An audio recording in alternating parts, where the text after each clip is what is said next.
All right. So, we are going to be trying out some rockets today, which is pretty exciting. And cars and planes and who knows what else. Apparently you can build whatever you want to build in this game. So that is exciting. I will probably wait a minute or two for some people to show up because I just started before I dive in. Let's take a look at the settings. I've played a little bit already because I just wanted to get a feel for it. But some of the controls I actually haven't been the biggest fan of because they've kind of been the opposite of what I expected. But assuming you can change things, that's fine.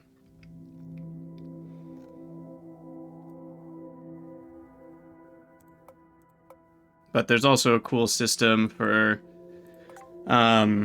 like how you control rockets and their headings and stuff, I think is a bit more intuitive than Kerbal Space Program, so that's nice.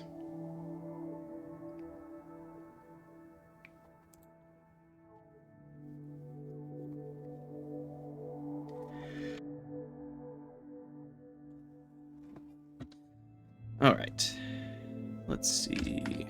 Okay, I posted on the Discord. And then my Streambot hasn't posted yet. I'll be done in a second. Detail textures, yes. I think everything's on high for quality. So we'll just leave that the way it is.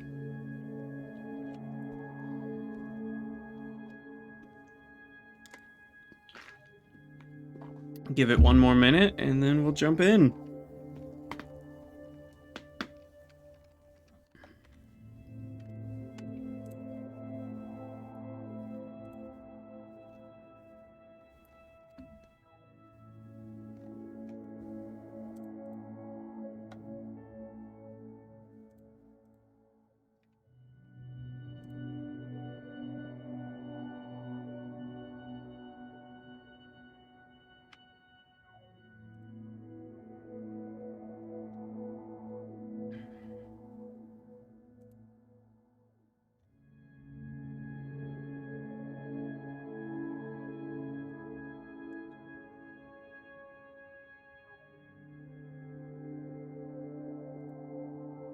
Why?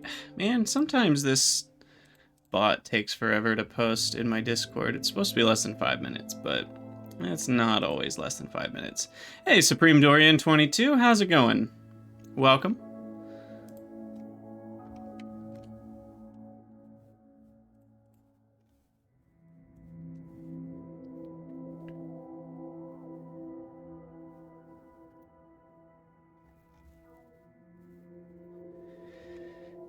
Just waiting for my bot to post in my Discord, and then we will dive into the game.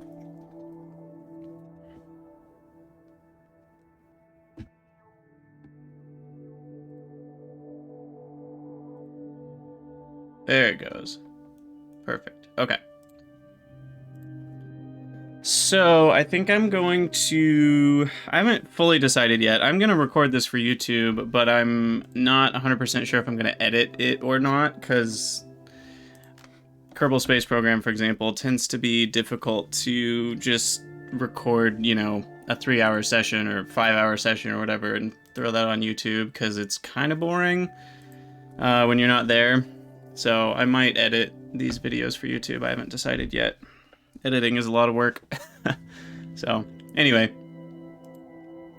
Hello everyone, Krydax here, and welcome to Juno New Origins, a game about starting a space program, somewhat similar to Kerbal Space Program. That's at least the closest game I know of, and I didn't even know it existed until it released just a couple days ago, so I'm excited to try it out and see kind of how things go. I have played a little bit already, just to kind of see what it was like, but not very much, so we'll be diving into career mode today and trying to put some things in orbit and crash things and make planes and all that good stuff.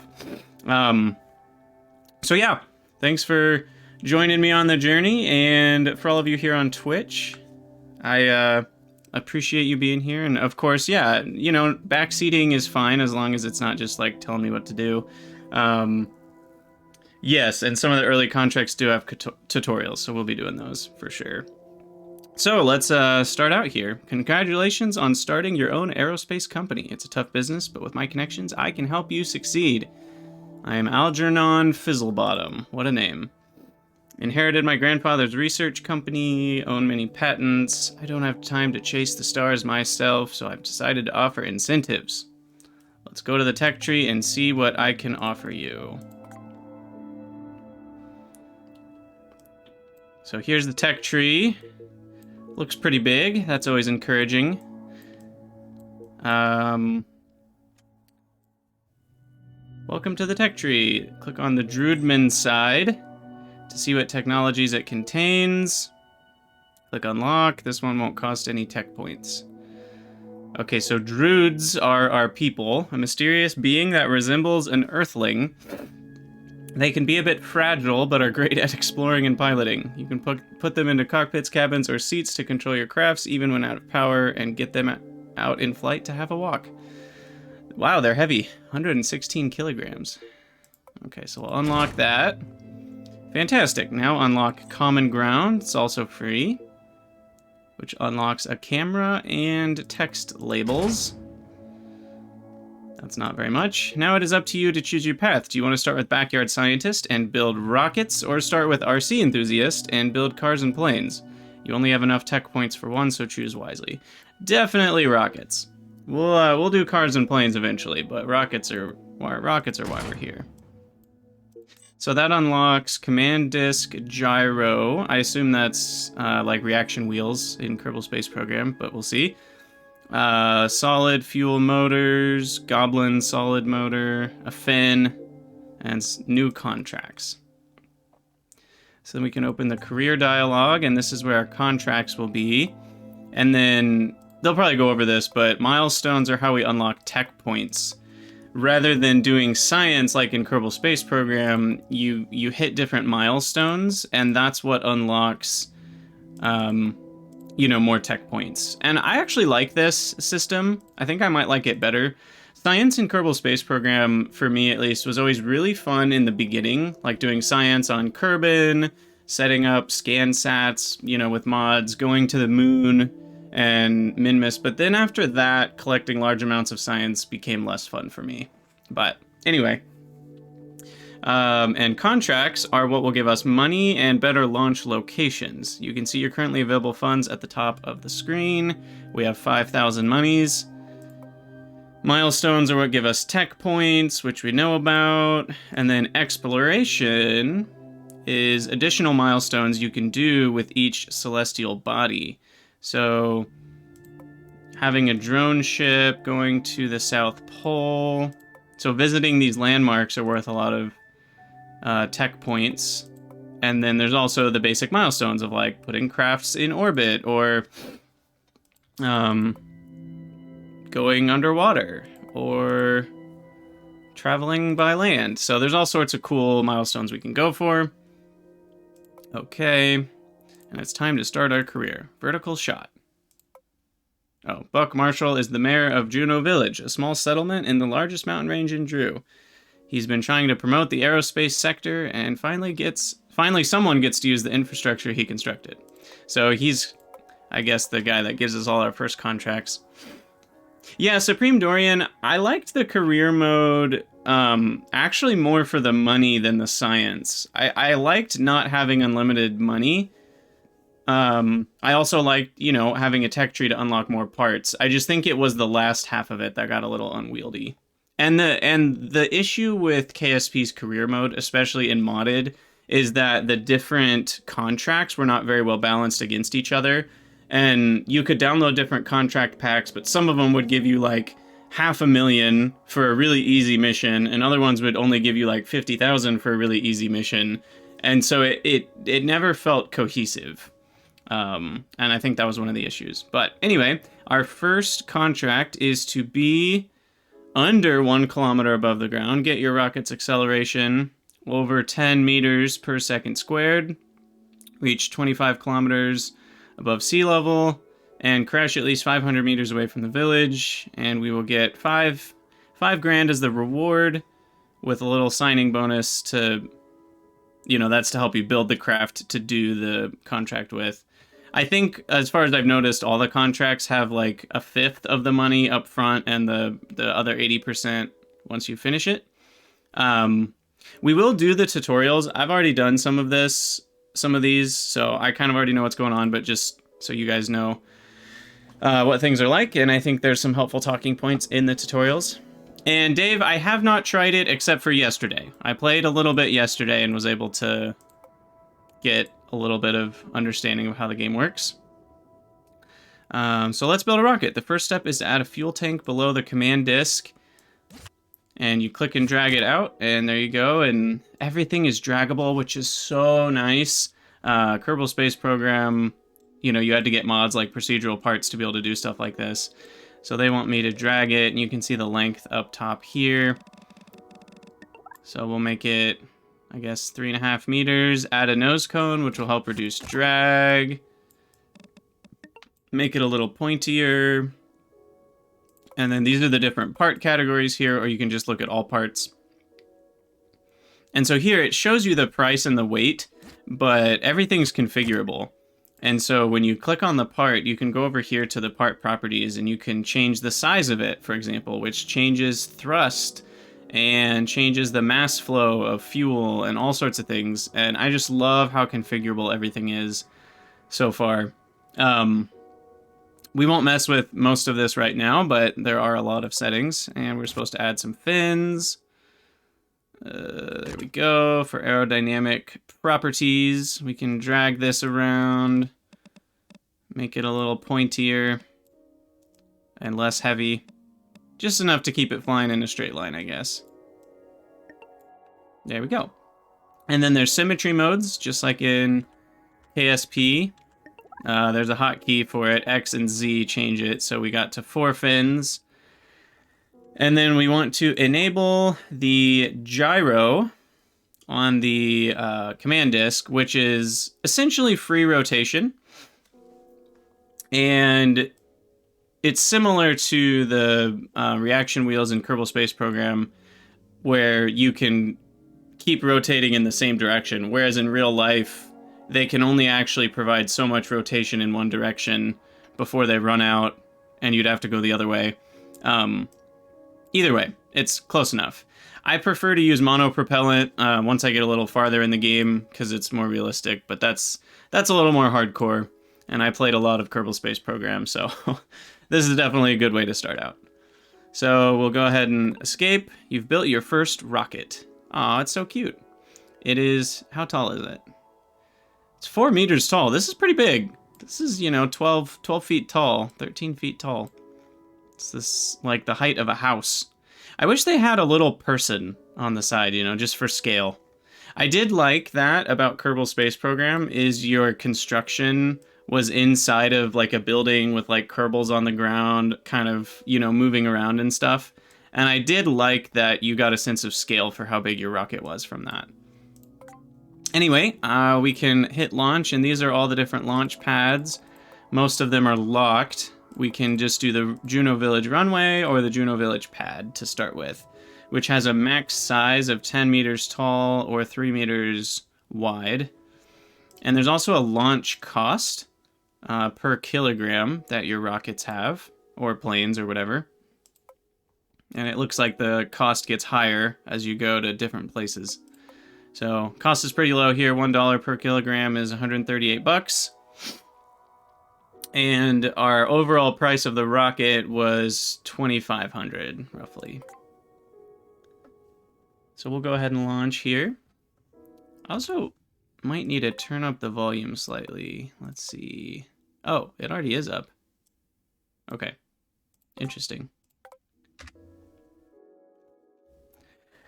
So, it gives you a bunch of flight info over here, which is very helpful. This is kind of like a lot of the things Kerbal Engineer Redux would show you.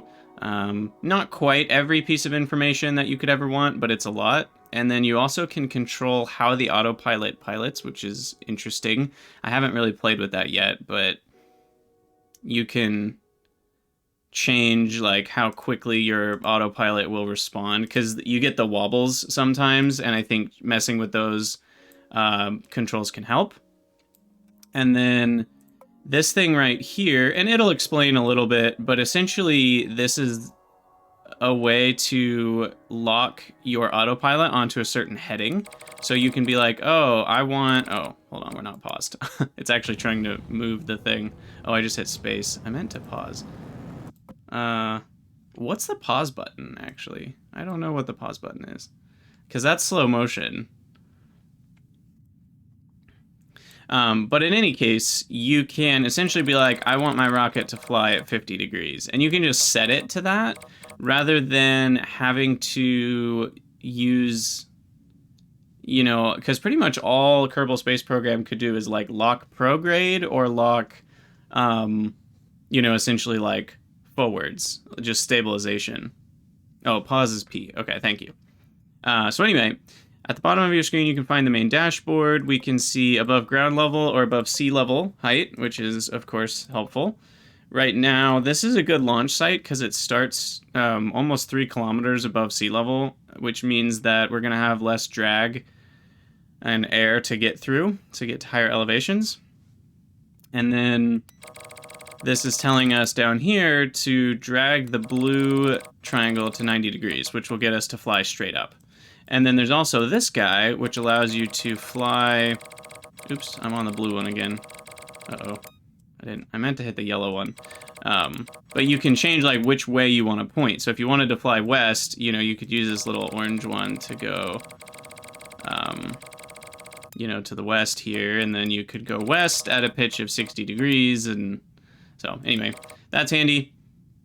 You can also change between surface and orbit speeds, which are very handy. Orbit is weird on the ground because it says we're going sideways, which we are, because the surface of the planet is going sideways at that speed. And Kerbal Space Program did the same thing. So you usually want surface speed when you're starting out.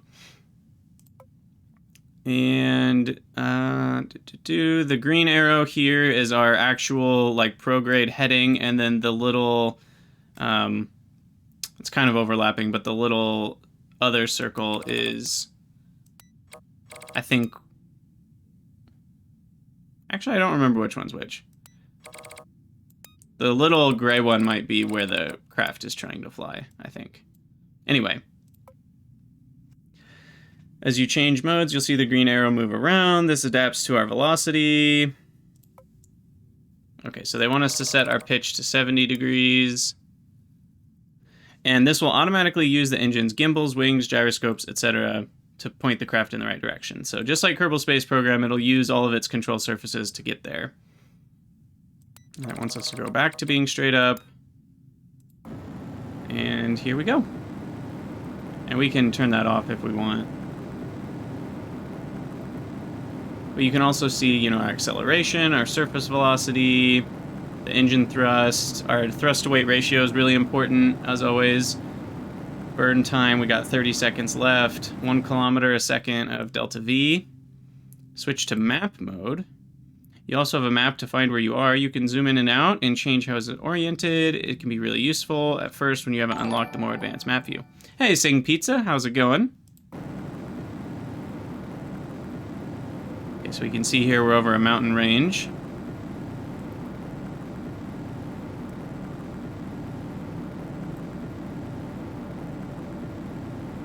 And yeah, I mean, our rocket's going. Thrust to weight ratio is not super... Oh, we're on slow-mo. Okay, that's why. I felt like we were going slower than we should be. There we go. That feels better.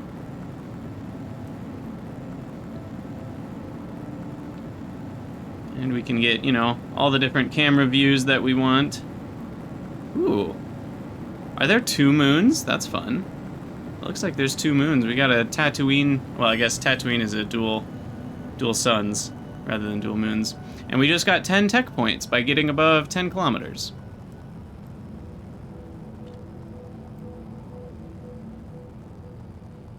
And our apoapsis, which is the highest that will go, is 43 kilometers right now.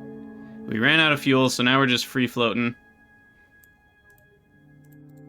And we could change our, you know, pitch by, and then the little gyroscopes are trying to like tilt it over, but the airflow is keeping it from tilting over fully.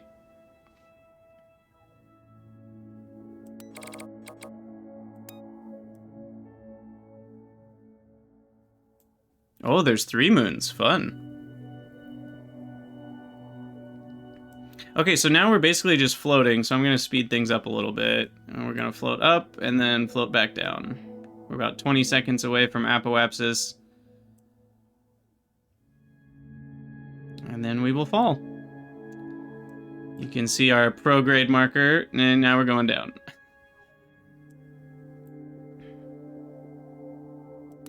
And we could, if we want to, you know, if we try to like hold ourselves sideways, that'll kind of try to get the craft going a little bit sideways so we can land farther away from the village.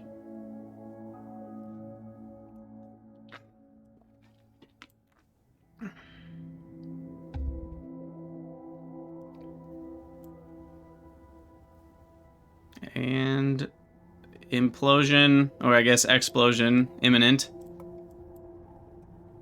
I wonder, there's probably a hotkey for this. I need to figure out what that is. And there we go. Completed your contract. Vertical shot. Your craft exploded upon impact. You don't say. In flight, and then money awarded, tech points awarded. You can see we made more than our launch cost, so that's good, because we ain't recovering any of that.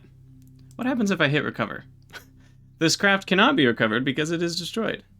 Would you like to save this flight and exit, or you can undo? Yeah, we'll save it. Alright, so that was our first successful contract. So from here, we get to do more stuff. Let's hop back in the tech tree, since we got some tech points. And we can do... We can either do a liquid fuel engine, Keralox, which is, I believe, kerosene and oxygen. And the other option would be interstage, which allows for multiple stages. I think we'll do that one, because staging rockets is pretty nice. And this will unlock more contracts for us to do. Now, this is a small note, but a huge one at the same time. One of the hardest things about Kerbal Space Program was the load times. And this game has very short load times, so I'm very happy about that. Especially modded Kerbal Space Program, it would take like 5 minutes to start up. So, anyway. Alright, so now we have a flight termination system contract. Fly high and blow up. Apparently you can self-destruct. And then we can also do a contract to get 80 kilometers above sea level. So we'll do this one first. Accept that guy. And then we'll go into the build menu, and I do wish there was kind of a button somewhere to just show your active contracts, but you can get there by going here and clicking on career, and then you can kind of remind yourself what you need to do. We just need to get 30 kilometers above ground level and blow things up. I'm pretty sure this thing got slightly higher than that. So we could even, if we want to save a little bit of money, we could go a little shorter here.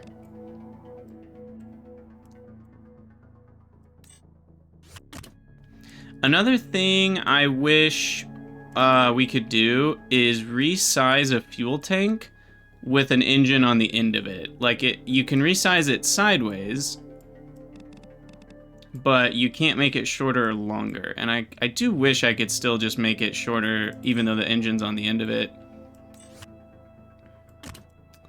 But yeah, I think we should just be able to launch this, and that'll be good enough, hopefully. So we'll just use the same craft. And we'll go ahead and lock current heading, which should be straight up, and go for it.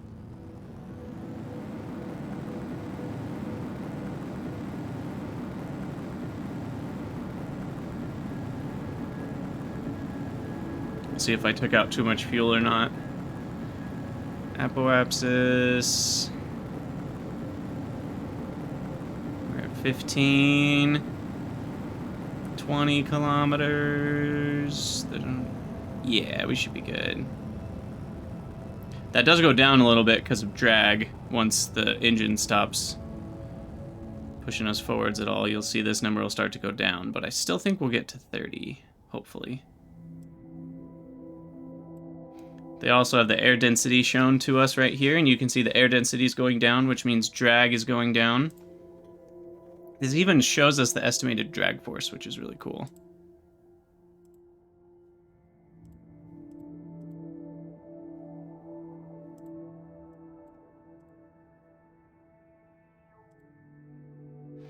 I wish there was a total drag force somewhere. Is there? I wonder if there's a way to show the total drag. Okay, we've reached the necessary altitude. Now it's time to blow things up. You can select a fuel tank by clicking on it. And there's a nice orange button. This is where the boom begins. So it looks like you can blow up any part. So we'll blow up the command disk with this. Click again to destroy this part. Boom. I wish there was an explosion, like graphically. It kind of just disappears. So there we go.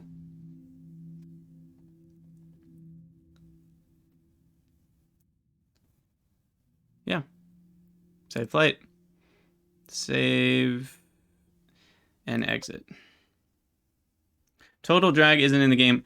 I mean, to some level it is, because it has to calculate it to know how much to actually slow down the rocket. So the game knows the total drag. Whether it tells it to you or not is a different question. Yes, Teus, we are doing rocket science. Oh, now we have even more contracts. Going sideways, crash at least 30 kilometers away from the village. Fireworks. Go higher than 10 kilometers. Make sure the explosion has more than 3,162 boom power in a single fuel tank. That means that we have to have a fuel tank with a bunch of fuel still in it after we've gotten to 10 kilometers high, so that would require building a different kind of rocket. I'll do this one because it's got a tutorial and it's going to get us to the edge of the atmosphere. And it's also got a nice 80,000 reward. But they're going to tutorial us through it, so I won't have a ton of choices. Let's start with the same rocket we built for the vertical shot contract minus the nose cone. First, let's attach the payload. A small experiment. Oh, this contract, like, has a certain thing I have to put on the craft. And then interstage. Another fuel tank. They want me to make it bigger. You'll notice the interstage automatically resized to like a cone shape, which is cool. Oh, the explosions aren't as impressive, Dorian, because it's smaller. That makes sense. And then they want us to connect an engine. No surprise there. Duplicate the engine. They wanted 3 of them, I guess. Yeah, okay.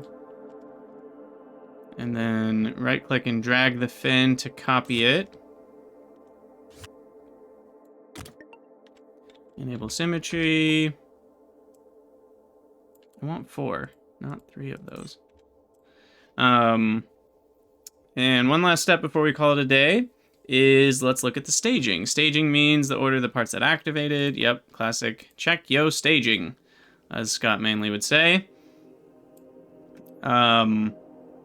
And they're telling us the second stage engine should actually be in stage 2, so it can activate and do its thing before the payload is deployed. So we'll move the second stage engine to 2, which means it'll separate the 2 and fire up the engine at the same time.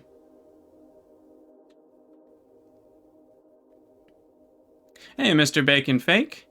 What's the Factorio mod that allows you to zoom in on map view where you already revealed? What?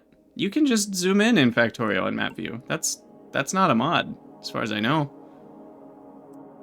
You just have to have radar coverage wherever you are. Okay, this buddy is 18,000. This is not a cheap rocket. But I think the reward is 80,000, so that's good. No, 40,000. Okay. All right, show the nav ball, lock heading, press space, wait for your first stage to run out of fuel.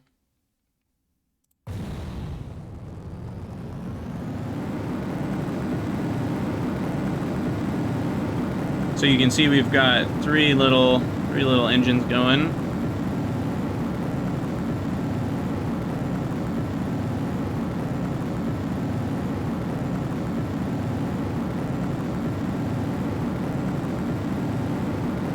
Oh, Mr. Bacon, you can only zoom in on the area that's directly around the radar.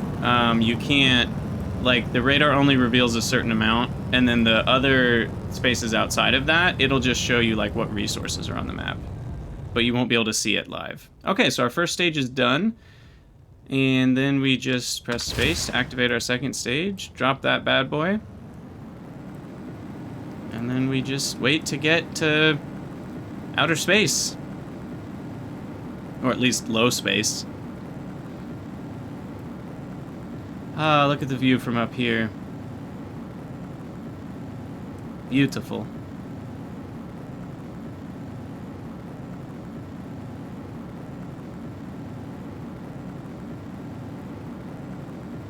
Okay, so we're already apoapsis at 70 kilometers and 80. And this number won't go down very much because the drag is pretty low by the time we get this high up, so technically the air will slow us down a little bit once we run out of fuel, but not very much. And there we go. Second engine is all burnt out, and now we just float our way up peacefully.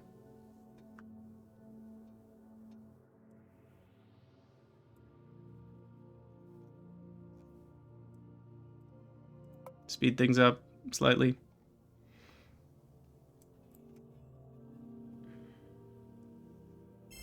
And there we go. Tier 3 of record altitude by exceeding 80 kilometers. And then stage the fairing. And there you go. You've completed the contract. End the flight. Recover the craft. It cannot be recovered because it's not on the ground. Would you like to destroy it instead? I mean, we could leave it, but it's just going to crash anyway, so we'll just destroy it. Yeah, I think this game looks really good. I mean, we haven't gotten to explore much, but it's definitely good looking so far. Okay, so let's look at our, like, what are we doing here? Okay, so once we get 5 launched crafts, we'll get another 10 tech points. Spending money, you got to get to 1 million before you get anything. Fulfilling 5 contracts will get us some more tech points. Explosions gives us some tech points. I haven't caused 9 explosions yet, though. I wonder if each part that blows up counts. Record altitude, the next one would be 300 kilometers, and then a top speed. Wow, those are some high speeds. Okay. And then we also have accomplishments for, like, the highest climb. I think that's being on ground. And it looks like we haven't hyperbolic, orbits, distance flying, distance navigating, walked distance with a druid, swam distance with a druid, land speed. Yeah, that would be driving. Water speed would be on a boat. Airspeed is in a under 10 kilometers, so that would be a plane. Okay. So most of these, other than orbits and hyperbolic, are going to be planes and cars. Got it.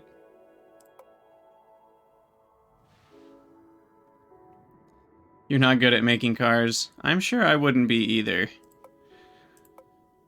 Well, we'll see how it goes. But first, we'll do the going sideways. I think this is going to be some easy money. Crash 30 kilometers away from the village. So we'll accept that, go to build. And then I'm going to guess we can delete all that. Yeah, I guess we could fly a rocket sideways at a low elevation. Throw a nose cone on this bad boy. And I think that might be enough to get 30 kilometers. I'm gonna make these a little smaller. Wait, what? What's going on with the symmetry here? What? It's like the symmetry broke. That was weird. It didn't, like, change all the parts. You can also make them thinner and fatter. Which I guess snap point, which is when a wing would break, so it can support more force. Alright, I want these to be pretty much not a lot, like really tiny. Just enough to keep it flying straight. So that way the gyroscope can have a little bit more power to turn the rocket. Okay, I think this can do it. Let's find out. What's up, Mudino? Welcome. So we need to get 30 kilometers away from the village. And this is something I know from experience in Kerbal Space Program. You want to go the opposite direction of the direction the planet moves, right? So the planet moves east. And so if we want to land further away from a ground site, we actually want to fly west because the planet will kind of move underneath us. Oh, well, I shouldn't have done that yet because now my rocket fell over. But the air moves along with the surface, right? So if you're at a low altitude, it doesn't really matter. But as you get into higher altitudes and drag reduces, then if you're traveling west, you'll end up a lot farther along the ground. We need to restart this. Retry. B. Jonas, this is Juno New Origins. Used to be called Simple Rockets 2, but it is a game like Kerbal Space Program. Okay, hold on. We'll pause it, and then I can go, I don't know, 50 degrees. Go ahead and launch, and hit play. Oh.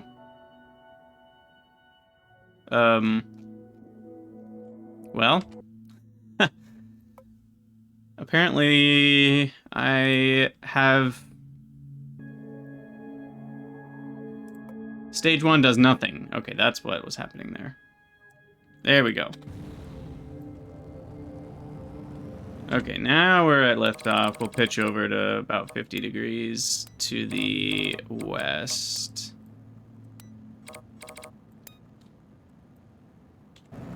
There we go.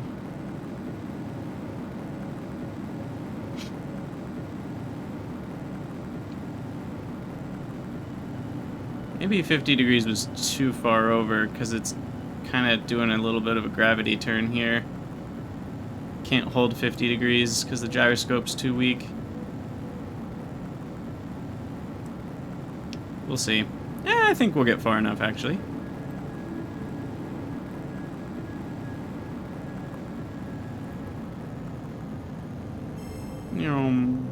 Hey, there we go. Distance flying. Oh, there's little structures on the ground sometimes.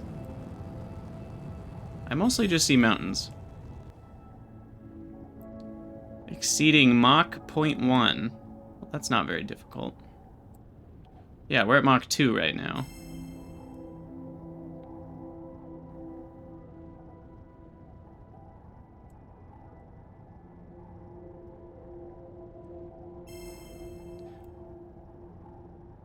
A little bit to the south from the launch pad. Yeah, we're going west, so we're probably too far now.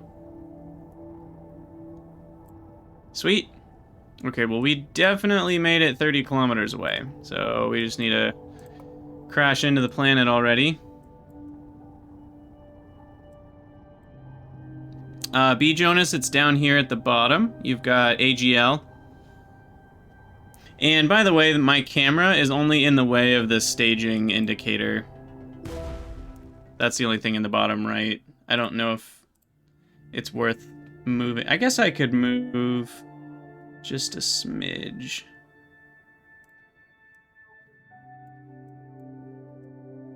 So you can see that part. But there's not much down there. Okay. So there we go. Made some money. Easy money. Save flight.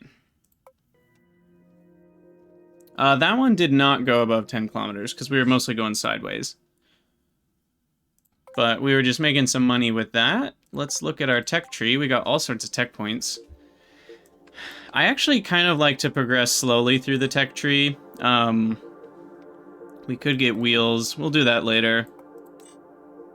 Although we need to do this to get wings, to have control surfaces.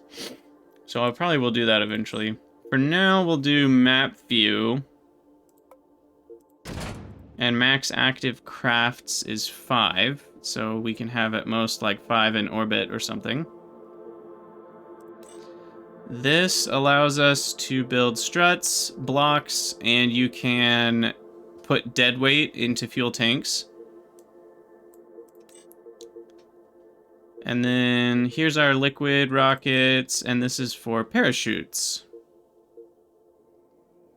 So, yeah, maybe we'll get the liquid fuel rockets, and then we'll get the parachutes so we can have safe landings.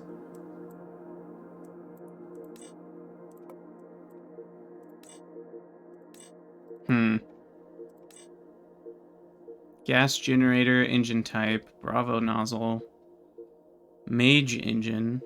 We'll get that eventually. Explosives with a hole is another type of solid fuel. Yeah, exactly, B. Jonas. Monopropellant for RCS nozzles. That's important for when we're in space. This allows us to have more stages to rockets. Fairings, that's important. Soft landings. Ah. That'll be important.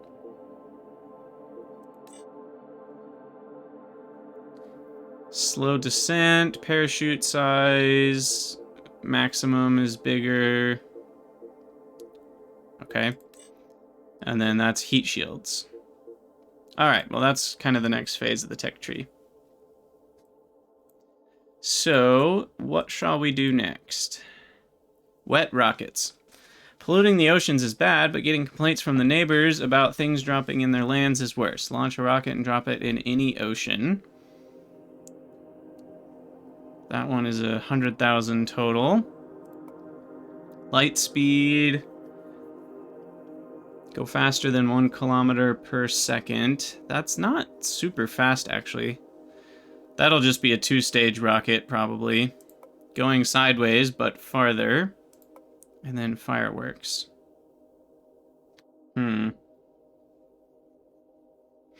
Which one shall we do? Let's do the light speed one.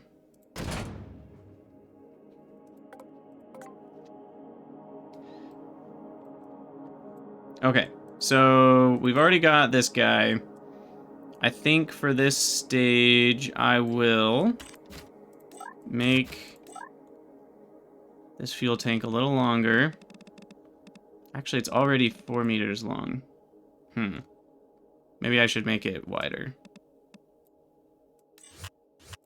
So we have a little bit more delta V in it. And then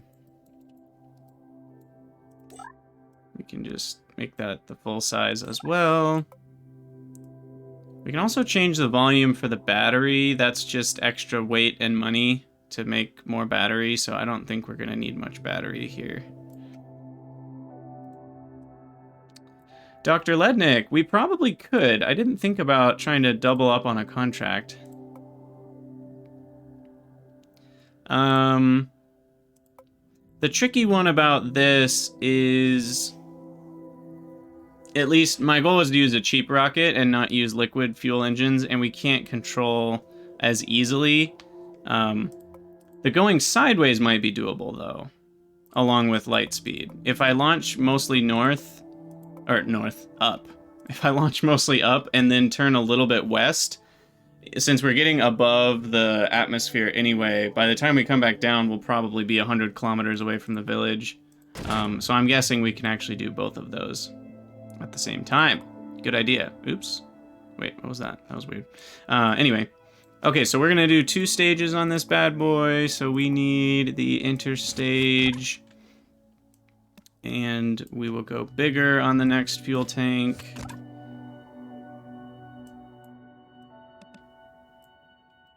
Because I can only get to 10 meters tall. And that is about 9 meters tall. And then we'll throw engines on the bottom. We can also change their size here, which changes their thrust amount. And obviously, since this is heavier, we need more thrust. So what we can do is select stage 1 and change the altitude that it's giving me numbers for to essentially 3 kilometers, because that's where we start. And we want the thrust to weight ratio usually above 1.5, preferably above 2 to start, since these are fairly cheap engines anyway.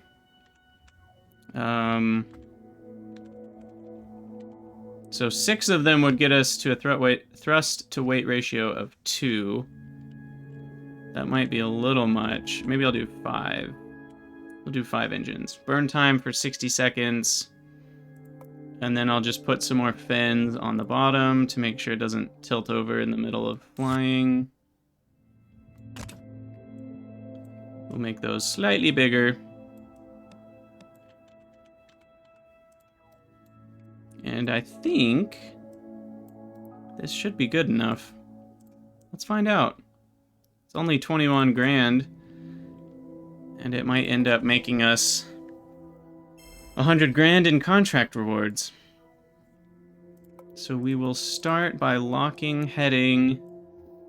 I think I'll do like 85 degrees to the west. Yeah, that's good. Okay, let's do it.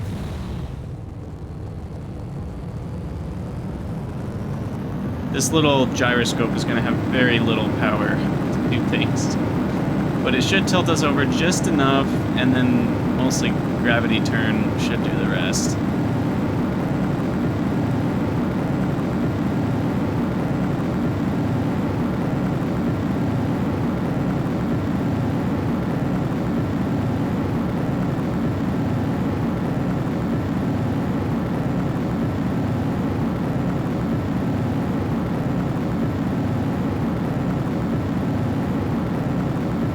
Good so far.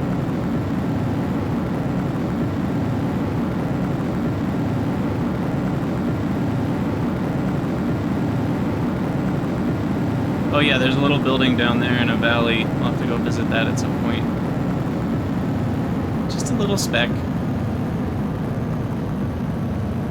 You can hear the engine spooling down, and you can see the thrust actually decreases towards the end quite a bit.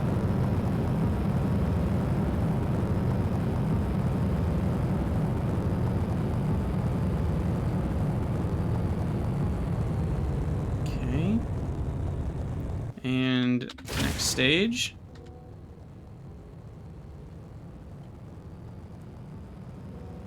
Takes a little while to spin up as well.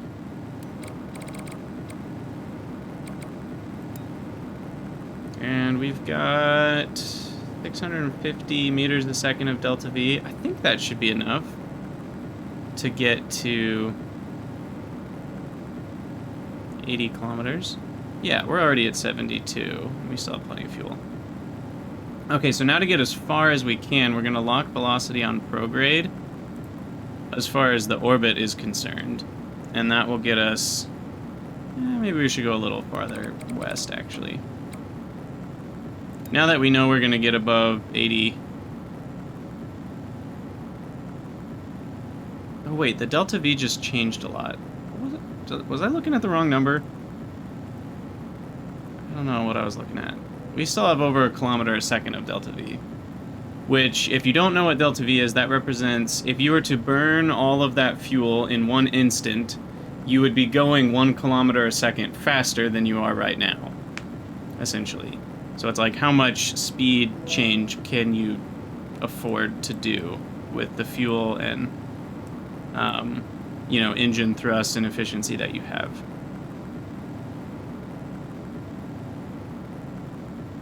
But yeah, okay, so we got light speed already, and now we just need to get at least 100 kilometers away from the village, which we already are. And because we went to the west, as we start to fall, the village will keep moving away from us. If we had gone east, which I've done before in Kerbal Space Program, if you launch high enough, as you start to fall back down, like the rotation of the planet, it kind of moves the thing back underneath you. But since we went west, that'll just keep moving further away from us.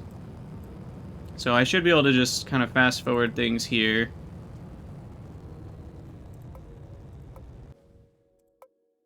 Warp speed. And wow. We got pretty high, almost 250 kilometers.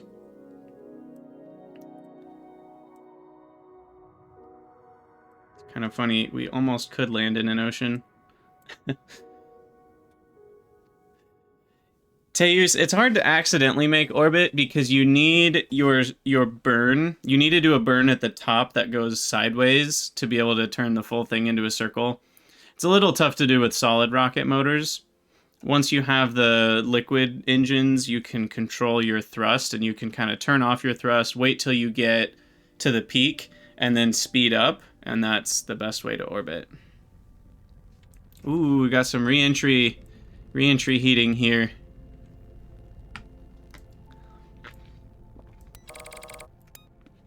The game does have body lift, but I don't think our gyroscopes are enough to turn us all the way over there. I didn't even accept that contract, so I don't think it would matter. But yeah, if we had control surfaces and bigger little wingtips, we probably could have made it over to that lake.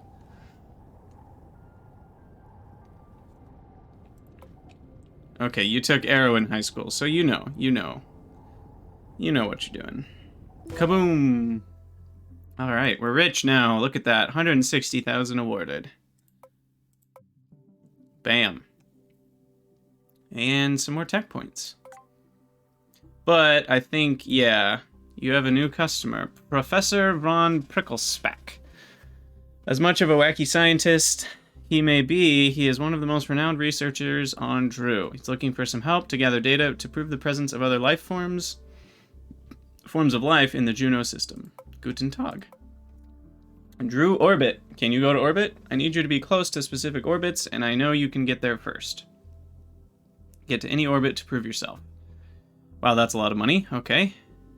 Periapsis has to be above 80 kilometers, which means the periapsis is the lowest point of your orbit.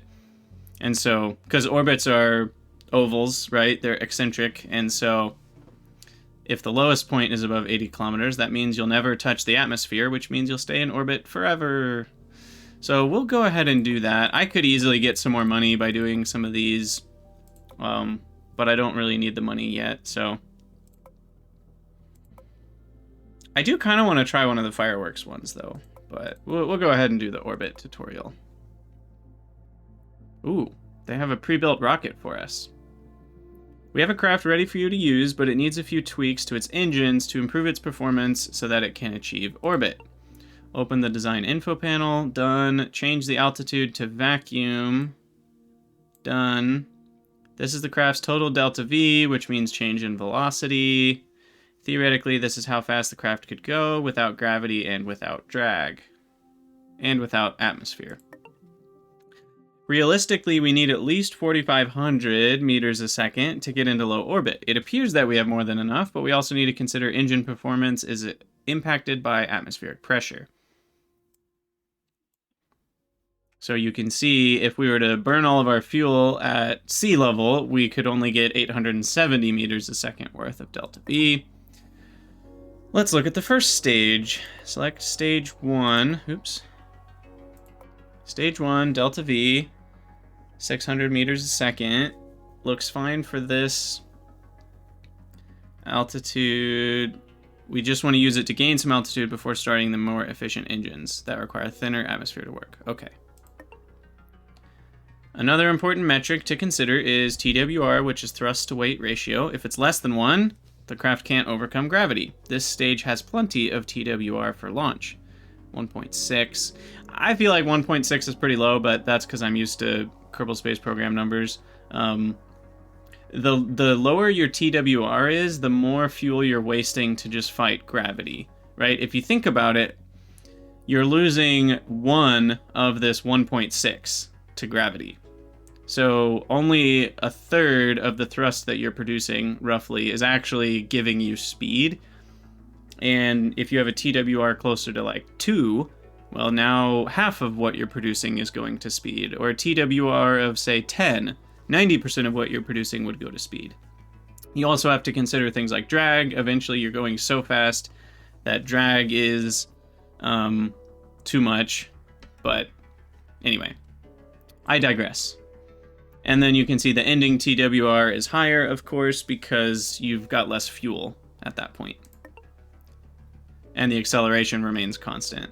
And then the ISP it represents the specific impulse, which is efficiency on like fuel to delta V ratios, basically. Second stage. From our previous launches, we have found this stage will ignite around 8 kilometers.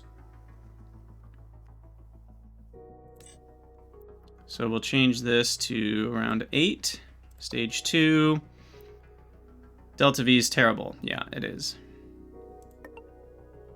This engine is suffering from severe overexpansion, which happens when the engine's exhaust pressure is less than air pressure. Overexpansion is what causes shock diamonds to show up in the exhaust. The closer exit pressure is to air pressure, the more efficient the engine becomes. So what we can do is change the nozzle throat size to be larger, and then the nozzle length to be shorter, and you can see this changes the ISP to be higher, which is great. And they want us to change it to 50%. Okay, close enough. Shorten the nozzle and crank up the power to increase the engine's exit pressure. Okay, so we can also make the engine size bigger, which increases the mass of the engine and the price of the engine, but obviously you get more thrust, which is a good thing. Okay. Yeah, Dr. Lednick, a good gravity turn requires a lower TWR, that's true. Okay, huge improvement in delta V and TWR. Yes, it is. Now let's take a look at the third stage. So the third stage engine will mostly be working in upper atmosphere and space. And you'll notice one important thing to think about is like, even though space is at 80 kilometers, the density of atmosphere is not linear, right? So it's not like 40 kilometers is half as dense as the sea level. If you look at air pressure, it's roughly 100 kPa at sea level, and it's already down to 1 kPa, which is 1% of the air pressure at 40 kilometers. So really, anything above even like 30 kilometers is basically the same as in space. So if you have any engines that you're planning on burning above 30 kilometers, just make it efficient in a vacuum, and that'll pretty much be the same thing.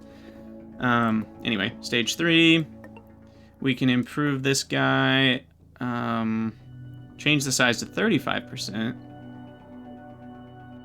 which should increase the delta V a little bit because we're removing weight. And it'll make it cheaper too. And then nozzle length, ideally exit pressure would be 0 for a rocket engine designed to be work in space, but that would require an infinitely large nozzle. We have to settle for something a little shorter than that. Change the nozzle length to 160%. So there you go. Close the panel by clicking the X. And now this rocket is ready for launch. Let's go to orbit. Okay, let's do it. Dave, don't feel dumb. This is, you know, it's complicated stuff. And feel free to ask questions. I do know quite a bit about this stuff. I'm not literally a rocket scientist, but I've done enough to know some things, I would say. Okay, so they just want us to go straight up to start. And the first stage is solid rocket booster, so they don't have any gimbals or anything else, so we just full speed ahead. Supreme Dorian, I think the tutorials are really great to kind of teach the players the basics of like what changing those bars do. As a longtime Kerbal Space Program player, you know, just by playing with it and seeing the you know, specific impulse and the TWR change, like I understood what it was doing already, but I think the tutorials are great for like a newer player. Okay, so our boosters have run out. Where are we? We're actually going pretty slow still. We're only going 200 meters a second. We are right at 8.3 kilometers above sea level. And now we have to throttle up because our next stage is a liquid rocket motor. And you can see our throttle down here. Same controls as Kerbal Space Program, changes with shift and control. So we'll throttle up and hit space to drop our booster stage. And now they want us to set pitch to 70. And this is where going east actually does matter. It's a lot harder. So I'll show you what we mean. If I click the reference frame to orbit, you can see we're actually going that direction, or maybe it's that. I don't know if the camera's switching. But we're going almost at a 45-degree angle right now. And that's because the initial, because remember, we talked about the planet's surface is rotating, right? Well, you keep all of that sideways speed that the planet has when you're on it and you launch off of it. And so we already have, you know, 180 meters a second of sideways speed going east, and we don't want to fight that. So if I were to go west, if I were to go in that direction, then that would fight against the initial sideways speed we had, and you're wasting a lot of delta V to do that. So instead, we want to go with that, and that way we kind of have an easier time of getting into orbit. And you'll notice it was easy to pitch over because of this engine, the liquid engine, has a gimbal, which means it can like change the direction of the nozzle so that it can, you know, keep the craft pointed in a specific direction.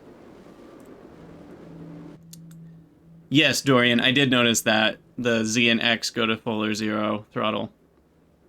And then we can do this button here, which locks to prograde, which essentially means the rocket will try to stay pointed at the forwards direction. And then the way that kind of works is your rocket will slowly turn.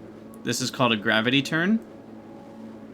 And the reason is because, like, gravity is actually adding a downwards force to the rocket.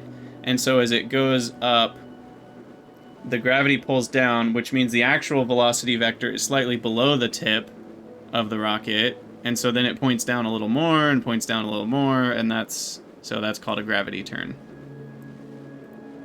And that's how that works.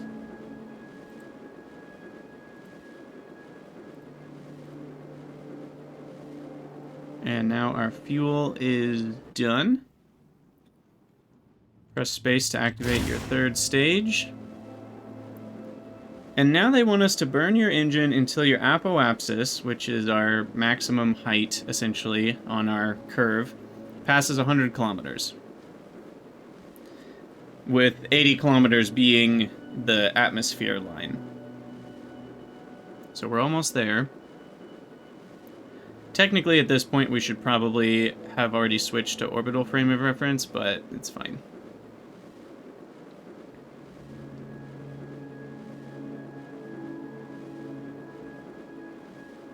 Okay, almost. There we go. So now I hit X to cut the throttle, and you can see we still have a lot of fuel left. And if we go into the map view, which I unlocked with one of the technologies, you can see that we have a nice elliptical arc, but then we're going to crash back down into the planet. And so to actually get into orbit, we need to add a lot of sideways velocity when we're at this higher point. And then if we add a lot of sideways velocity, we'll be going sideways fast enough that as the planet keeps pulling us down towards itself, we'll keep falling towards the planet, but we keep flying sideways, and you just never hit it. And that's what orbits are. Okay, so they want me to set pitch to 10 degrees. The orange one, they want me to set to 95. That's probably because the one we launched off of is not, whatchamacallit. It wasn't on the equator. And so launch sites that are not on the equator, you kind of don't want to go straight east when you're circularizing. You want to go slightly southeast because we're, you know, the angle that we're going at isn't exactly... You can't orbit around the top part of the planet. Like, all orbits will orbit around the center of mass of the planet, no matter what. And so we can't go... If we went straight east, that would be going this direction, and you would be trying to orbit around just the top half of the planet, which wouldn't work. So you end up wasting a lot of fuel because you're actually changing a bunch of angles and stuff. So the most efficient orbit is the one that goes in the same direction that you're already above the center of the planet, which right now is a little bit southeast. And that's why they're telling us to change our heading to 95 degrees instead of 90. Because we're adding a little bit of south onto the east. Anyway. Oh, a rocket science book. That sounds fun. Okay, and then we're going to speed up until... See, I do this slightly different. I would have already started my burn, because we're only 60 seconds from the apoapsis, and our burn time is 2.5 minutes. Almost. And so I would have already started my circularization burn. They have us going until we're much closer to apoapsis. They're saying wait until you're only 20 seconds away from it. And then throttle up to 100. And that's pretty much it.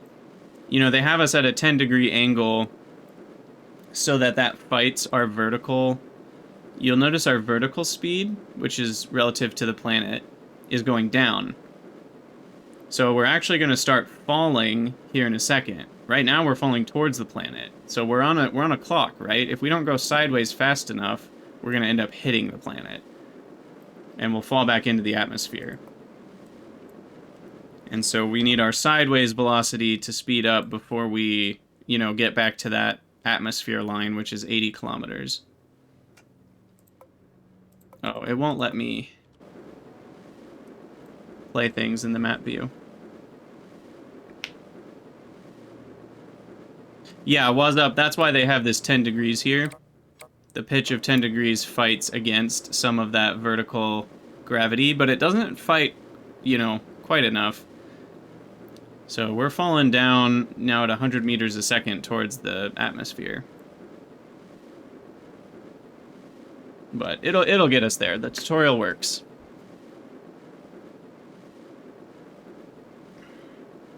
And then you can see our periapsis down here is still NA, which means we'll hit the planet. And, you know, the periapsis is like the bottom of the elliptical orbit. So right now it's inside the planet. It's probably somewhere around here. And it's slowly getting higher up as we add more velocity to the side. And we're down to 30% fuel. We still have 1.2 kilometers a second, which what that means is we can add, 1,200 meters a second of speed to our craft since we're in a vacuum.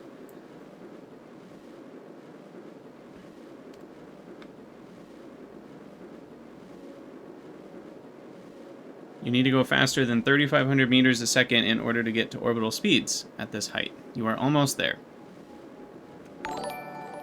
Hey, Lone Lord 88, thank you so much for the sub. Very much appreciated.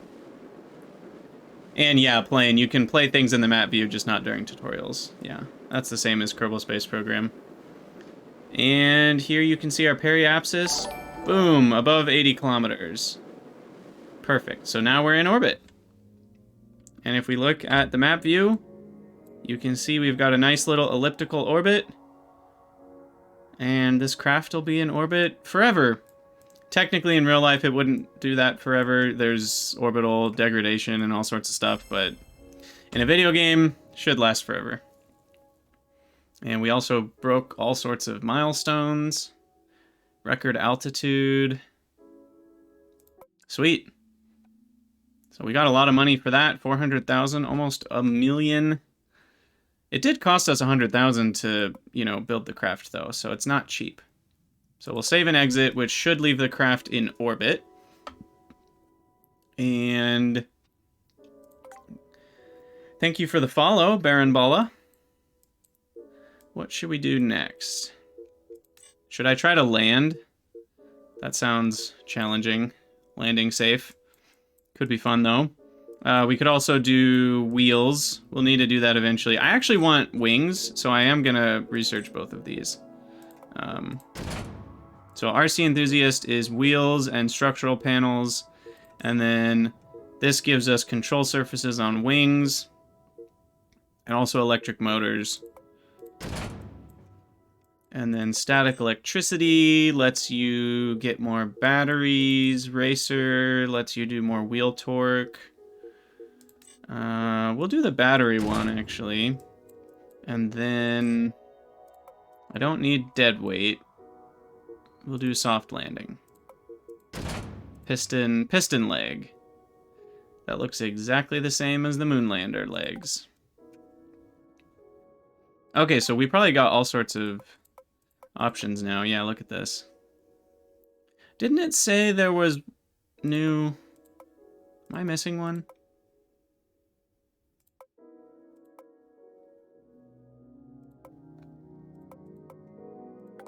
Didn't it say there was new contracts with the soft landing? Yeah. Oh, but they may require other dependencies like certain contracts being completed. Okay. So whatever we unlocked contract-wise with that one, I guess needs us to do some other things first. What next?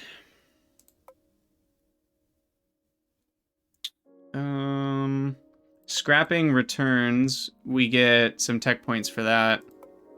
So I might do...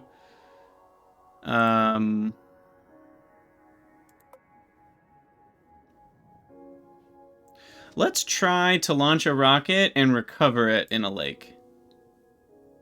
So we'll do wet rockets. Yeah, Dorian. I'm a teacher by trade, so I love explaining things, and as I play games, I like kind of getting to teach things. It's fun for me. So I'm gonna try a solid rocket method to get into a lake, so we'll have to kind of probably try it a couple times to get the amount of fuel right. We'll go ahead and make this 150% Goblin solid motor. We need to do low altitude, 1.8 kilometers a second. That's probably too much. Let's make this a little skinnier.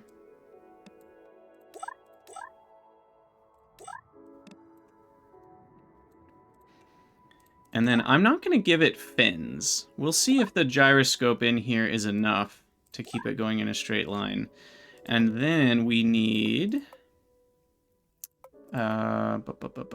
parachute, wing, drogue chute. Is that the only kind of parachute we have right now? Yeah. Historically, or at least historically, that's not the right word. Drogue chutes are the kinds that are meant to slow you down before the main chutes. So I'm wondering if these can get big enough to actually catch me. Or not. Inflated radius. Deflated radius. Deployment, air density, inflation, auto cut, air density. We don't want to auto cut.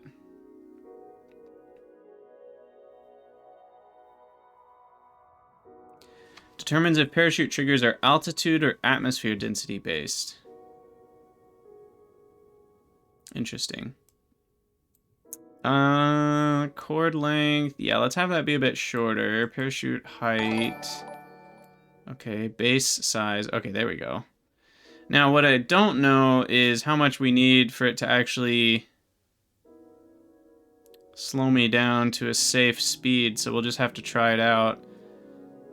It's going to be pretty light without any fuel in it, and the engine isn't super heavy, so we'll try that just for fun. And then activation group we'll have on 1. I assume that means the hotkey is 1 on my keyboard, but we'll find out. And we'll just try this. We'll see what happens. Experiment. The grand experiment. And we need to land in water. I believe the closest water is northwest here, mostly west.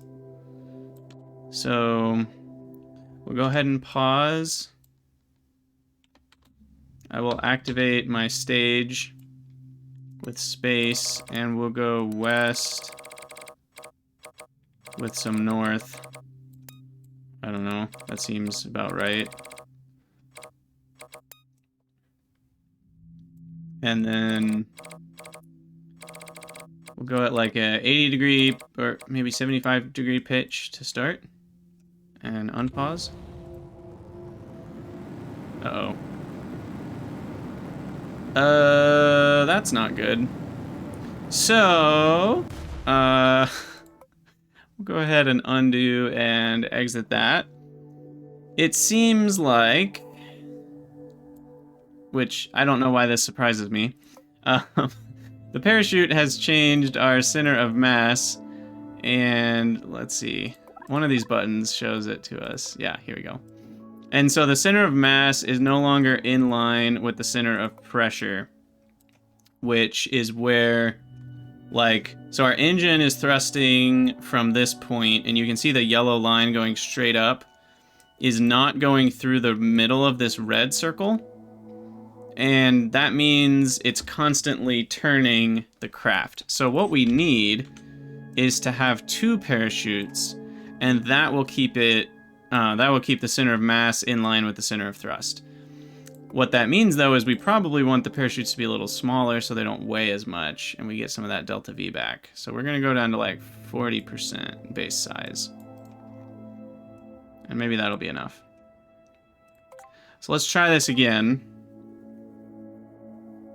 Yeah, drag probably plays a part in the turning as well, which means something sticking off one side of the craft and not the other is going to be a bit of an issue.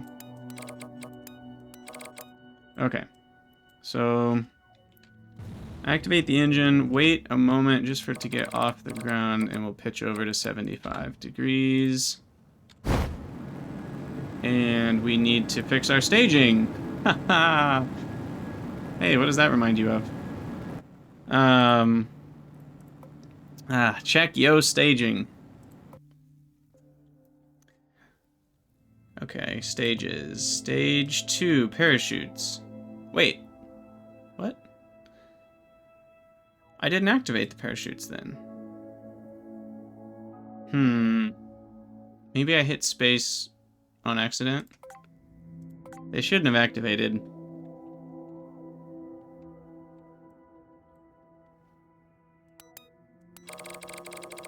Alright, northwest, 75, launch. I think I may have hit space on accident. Yeah, we're fine now. I think I hit space to try to unpause it and accidentally activated the next stage. Okay, so where is this water?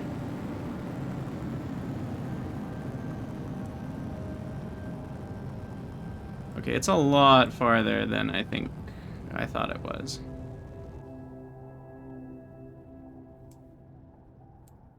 I don't even see it. It's probably like way out there.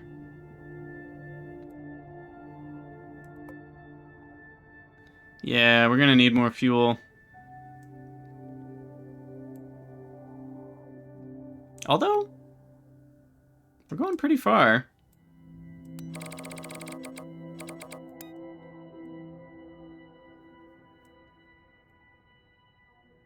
Okay, I mean, that was a good try. I think we need quite a bit more fuel, though. Okay, let's see how the landing goes, just to test that.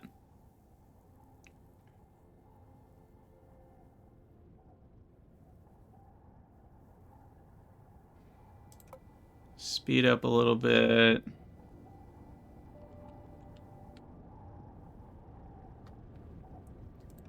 Okay. Go ahead and... Oh, my.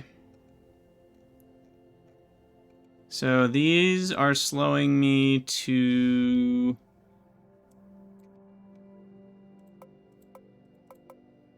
I wish there was more than 2x physics warp.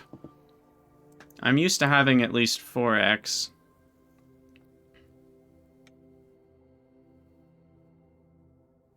Okay, so this looks like it'll slow me down to 18 meters a second, which I think will be fine in the ocean. Or in the lake, whatever that is. Go to options menu. Ah. Options. Ah, there it is. Fast forward speed. 4x. Reduce the frame rate, that's fine. Yeah, okay. There we go. It would be nice to have multiple options to be able to do like 2x, 4x, 8x, you know, all at once. Anyway. I'm curious if it'll survive a landing at 17 meters a second. Probably not. That's pretty fast. That's pretty fast.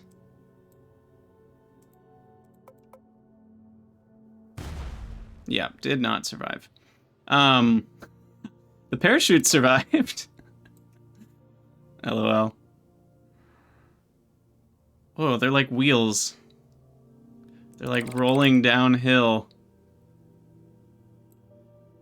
That's funny.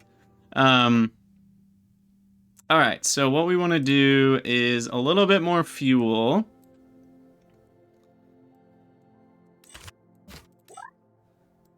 Let's go with... Try that.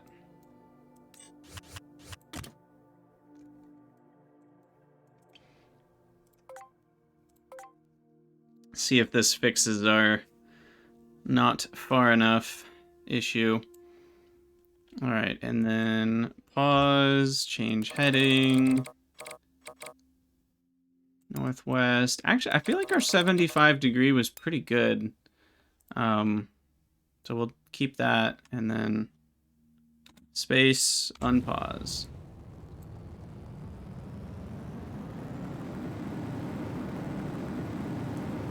And there we go.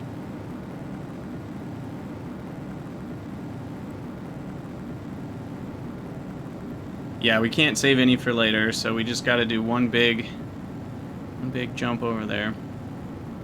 Okay, I'm gonna fast forward this. Yeah, that's nice. I think we might make it this time. Map view says... Oh, wait. Whatever I'm looking at is not water. We're not even close.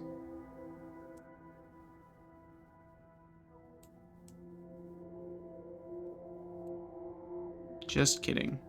Okay. We need to go about 4 times as far.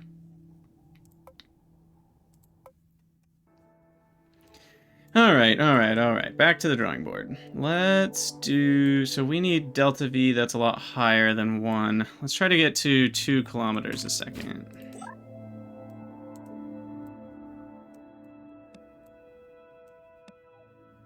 So we'll just make the rocket a little fatter. And then we might need multiple engines to get a high enough thrust-to-weight ratio. Yeah, that's got us at a 0.89. That's not enough. These engines are pretty cheap. They're only 1,700, so I'll just go with 3. We'll get a nice, really high thrust-to-weight ratio here. And we'll see if that's good enough. And then now the whole thing's going to be heavier. Oh, what happened to my parachutes? I lost my parachutes. They're inside of the... There we go. And then we're going to need to make the size a little better.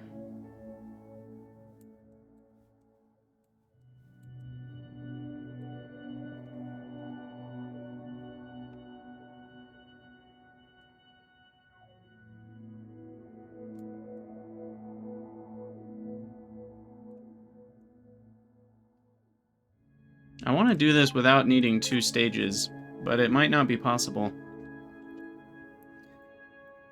Alright, wrong button. Pause. Go the right direction.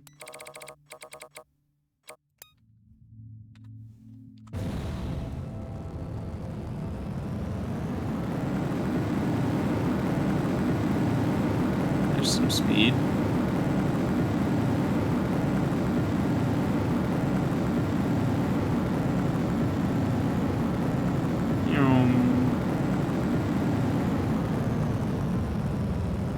How's that doing for us? Nowhere near good enough. Dang it.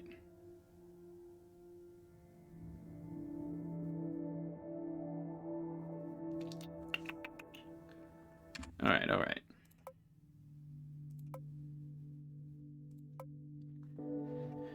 That's with 1.5 delta V. How much more can we get, realistically?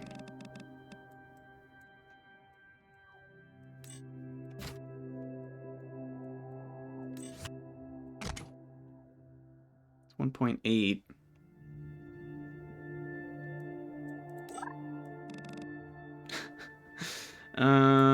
Let's see.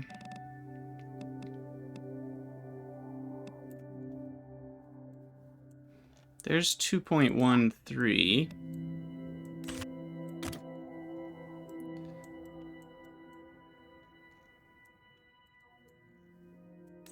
We will need, I think, another engine. Starting at a 1.13 TWR is not good enough.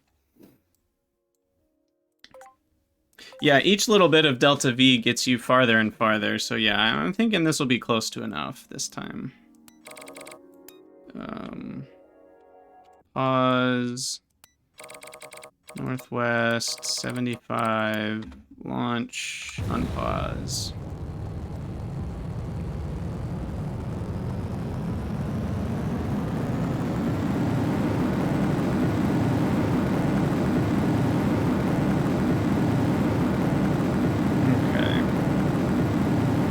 Gets us there.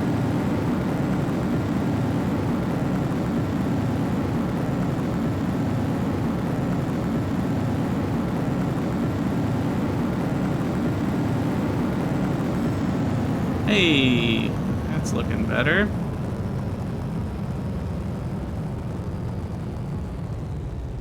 We might... how much time is that? Rotation from the planet plus...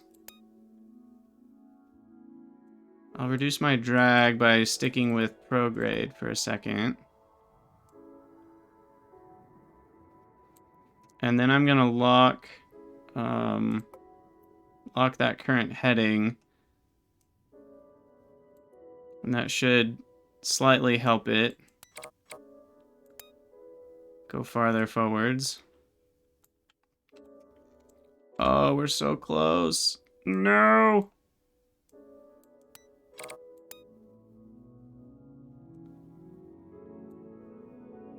Oh my gosh. Are you kidding me? We're gonna like land on the beach. Oh, wow. That's hilarious. Okay. I feel like that's almost enough where we could just retry and change our angle, and we'll get there. That was so close. Okay. Let's try pitching over to 70 this time instead of 75 and see if that fixes it.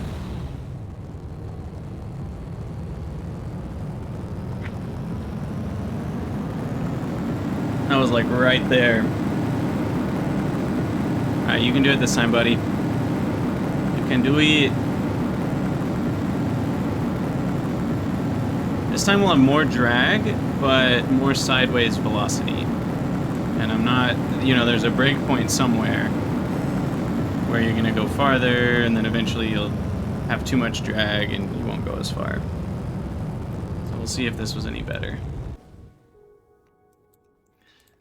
Lock prograde to reduce drag as much as possible.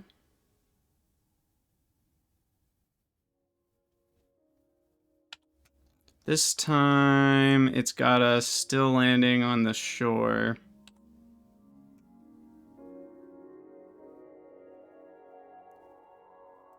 But the planet's rotating, so we might make it. Nope. Not gonna make it. Not gonna make it. I did lock heading. Ah! Boo. Oh. It's also good to know. Okay, we're gonna give it just a little bit more fuel.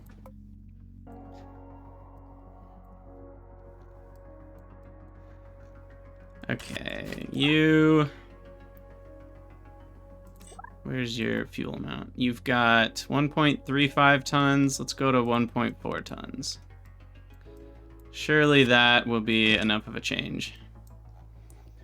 And then the chutes are under too much stress.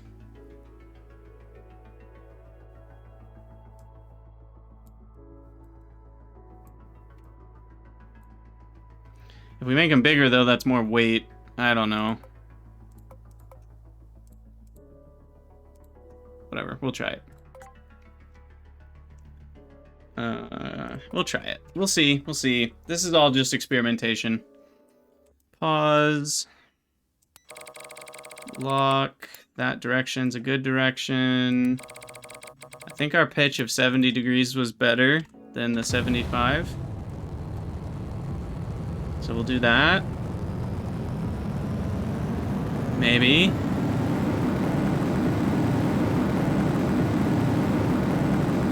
Okay, fast forward. Dave, there might be, but I haven't unlocked any of the other launch sites yet. I guess technically the runway is, like, slightly closer, but I don't know if it's enough to matter. We keep getting our flying distance exceeding 100 kilometers unlocked. Okay, lock prograde.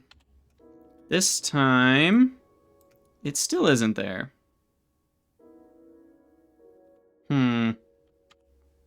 Maybe I didn't add enough fuel.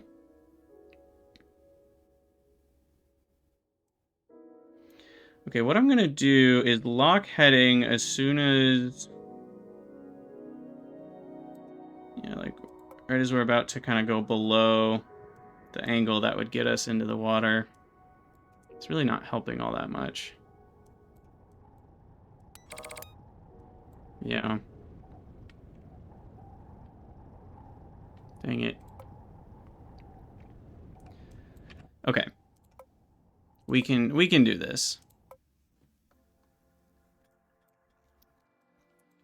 Yeah, displaying impact position, that was a mod that I always used with Kerbal Space Program as well. I always liked that one.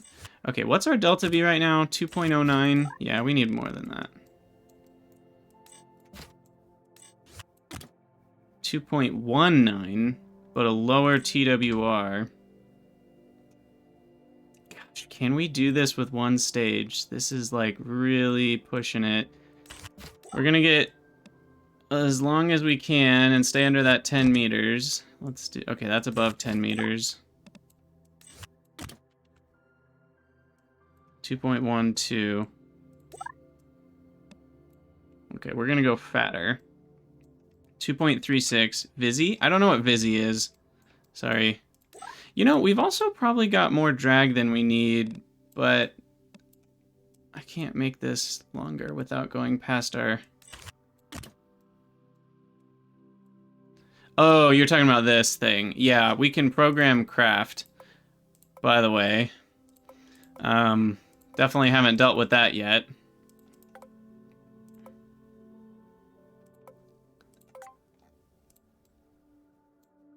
Okay, well, let's try this. I think this might make it. It's got quite a bit more delta V, but it's a lower thrust to weight ratio. So, we'll see. Okay, pitch over 70 degrees. Maybe it needs to be a slightly higher angle. Oh, crap, I just hit the staging button again. I keep thinking space is pause. I might need to, change that hotkey, because I keep trying to hit space to pause the game.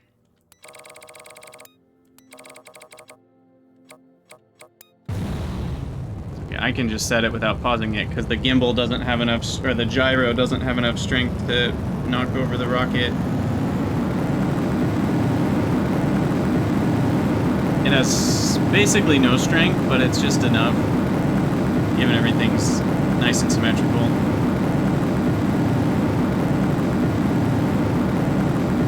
Yeah, the message delay on Twitch can be annoying for sure.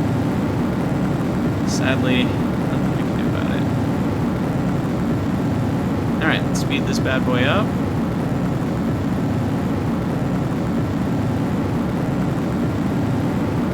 Maybe if I lock prograde, we'll reduce our drag enough that this will really help.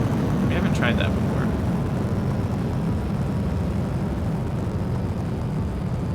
There we go. That's looking better. That's right in the middle of the water. So what I'm going to do is I'm actually going to lock my direction this way to slow down my surface velocity as much as possible before we smash into the water.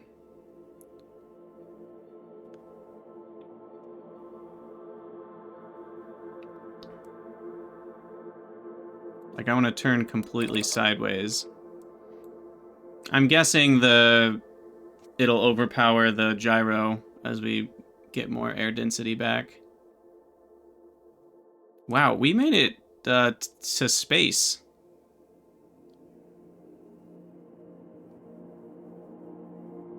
Yeah, it's correcting itself now as we get back into the air.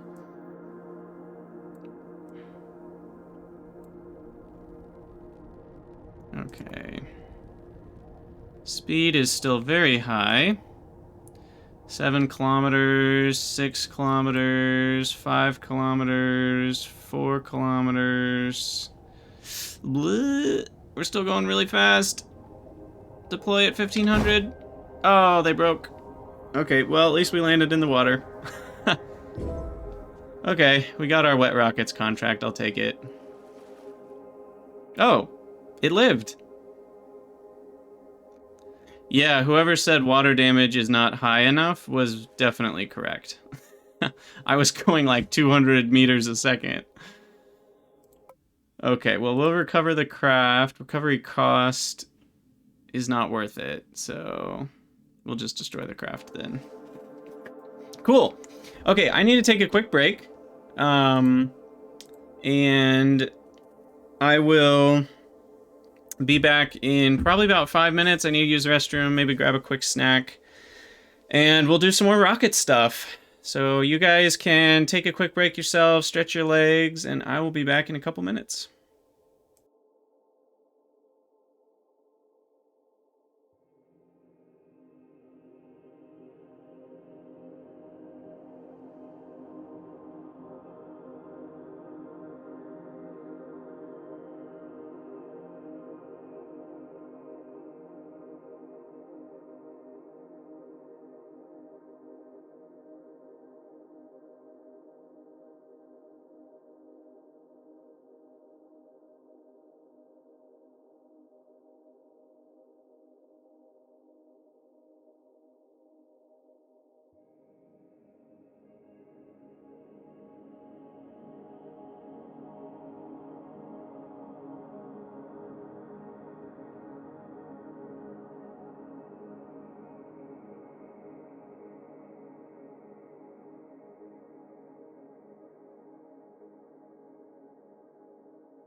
Yeah, landing in water at a high speed is like hitting concrete is clearly not true.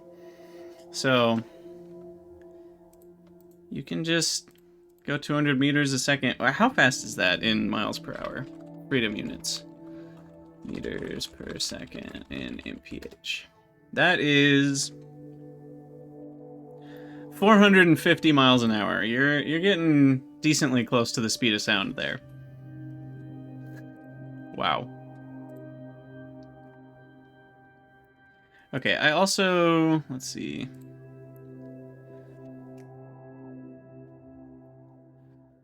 I'm gonna stop recording and start recording again so that I have 2 separate video files instead of 1. There we go. All right, what's next? What is next? We could do another orbit. We could do the fireworks. That sounds kind of fun. That should be easy enough. All we need, we'll do a new craft. Okay, now I don't know why, but when I did new craft, it was automating, when I was playing this yesterday, it kept automating the height of the part to 0.16 meters, which was really annoying because then you couldn't like have the nice numbers automatically. And I don't know why it was defaulting to that. Anyway, this doesn't need to be very large. So what's our goal? 3162 boom juice in a fuel tank. So we need a fuel tank that has 3162 boom power, which is somewhere there, that one. Explosive power. Wait, what's going on? Oh, there we go. Fuel type. So for the same weight, it looks like they have the same boom power, roughly. Yeah, explosive power, I think, is just based off of weight of fuel. If I fill it with 350 grams of Carolox, or solid fuel, it's about 10 grand. And then if I fill it with 350 grams of Carolox, it's 10 grand. So I only need 3162, which means I can maybe go a little skinnier. We'll go 0.2 meters. We'll make that solid fuel 3162. Okay, there we go. Yes, it does lower as it empties. So what I was thinking, I don't know if you can change. I don't think you can keep it from emptying into the engines, but an easy way to do that is just interstage it, and that should separate it. Priority to -1 would just mean that it'll burn after the first one, right? Won't it start burning still? Like, I want it to be able to float high enough, and with solid motors, I can't turn them off. So I would need it to not even be possible for it to burn. Anyway, so these goblins are so light that I feel like it's always worth it to just make them 150%.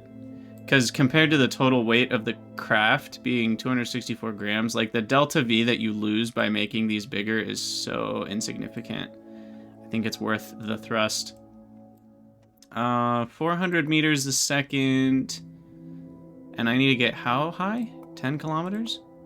Is that enough? I don't know if that's enough.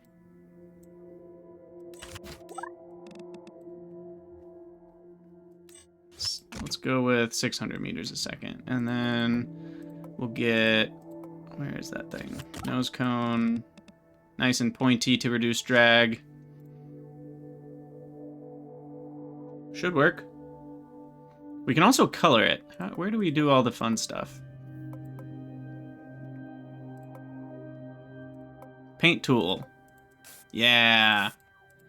Red, blue. Ooh. What's that? How does that work? Solar cell. Metallicness, smoothness. Ooh. It's all sorts of stuff. I don't really understand what smoothness is doing.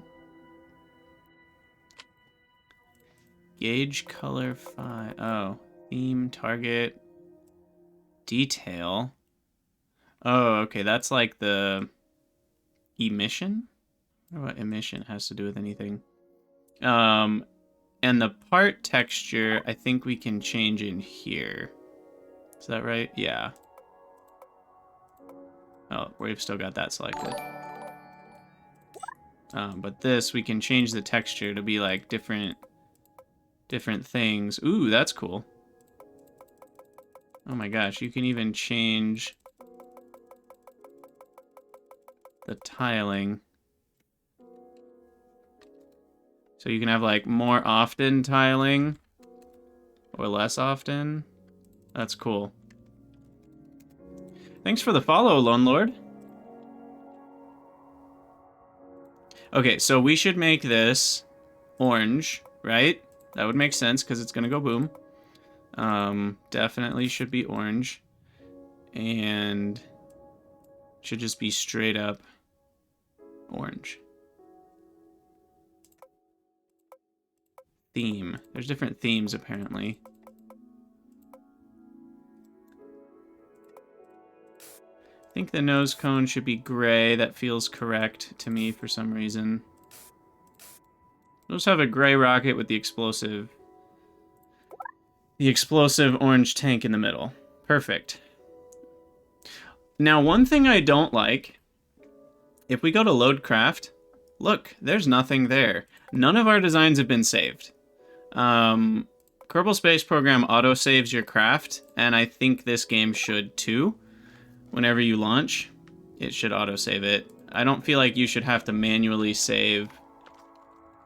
So we'll call this fireworks, I don't know, 1. Maybe we should be more descriptive, but that's what we're calling it. There is 1 autosave slot. Yeah, I think it should autosave in a way that, like, if you do another craft, you could go back 5 or 10.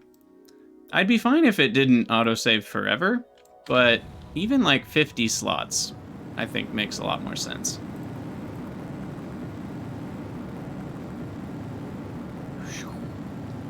Alright, is this going to get anywhere near high enough? 4 kilometer apoapsis.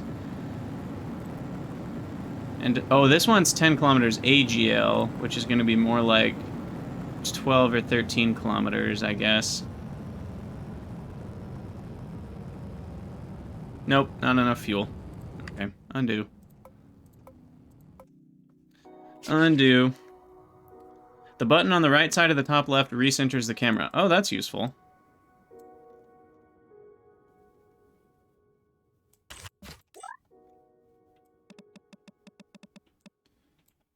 I'm used to my space games taking up all my RAM, so that's fine. I remember modded Kerbal Space Program was the reason I needed 32 gigabytes of RAM rather than 16.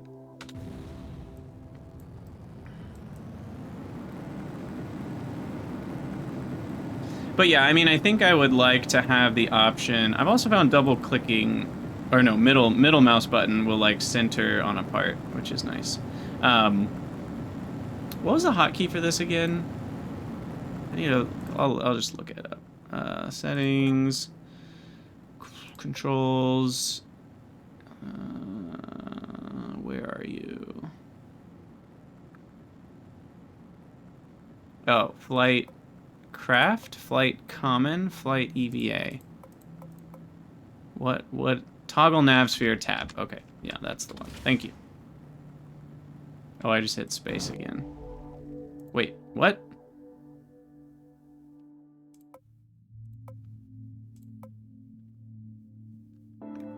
What just happened? I didn't tell anything to explode. Oh, I did my inner stage, and then the thing flew into itself and blew up. I think that's what happened.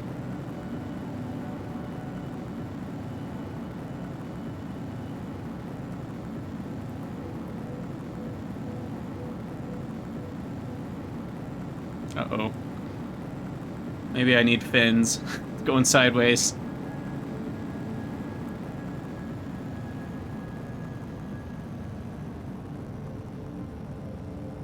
I really should you know what I should do is not unbind spacebar. I should just change it to pause. I should make the game work the way I want it to work, right?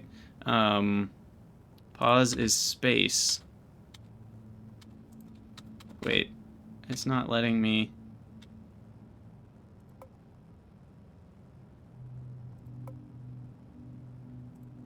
Remove.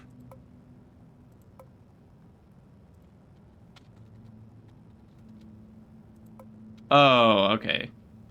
Space is already in use by jump, activate stage, and jump. Do you want to replace it? No, we'll add it. And then... where was the other activate stage? Is there one in here? Why did it tell me it was overriding activate stage? Because I already removed it.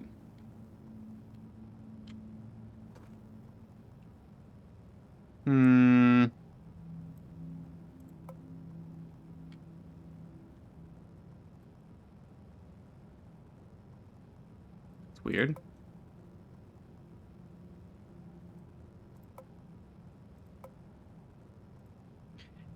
Yeah, like when I hit space, it says it's already in use by those three things, but where is that activate stage?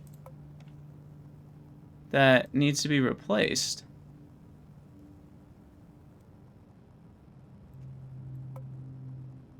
Interesting. I don't see space anywhere on here. I don't even see jump using space.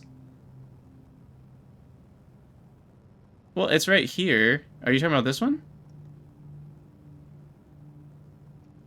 But space isn't bound to it, so why is it saying space is already in use? That's what I'm on about. What do I want activate stage to be? Enter? Yeah, we'll replace lock heading for sure. And then lock heading is going to be T, toggle translation mode. Huh. Do I care about that? Bleh. I'm used to T turning on SAS in Kerbal Space Program. We'll replace it. I'll figure out something else for translation mode when I get there. Okay, close. Yeah, docking with RCS, that'll be needed later. This is gonna get just high enough, I think. Alright, boom tank, you ready? Kaboom! Huzzah. Alright, we did it. We made fireworks.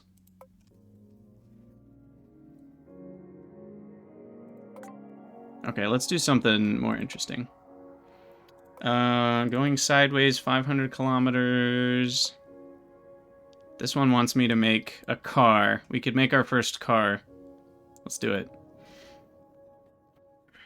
No thanks. We already saved that craft. Since we are building a craft that mostly moves horizontally, we need to change the command disk from rocket to plane configuration. There we go. Let's also increase the battery capacity. Change the volume for battery to 25%.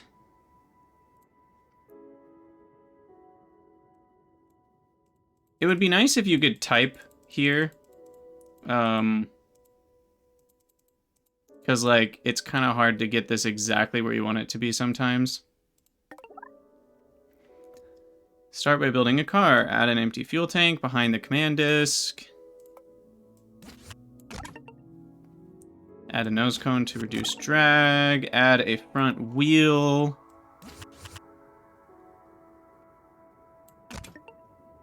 Now add a rear wheel. I think cars usually have wheels on both sides, so let's use the symmetry tool. Oh, I did it in the wrong order. Okay, make the front wheels turnable and reduce the engine torque to save money. Symmetry mode will automatically receive any changes we make. Turning angle to 20 degrees. Torque to 0. Crank up the torque on the rear wheels and lower the gear ratio. Oh, that's turning angle. Whoops. Torque. Change the gear ratio to 1 for maximum top speed. Okay. Change the motor input to use pitch instead of throttle. This will allow you to go in reverse in case you get stuck. Makes sense. Cool. Excellent. I've never seen a better car. It's beautiful. The speedy bullet. What we really need though is racing stripes. There we go.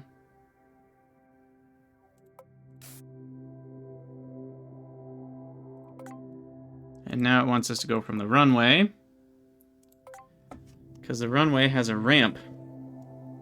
Playing this game on mobile does not sound fun to me. Maybe that's just me, but like, there's so much going on.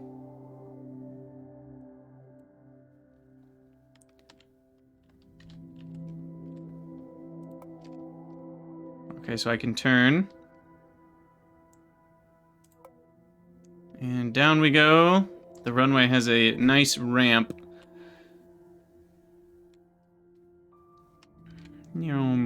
22 meters a second. Holy cow. Land speed record, 28 meters a second. 35 meters a second. Whee! Wow, that's a long drop off. Kerplop. Beautiful. Okay. So, that is a car. And I'm sure they can get more complicated than that. Taxi driver. Go through all the checkpoints. I actually did that one yesterday. You have to drive around the little town. It's not the most exciting thing you've ever seen.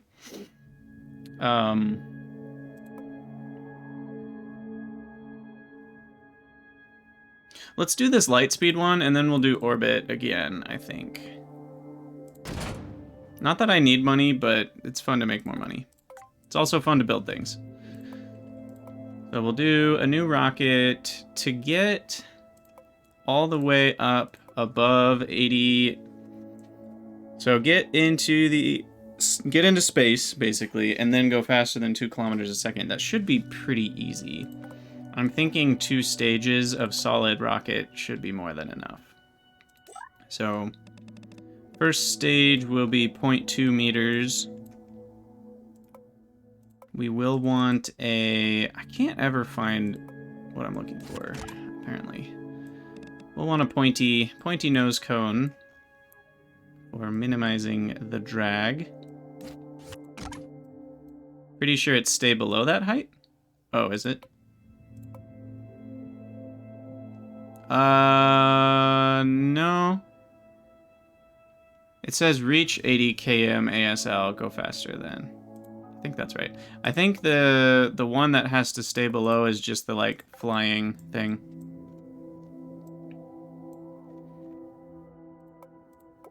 Okay, so engine.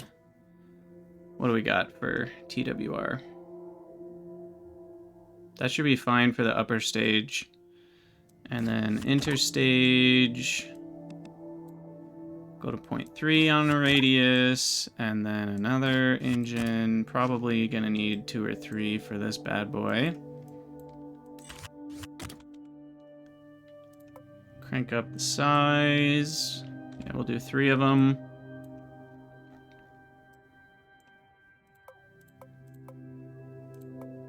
Stage 1, 993. Stage 2, 2 kilometers once it's in space.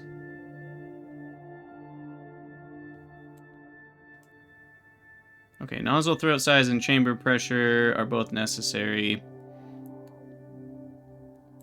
for the first stage, but what about the second stage?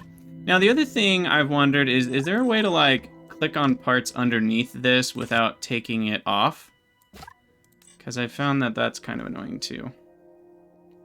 But this guy is going to be at a higher altitude, and so maybe...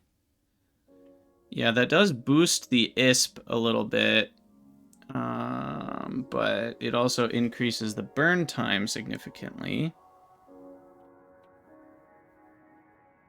I can go down a little bit, I think. And this is literally just changing the burn rate. It does make it cheaper, but I don't need to make that slower. You can hide them in magnifying glass. Oh, interesting. How do we do that?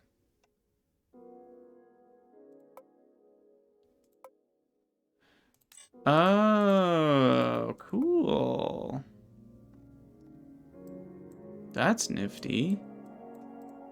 I like that. Okay, is this gonna be enough?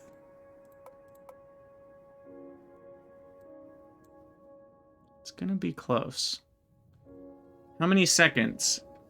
Because we're gonna lose 10 meters a second due to gravity for every second that it takes. Which means I need to do all this in 100 seconds. Yeah, I don't know if we have enough delta V. I don't know if that math was correct, but it sort of makes sense.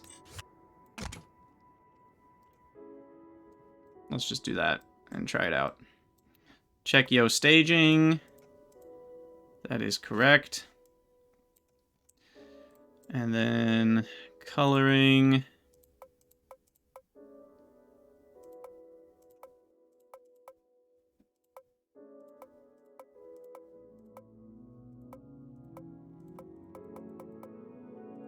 Trim 4, like what is that?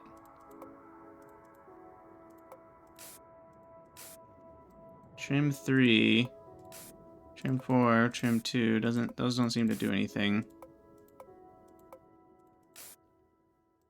Oh, more detailed parts, I see, okay.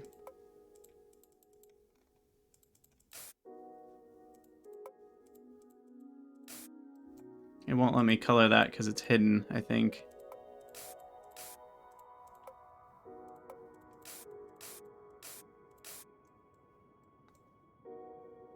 Kind of annoying that you have to unhide it to paint it. Although at the same time, it could be kind of annoying if you can't paint underneath hidden parts. So I could see it going both ways. All right, the gray goblin will launch. How expensive is this thing? 16,000? What am I making off of this? Oh, 400,000. Okay, we're fine.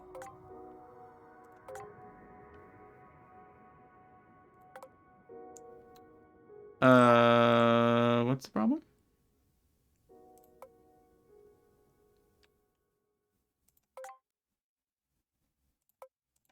Oh, I was trying to launch on the runway. That was the problem. Okay, lock heading. Go for it. Oh, I hit space. Enter. There we go.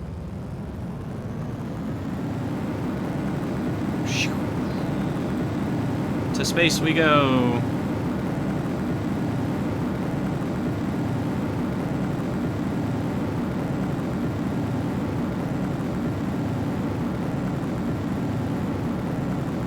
We'll see if this is enough.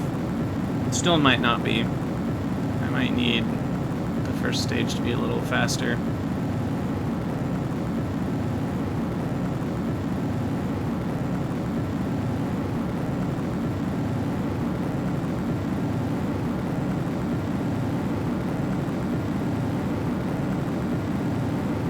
Angular acceleration, we are turning slowly.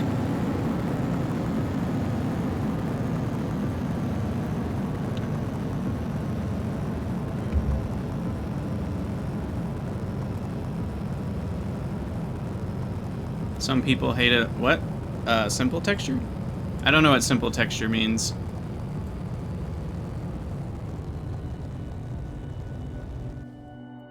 Okay.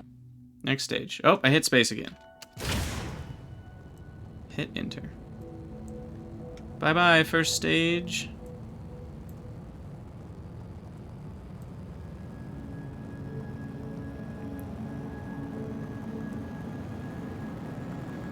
Oh, you just mean the, like, the part texture. Okay, so we need orbit to be fast, so we'll lock prograde on orbit now. Wait, did I run out of battery? Why is it not turning? Oh, I didn't add gyros. This has literally no attitude command. Yeah, this is not gonna work. Our TWR is so low, we're not even... Okay, well, let's make a couple changes here. So you're just talking about the default texture, because we can change it. Rivets, crossbeam, insulation. The insulation one I really like for satellites. There was one in KSP like that, like golden.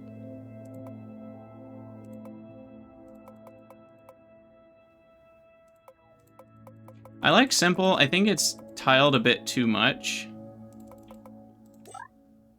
Personally. Like, I think kind of being wider makes it look a little better, but anyway. The issue here was that this guy was not enough thrust.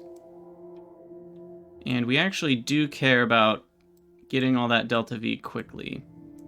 I think maybe 2 engines is more appropriate so that we can go faster. And then I think with this one, 4 engines is appropriate. And honestly, that change alone might do it, and then you will get more gyros. And the other thing, I don't know how much battery we need for the gyros, because it doesn't tell you how much power the gyros take. And so I don't really know, like, if they're trying to turn the craft, how much battery are they using? It's probably not very much, but anyway. Let us try again. Okay. Lock, heading, enter.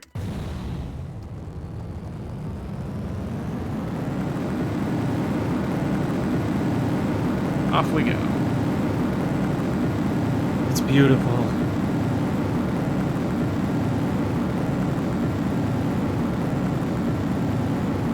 There's just something so satisfying about launching rockets into space. I can't put my finger on it, but it's just wonderful.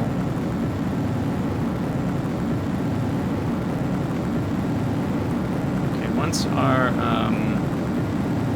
once the air density is pretty low, we will switch over to orbit prograde, which is that direction, to get the most speed possible.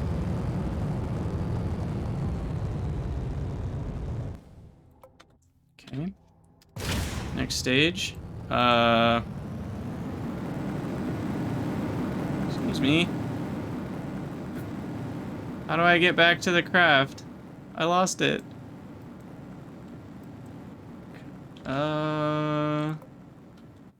Hold on. Top left button, right side.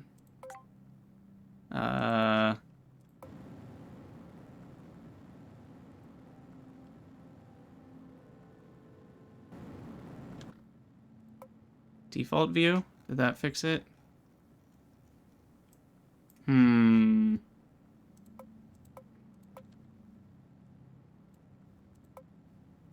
Ah, there we go. Yeah, that button disappeared for a minute. Okay, well, what's happening now? Apoapsis, orbital speed, lock prograde. Yeah, I had originally focused on the middle piece with the middle mouse button. And then when I staged, it just kept focusing on that piece, which maybe would be a good thing for the game to not do. Anyway. So, lock prograde.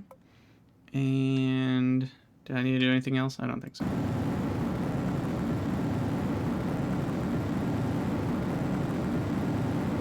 There's the power usage, 60 watts. It looks like it uses 60 watts whether the gyros are active or not. That seems strange to me. We did it! Light speed! And just barely, look at that. 2,052 meters a second. Yeah, I have seen that you can do the cinematic flyby, which is pretty cool. Woo! Flyby stationary.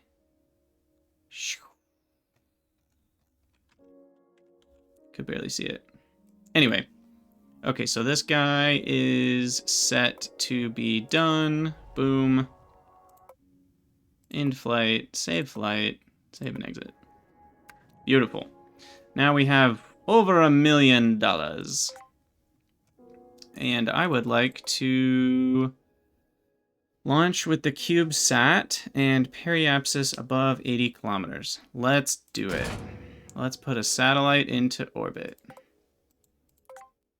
Is there anything else in the tech tree that would be useful? We have 45 points. I don't need struts yet. I don't need race cars yet. And everything else is 50 points.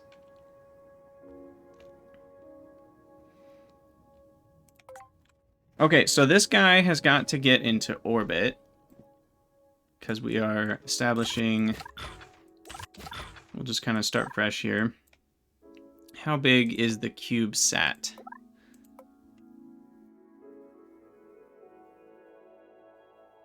that it? There it is. Oh, it's tiny. It's a little guy. I need like a cargo bay.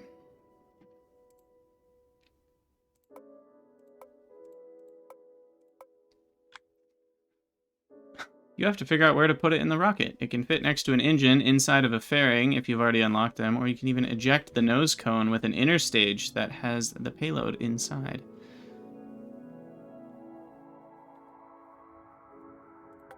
Okay, so what I'm thinking... Did I get fairings? I can't remember. I don't see fairings here, so probably not.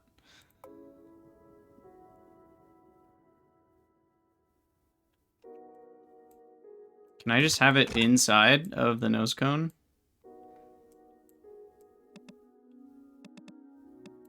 I think that works.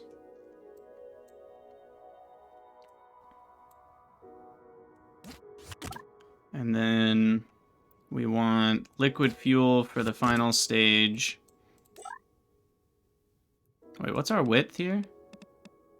0.2. Okay. That is an inner stage. That is not a fuel tank. Whoops. There we go. All right, so we want this guy to be maximized for space. Gimbal range can be a little lower. Does that even matter? No, it doesn't change the price or the weight at all. So the nozzle throat size, you get more delta V, but less mass flow. Yeah, we are set for vacuum. I also find it somewhat annoying that you can't resize this. I would rather have this window a little taller and not have to scroll up and down for this. I don't understand why it can't just be a little taller. Anyway. So the nozzle throat size, we want probably, I don't think I want a 3-minute burn time. Maybe 1.5-minute burn time. And then nozzle length is better as well, but at some point it just gets too large. And the weight is kind of insignificant here. It's like 202 kilograms at the most, 199 at the least. So I think something about That size is good. Oh, having 0 gimbal range reduces the cost. Anything in between doesn't change the price. Oh, you're right. Wow, that increases the cost significantly. And because this is a small stage, the gyros in here will be more than enough to handle that. And in space, you don't have any drag, so you don't really need a gimbal on this top one. Okay, 2.17 kilometers a second. Can I squeeze a little bit more out of it? 2.36. Yeah, that's good. Okay. Now we need an interstage. And we'll go to 0.4 meters, I think. We're already at 4 meters tall. We have a max of 10 meters right now. That needs to be a little longer. For realism's sake, that needs to be longer. Okay. Now, part of me wants to do solid motors for both. But they're just such a bad efficiency.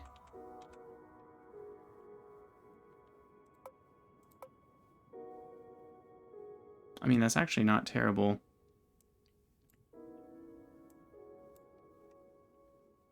Tempted. It's also heavier for the same delta V, so getting this stage off the ground is going to be difficult. We'll just use another liquid motor.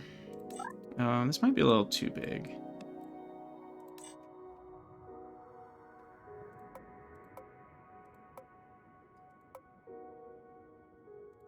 The Soya's interstage?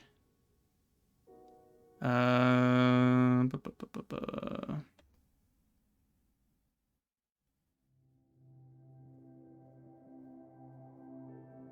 don't think I have that. It would be in style. Oh, yeah, I don't have other styles.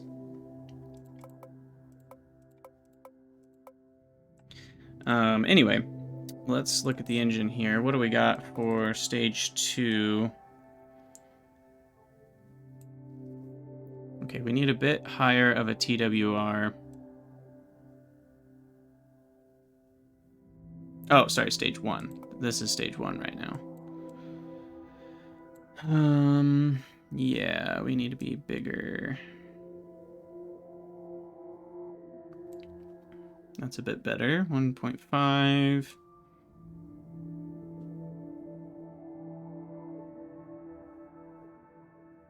That nozzle length is about right.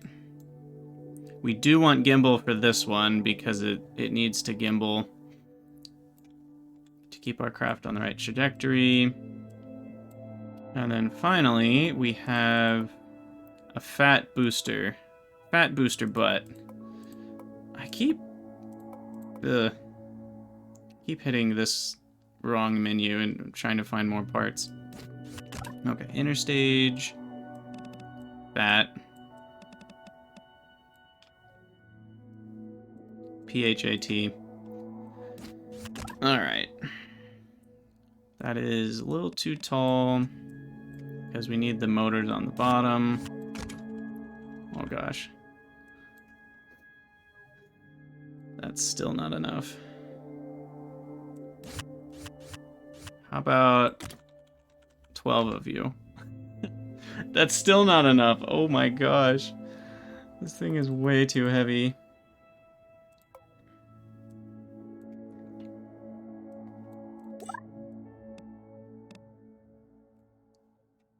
Okay. What was the delta V in a vacuum of stage 2? Or roughly, okay, 1.7 plus 2.3. That's 4 kilometers a second between those two stages.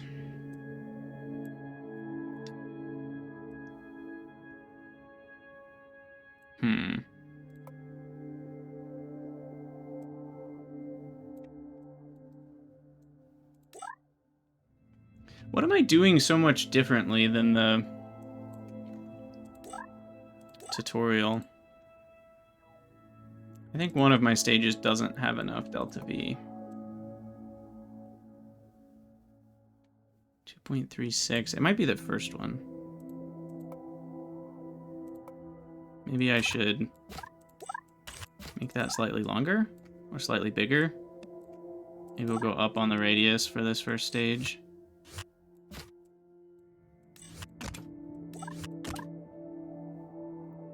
And then stage 3 has 2.7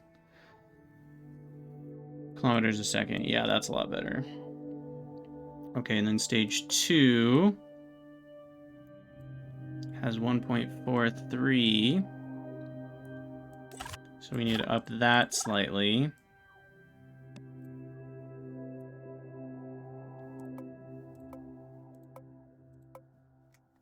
Why did that just go down?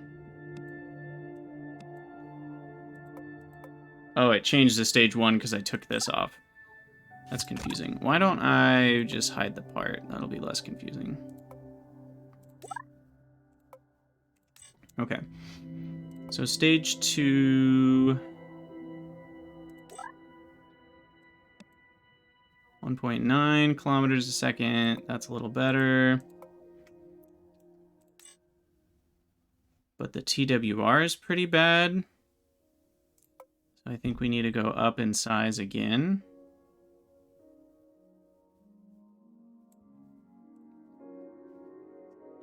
And then...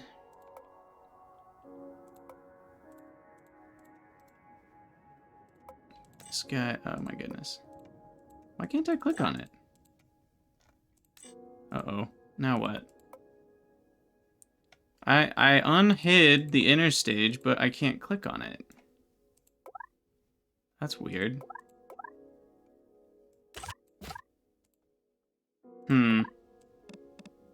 That feels a bit odd.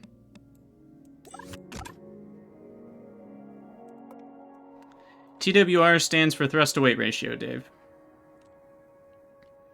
Okay, so then our final one has to have a crap ton of little goblin motors to even think about getting off the ground. 1.25. Starting... that's really bad. Do I dare put more goblin engines on this stupid thing? Also, this snapping, like, I want to put it, like, right here. But it snaps so far away.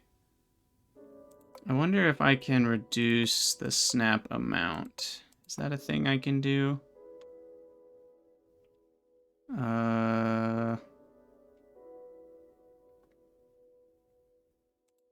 Show attach points. If we turn that... no, it still snaps big time. Attach to surfaces. That's the opposite of what we want. Is it grid size? Will that... no, that doesn't fix it either.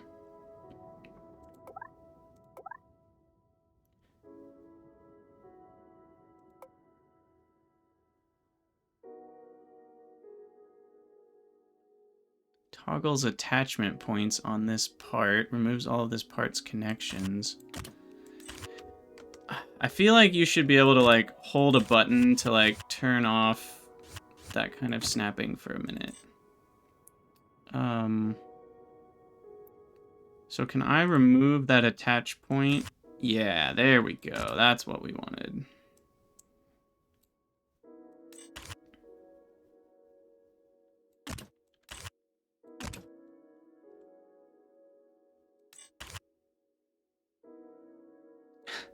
Wrong answers only. Okay, how do I want to do this? This looks cool.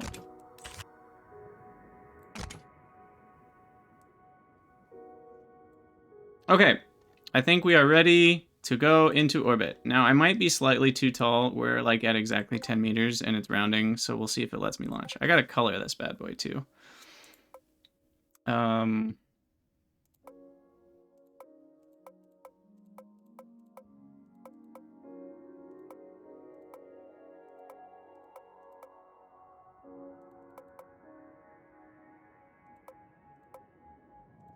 Customize. Base color. Okay, the base color should be more gray than white, I think. That just looks better. And then metallicness. Looks pretty cool.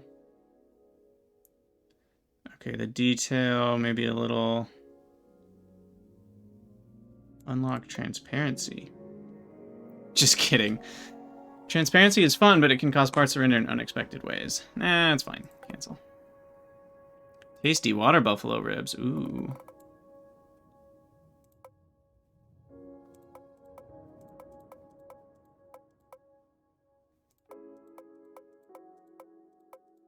Okay, so there are other colors that it'll automatically put on things. Like one of them is the, whatever this is up here. That's probably, is it heavy metal? Yeah. So that thing counts as heavy metal, and we can change like the default color.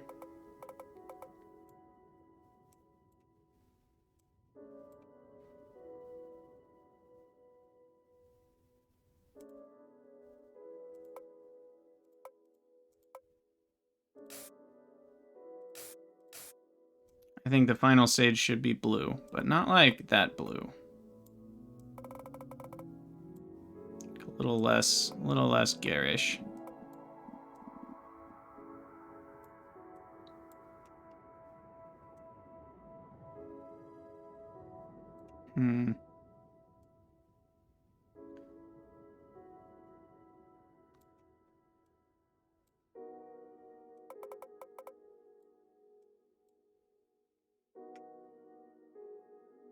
Okay. Let's do it. Nope. Few issues. This craft is too tall.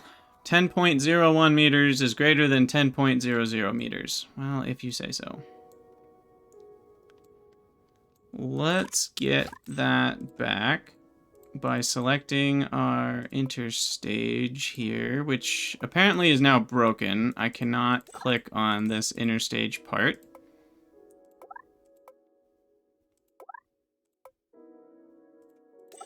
Wait, what? Okay, now I can. That was weird. Slight clipping, but I'll take it. Should I save this? Probably. Save craft. Oh yeah, shortening the nose cone would have worked too. Drew Orbiter 1. Small payload to orbit. What? The command unit has too many stages assigned. 3? What all is staged?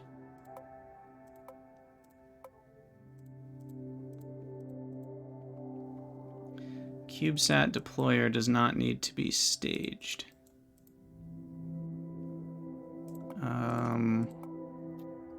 CubeSat deployer. How do I unstage you?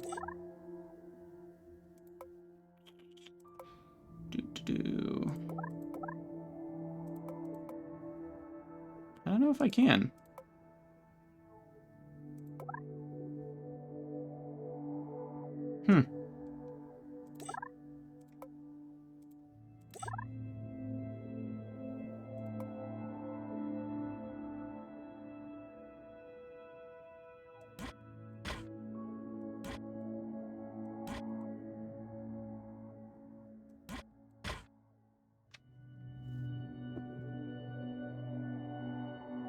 I could always just manually... Well, I don't know if it works the same as Kerbal Space Program. Can you activate parts manually? I'll be in space when I need to deploy it, so that maybe is fine. We'll try it this way. Because if I can just manually activate parts via like a right-click menu, then it doesn't have to be staged. So I could just manually interstage and manually activate, you know, a motor. All right. Nav ball. We'll go straight up for the first stage. Fight gravity as much as we can.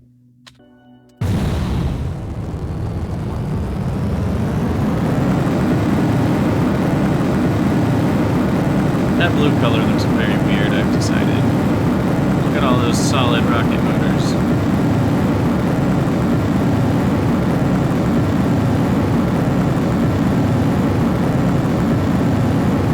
Barely able to get this thing off the ground.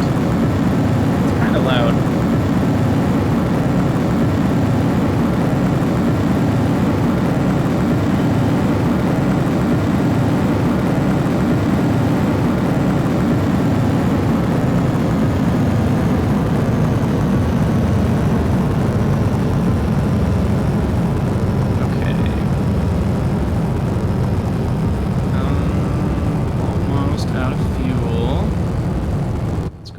Pause. So now is the part where we want to start thinking about orbit. So we will go south. We'll copy their 95 degrees that they taught us in the tutorial.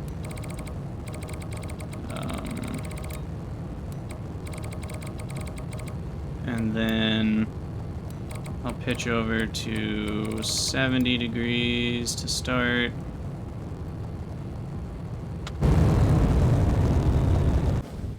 Okay, stage 2, activate.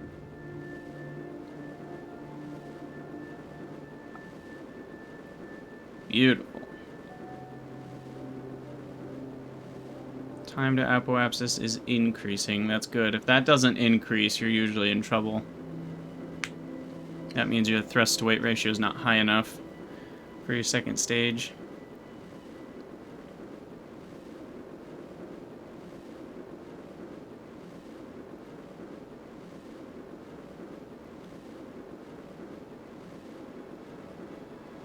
Okay.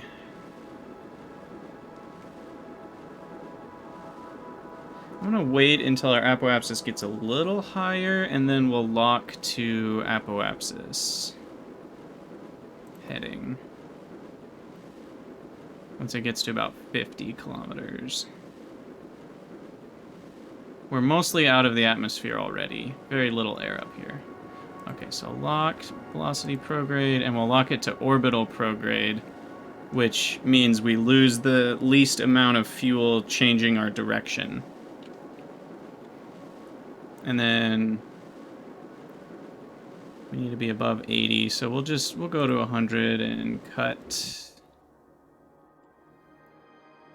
And then my third stage, this is where I liked in Kerbal Engineer we could see like the burn time on the next stage.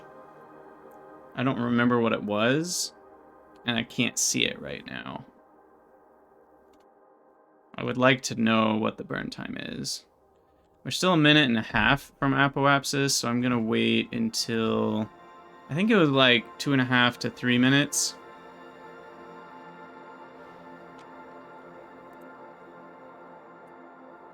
Oh, I can code that myself in Visi. Interesting.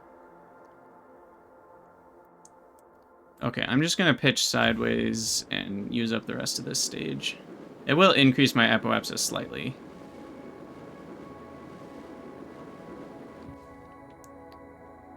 Okay, nice. Stage 3, activate. Oh no, it broke. Dang it. I was hoping I could activate it once I was in orbit. Crap. Okay, so what we're gonna have to do is change to not staging. I don't know, stage 2, maybe?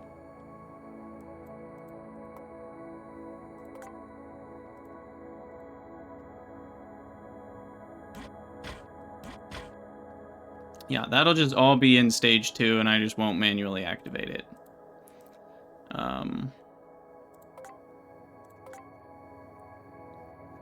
Visi is something we will have to check out at some point. I'm interested to learn more about that. Okay, we want to just go straight up. Go ahead and activate again. I'll fast forward this time.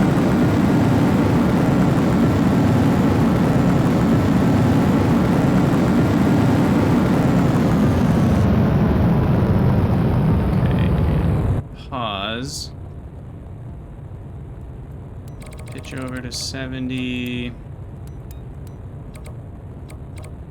95. Okay, now we're out of fuel. So now we need to manually activate U, interstage. And then manually activate... Is there like a parts list that I can pull up?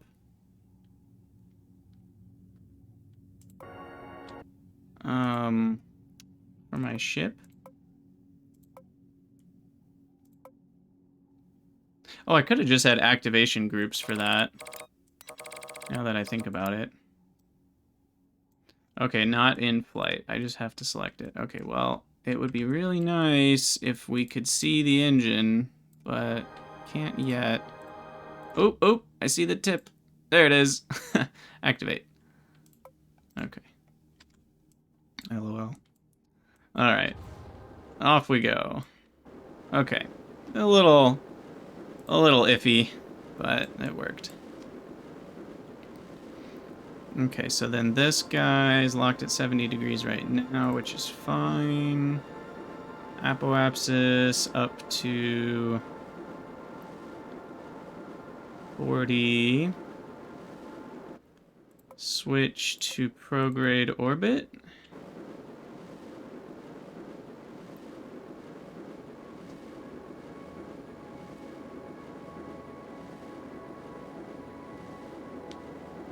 And then...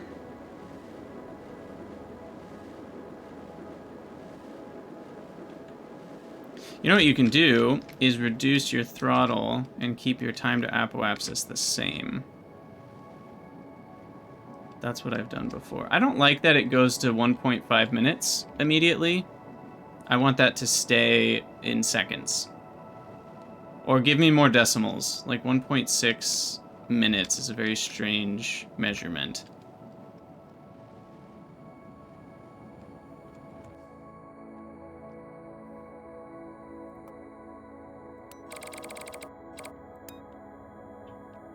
I can add a display visi that shows me in seconds. Okay, maybe we'll have to look at that.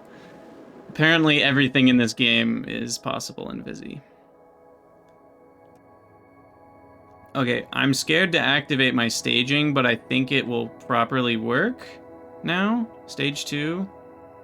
Activate.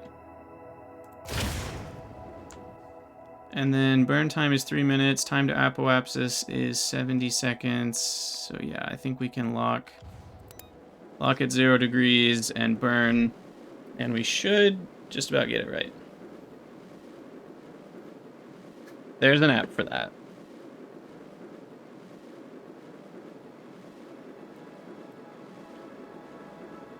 Okay, so I'm gonna fast forward this a bit.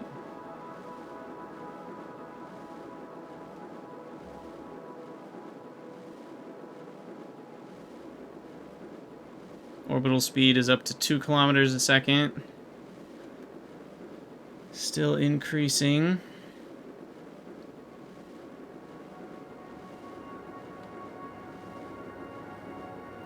Okay. Let's pause for a moment and see what we're dealing with right now.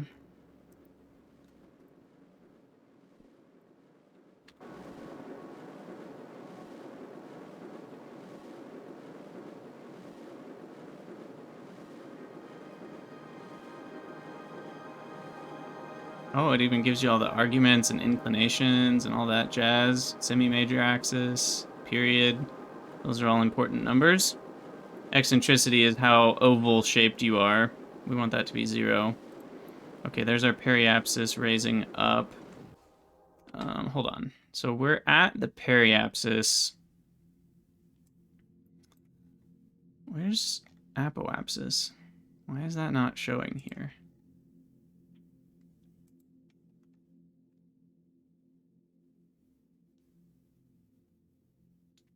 It's weird. That's not a stupid comparison at all, Plane. I think, I mean, I don't like using the word stupid, not to be rude, but it would be ridiculous to say that this game shouldn't be compared to KSP, given the kind of game that it is. It is very much impossible to not compare it.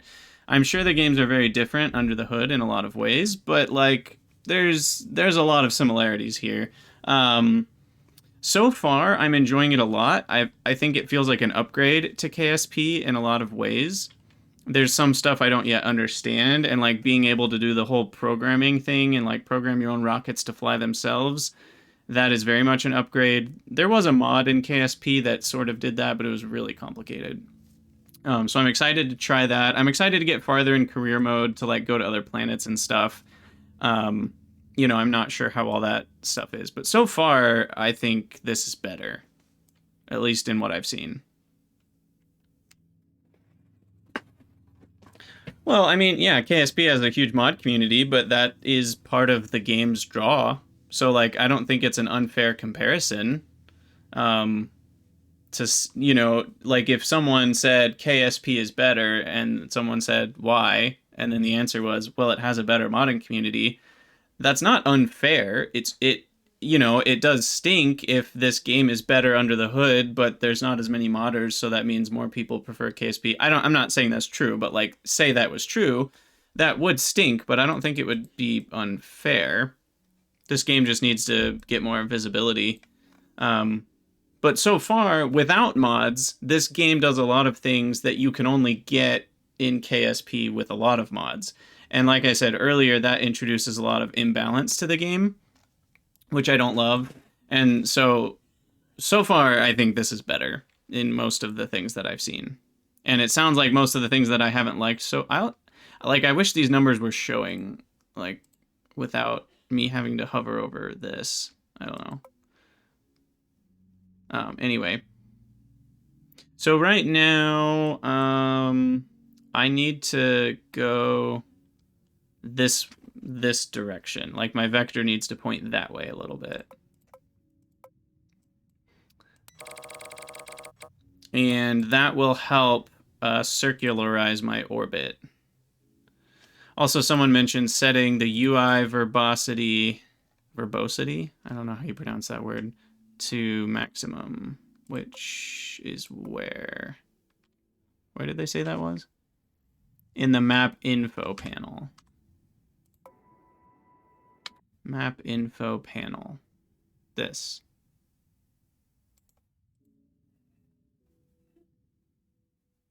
Map options. Aha. There we go. Ah, there it is. Goodness. Okay. Gizmo align. Interesting.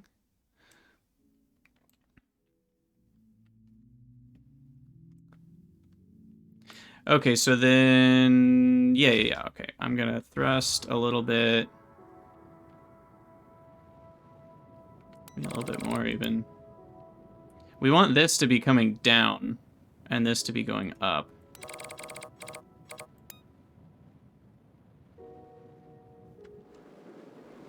There we go. It's a little better.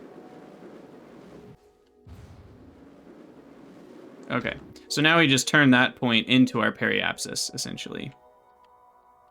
And we are at 4% fuel with only 160 meters a second of delta V left. It's cutting it a little closer than I like to, but we are ready to detach the CubeSat. Uh-oh. Detach? You didn't tell me I had to detach it.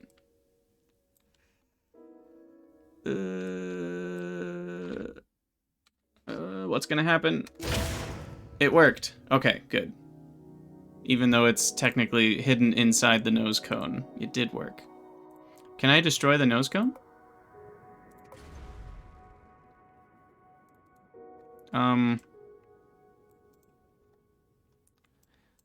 Does destroying a nose cone destroy the rest of the craft? Like, what just happened?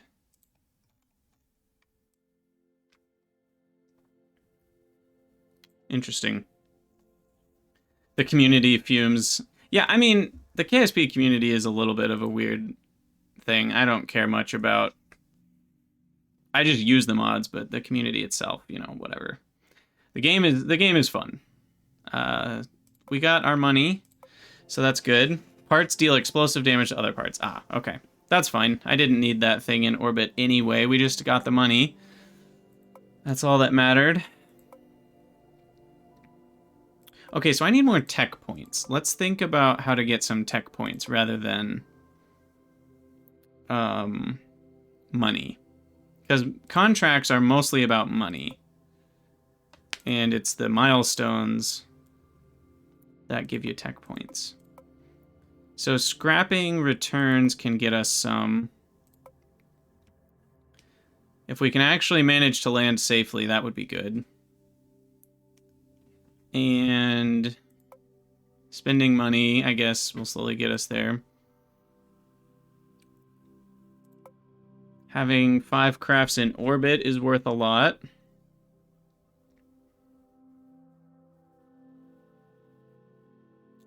And hyperbolic orbits are worth quite a bit as well. And a hyperbolic orbit means escaping the sphere of influence of Drew. So we would have to probably get to, like, I don't know, I'm just taking a guess. But wait, isn't it just square root of 2 times your current velocity if you're in a circular orbit? See you later, Dorian. Thanks for hanging out. I appreciate all your help. But I'm pretty sure if you're in a circular orbit, all you need is square root of 2 multiplied by your velocity to get to escape velocity. Technically, you can escape without a hyperbolic orbit. I guess that's true. Yeah, that's true. But it's going to be very close to an eccentricity of 1 when your apoapsis is approaching the sphere of influence edge. So, that's a thing. What do I want to do?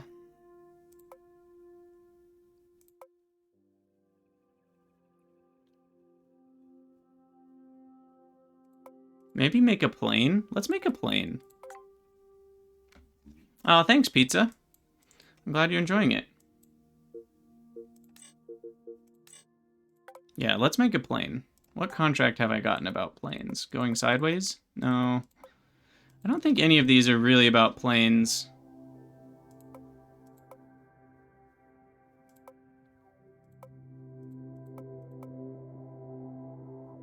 So maybe I won't.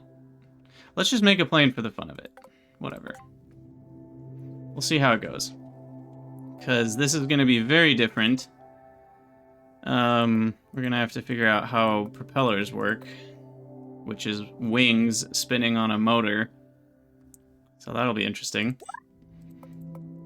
Plane orientation. This is going to be a pretty crappy plane. Fuel tank. Maybe empty of fuel. Wing. Check.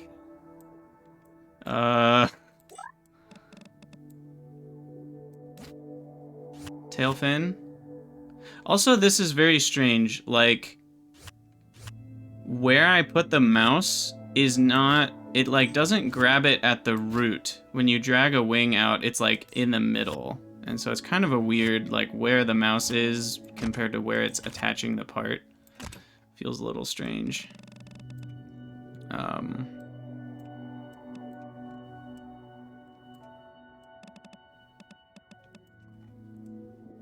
I don't know. That seems reasonable. Swept wings, please.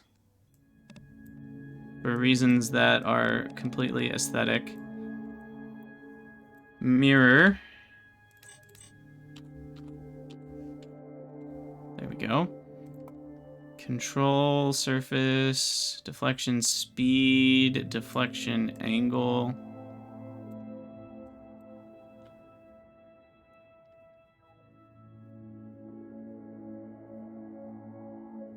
Okay.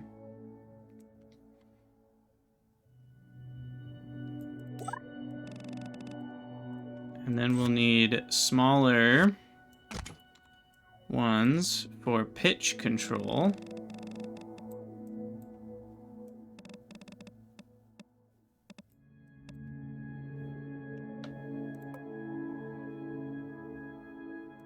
Maximum angle. Oh, you can select the control surface separately. Thank you. There we go. Yeah, this I want to be like mostly control surface.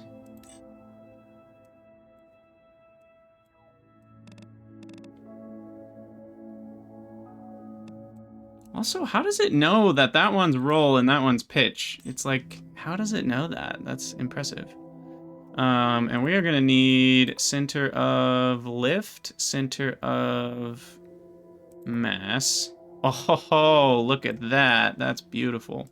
I can't remember if you want it to be slightly in front or slightly behind, for what it's worth.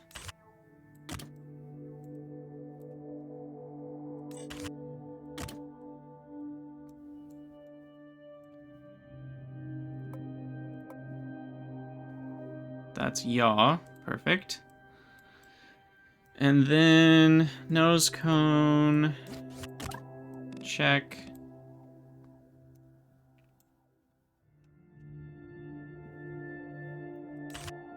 Well, hold on. Motor. We gotta figure out this whole spinning thing. Okay, what does this do? RPMs. We'll go with 120. Torque makes it heavier. Static resistance. We don't want it to resist that at all. There's an unpaid intern. That's funny. Let's add fins. Oh god, how does this work? Do I need to add a block? I probably need to add a block. Where's the block thing? Oh, I never researched it. Heh. LOL. Okay, I'll do one of these things. Oh gosh.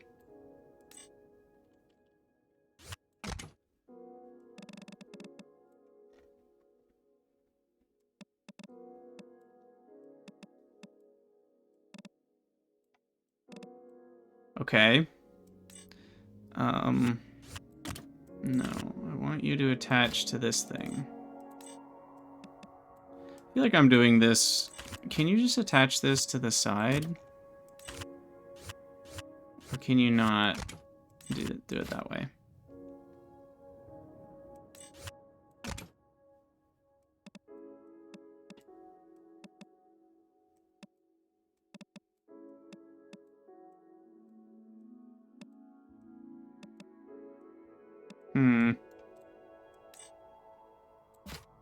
This doesn't seem to want to attach to that either.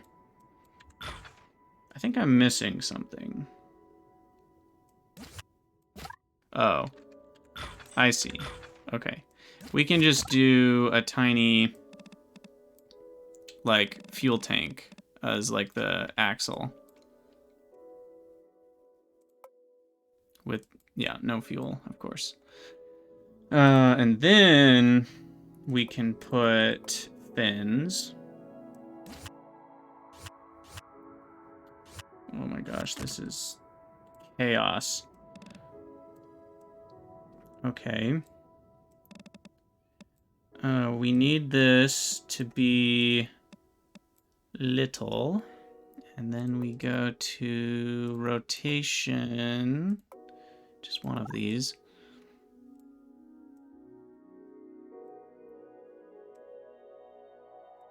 And then it needs to have a bit of a angle there.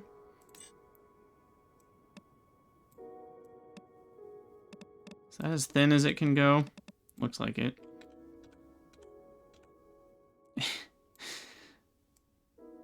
And this is technically... it's as small as it can get. This is a propeller. Might be too small, actually.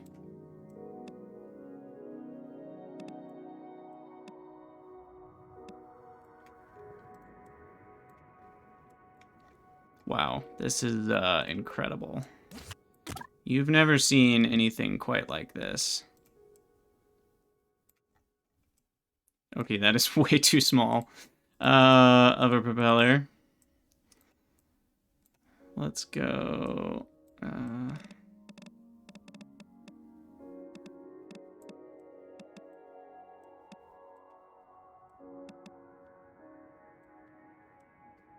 That doesn't look great.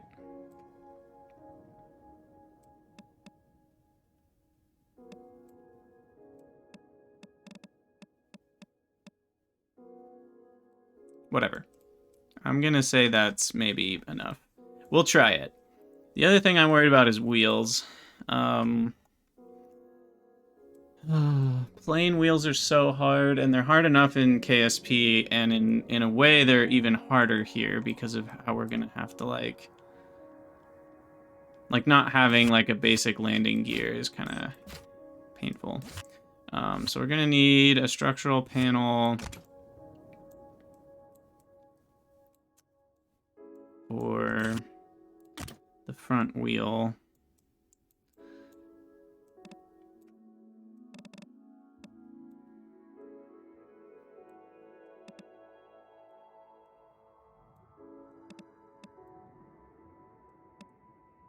Wait, that's going sideways.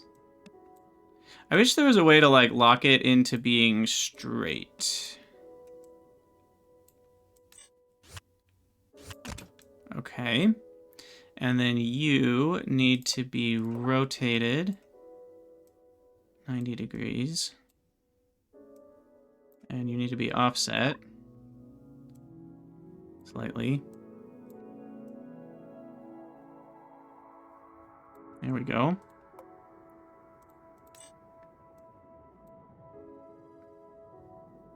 Wait, why can't I change the length of this? Oh, that's why. Okay. A little bit shorter.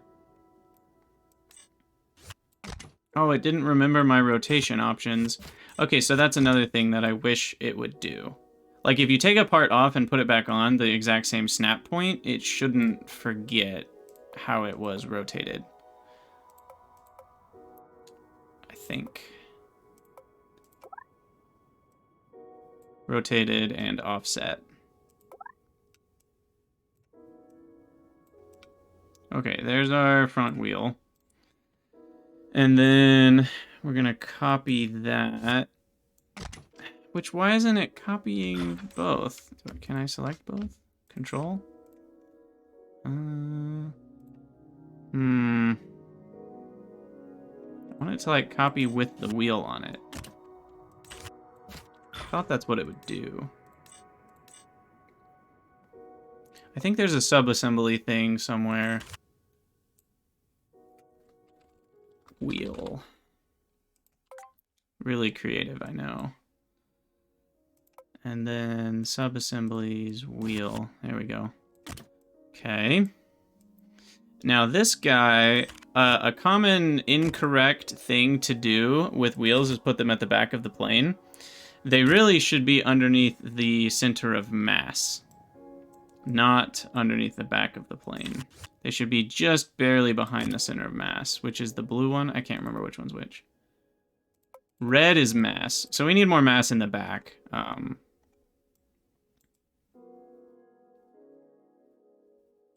Yeah, but they'll probably be somewhere around here. And then we want them to be slightly higher so the plane has a slightly positive angle of attack. So that's actually good. And now we just need to rotate these wheels so that they're straight up and down. Ooh, that's pretty skinny. Those should stick out farther.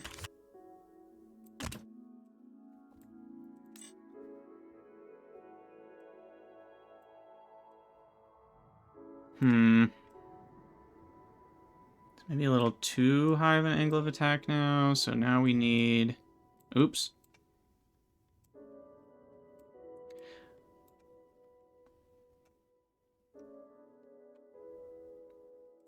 A fuel tank or a battery tank? Oh, I don't know. I have no idea what this is. So... yeah, it's so weird that when you can't, like, save the settings of a part. Because then you have to take it off to, like, make this longer. But then you have to redo all the settings. I wonder if I'm missing something there. That is something Kerbal Space Program did. It would remember the settings you did. Because it feels really difficult to, like, adjust something like that now. Because I can't adjust the length of this. Now that the part's on the end of it. Can I?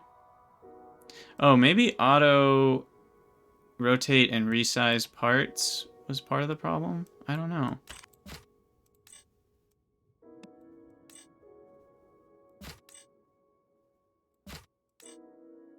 Okay, well now it's not attaching.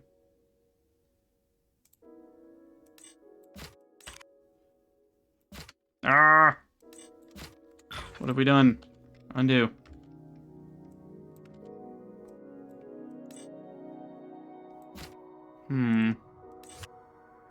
Yeah, see, it won't attach unless it gets to rotate it, which then you have to undo. That is a little weird.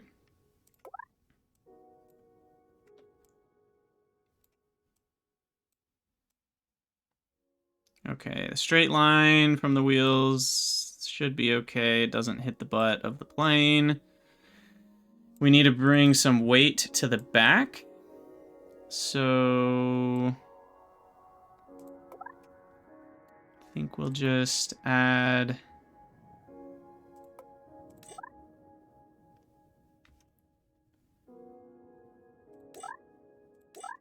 Oh, I guess we will need some battery. How do I make this a battery? Battery tank. There we go. I don't know how much battery we need. The motor consumes 12.3 kilowatts. So a 12 kilowatt hours would let me fly the plane for an hour. So we should be fine with like that much.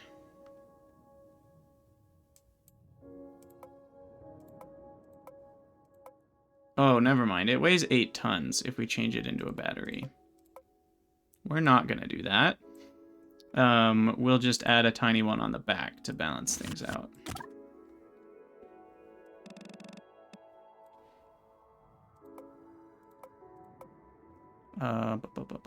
Battery.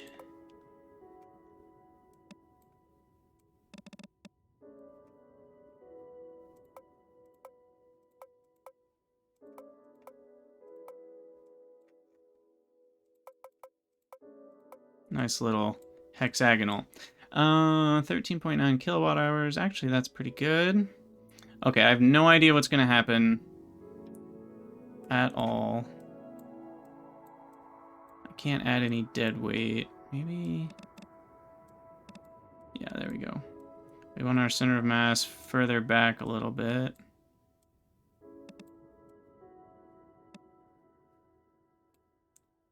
Slightly behind the center of lift, I want to say.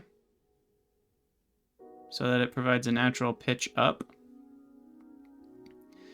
And let's see what happens. Save craft. Plane. Simple plane. 1.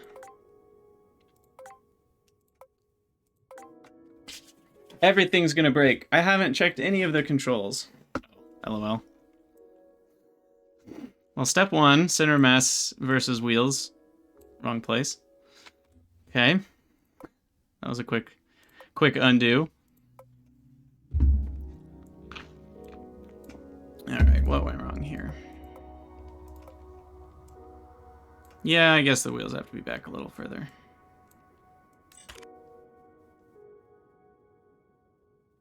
What? What? Why is that not connecting?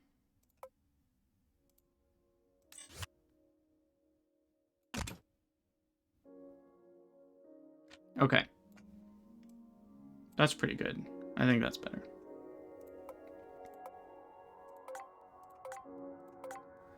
Let's try again.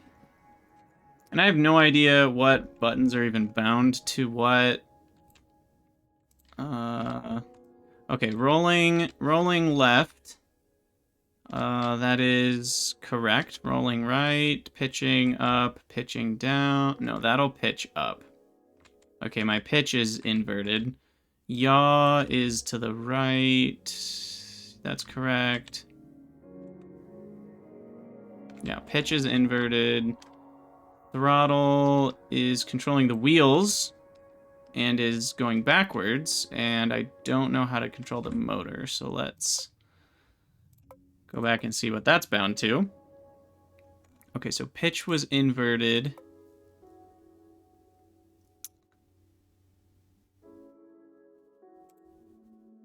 How do I... Oh, okay. I wish I could know whether it should be inverted or not. Like, I don't know which way it's going to go when pitch up is selected, but whatever. Okay, the motor input is slider 1. Let's have throttle be the input for that. And pitch is probably still inverted. Nope, it's correct. Beautiful. Okay, throttle up. Ah, it turns the opposite way that it's supposed to. Whoopsies.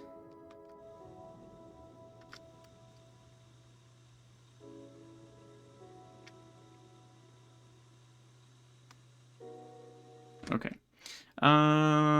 Undo. Wheels are still motorized. Yeah. It's not a bad thing to have the wheels motorized. I should take it off throttle, though.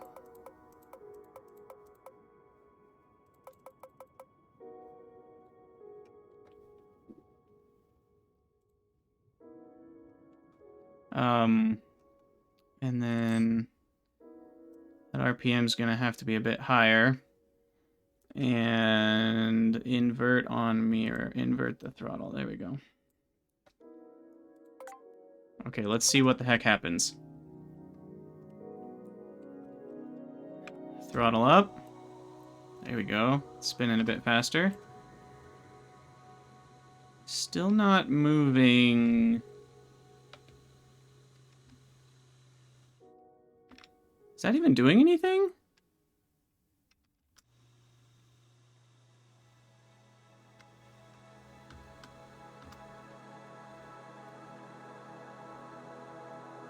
That feels like it's not doing anything.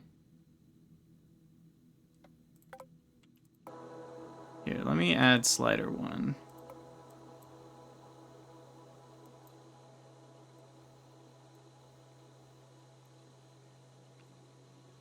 Okay, the wheels at least are correct.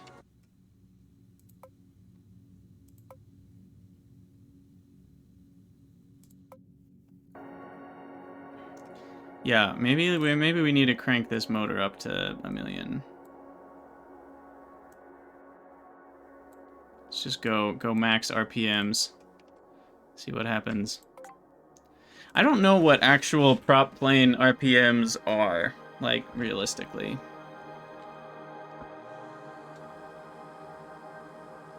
Hey, it's doing something now. Barely. It's not doing much. Oh my gosh. LOL.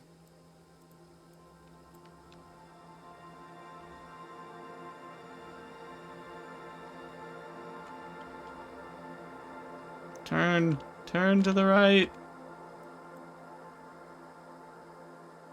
I need the wheels to be able to turn. Oh gosh. Oh no, there it goes. Okay, yeah, that was more successful than other attempts.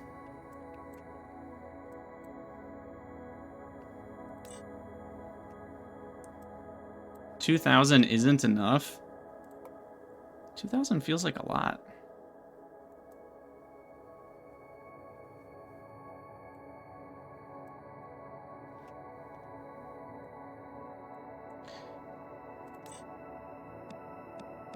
So clearly these need more volume, or surface area, to get in contact with the air.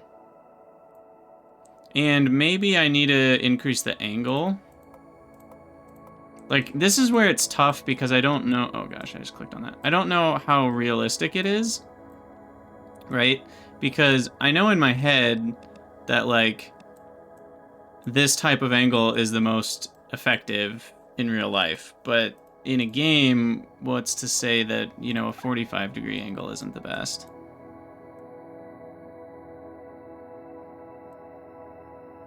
Wait, what?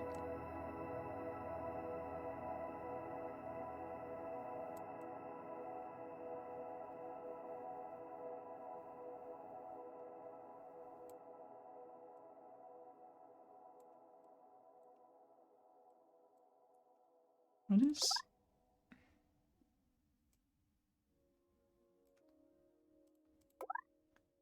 It says local, but it's, like, not actually...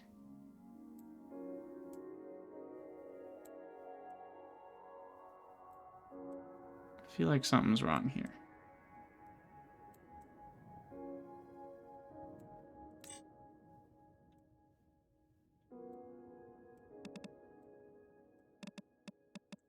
Okay, it is just where the wingtip is.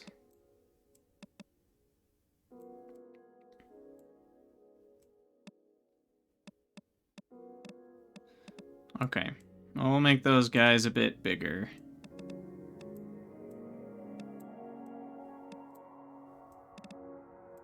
Maybe that'll be good enough.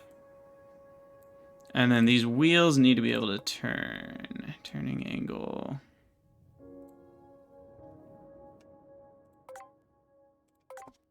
Here we go.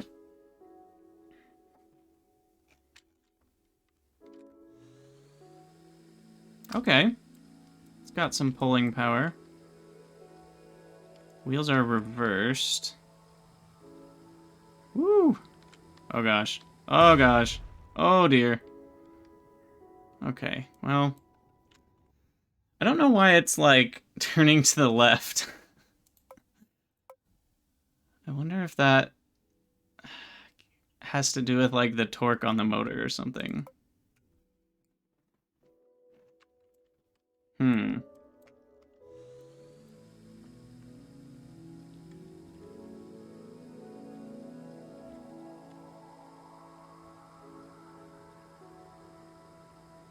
Whoa! Oh man, this really doesn't want to operate correctly, does it?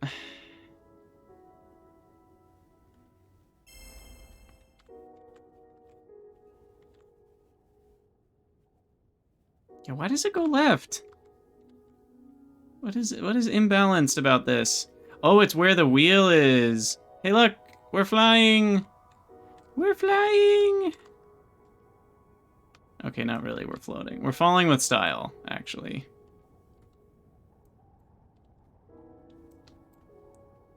Oh gosh. Wow. Yeah, it's because of the front wheel. It's the stupid front wheel. Is what it is. I think what I'm gonna do is put it back in the middle, even though I don't like the way it looks.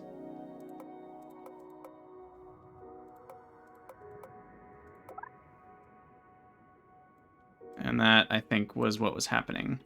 And then the wings seemed big enough, but the control surface, not so much.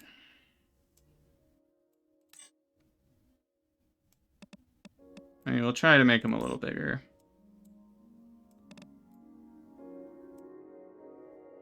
Okay, and then we need to reverse, because that was breaking my head.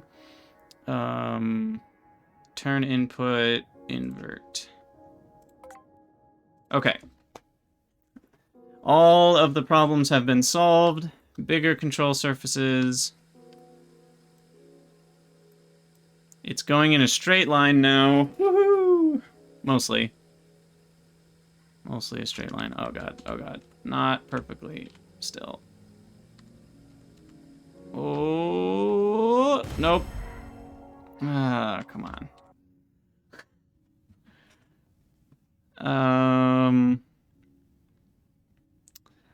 Let's see. Let's try a retry. Yes, they are very large elevons, elevators. Definitely needed for the slow speeds. It's very, like, it does not want to roll in a straight line, that's for sure. Still no lift off, though. Hey, we made it to the end of the runway. Oh, gosh. Look at this. Look at this nightmare. Oh, my goodness. Oh, my goodness, we got a flat spin. Woo! Alright. Maybe bigger wings. Thinner wings? Oh, yeah. Thinner wings will help. Hey, I flew that flat spin like a pro. Don't at me. I need to recheck my... Oh my, that is too much of a control surface.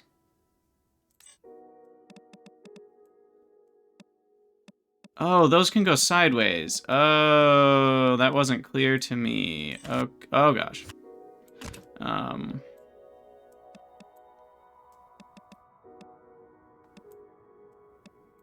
Okay. So, center mass, center of lift.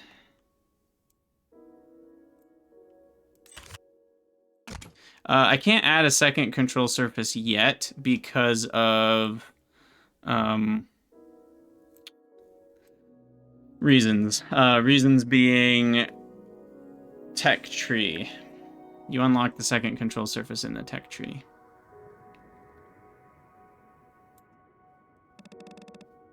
Okay, we're gonna try some fat-ass wings here.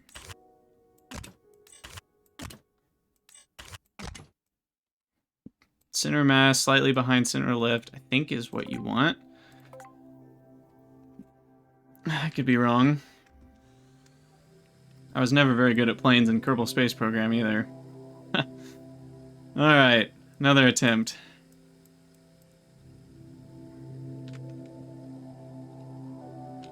Come on, baby. Come on, baby. Oh, no. Oh, no. Oh, no. Okay.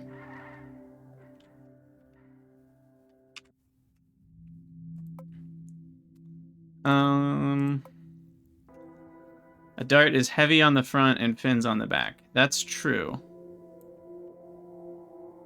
What's up, Dorian? Yes, we are, I don't know if you could call this a plane accurately, but it's something.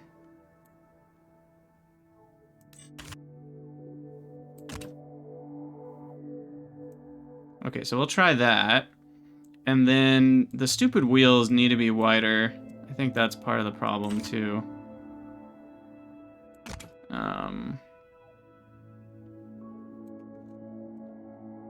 And then, let's see.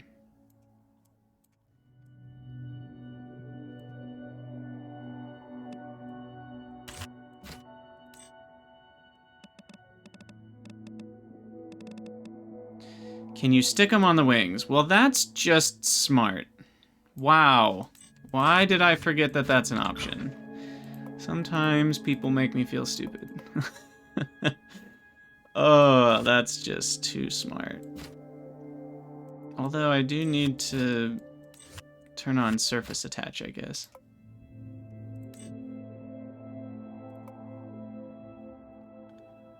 How do I turn on surface attach for the wing?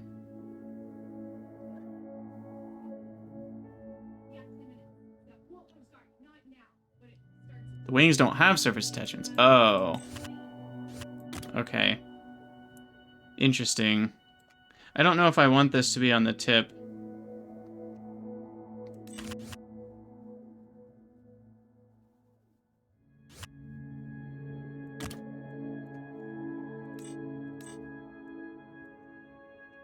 I think this will work. Use the offset tool. Oh, I guess the offset can fix this. That's a good point. Okay, so what we have to do then is go back to normal stuff, resize, make it skinnier. I wish there was a make it skinnier middle button, so you don't have to do both.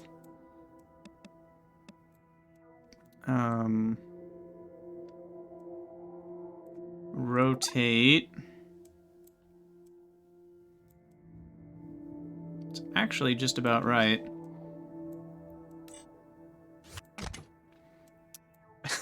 This just looks hilarious. And then we go offset this way, and forwards, and left. Yeah, it sounds like you don't play Juno, you just play Vizzy. Now these ones should be fine to offset this way.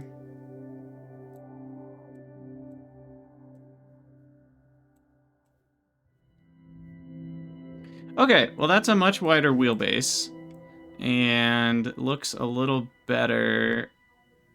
Unfortunately, they need to be slightly up.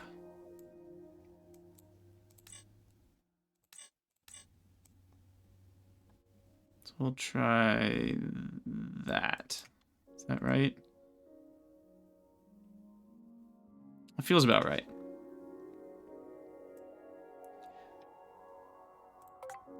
Hours trying to optimize an automatic orbit script. Yeah, that sounds like something I'm excited to try. Okay, it's driving straight. No, it's still pulling left. Why does this pull left so much, especially as it gets faster? What the heck? Is that front wheel turning? No?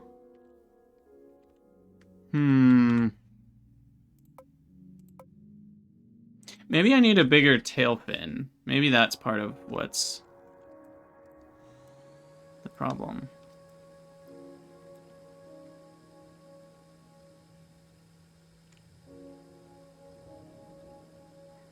I literally can't control it. Interesting.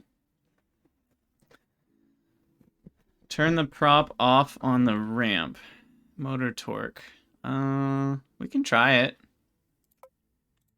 Yeah, I mean, it could be. Again, I don't know what things are simulated. You know, like, I don't really know.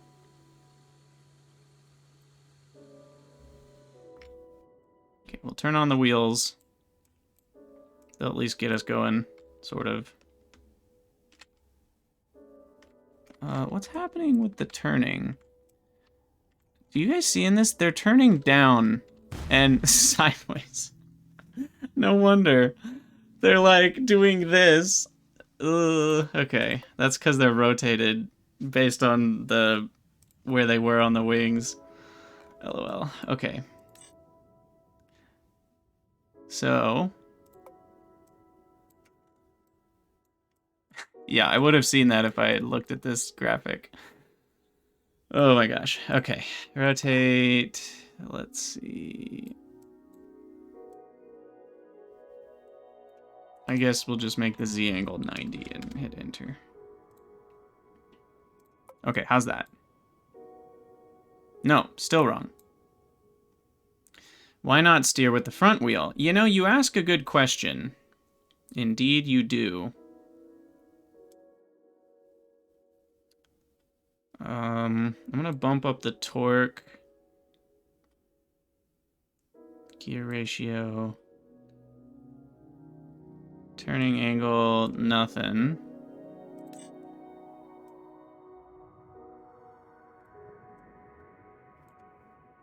That one's doing it too, though. Okay, so we need Z angle. Let's try 0. Does that fix it? Yes, that fixes it. Okay.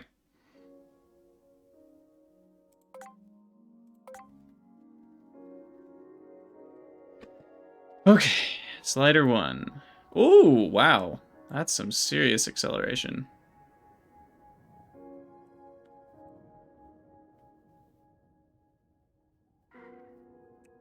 Where throttle's at 0, but the propeller's turning automatically.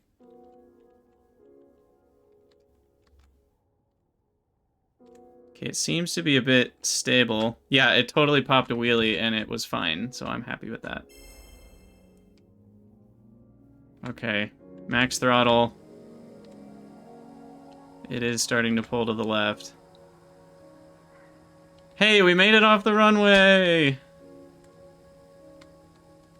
I can't vouch for aerodynamic stability, but we at least successfully made it off the runway this time. Progress. This is progress, I say.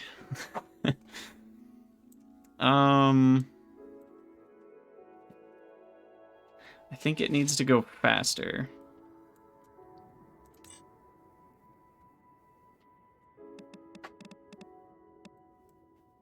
Okay, the prop can't be too long.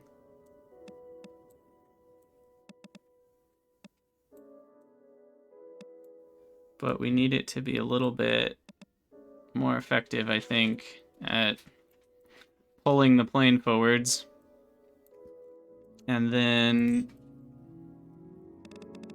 I don't know, does the wing need to be bigger still?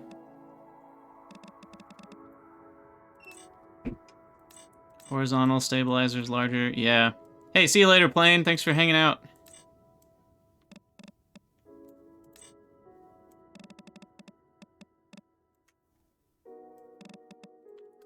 Yeah, I think something's wrong with the elevators as well. We'll take a look at that.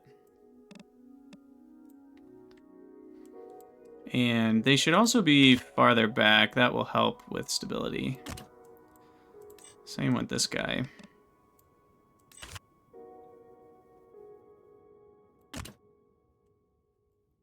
Okay.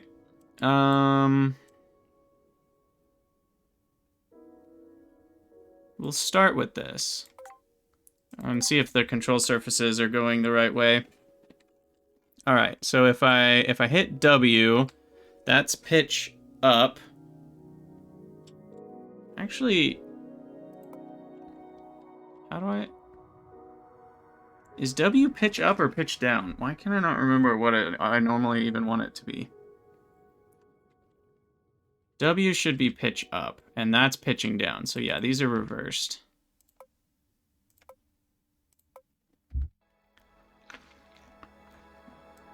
Yeah, it depends. Golden Shadows, it just depends on your point of view on like what you prefer. I like to think about it like the nav ball. So like from this perspective, W would point up. But if I were actually flying with the joystick, then yeah, like stick forward would be pitched down, and that would be backwards. Anyway, what am I doing? Reverting this direction. Invert. Okay. So W is pitch up. Perfect. Pitch up, roll left. That's correct. Roll right. Yeah. Yaw left. Does the wheel turn left? Okay, so all the control surfaces seem to be good.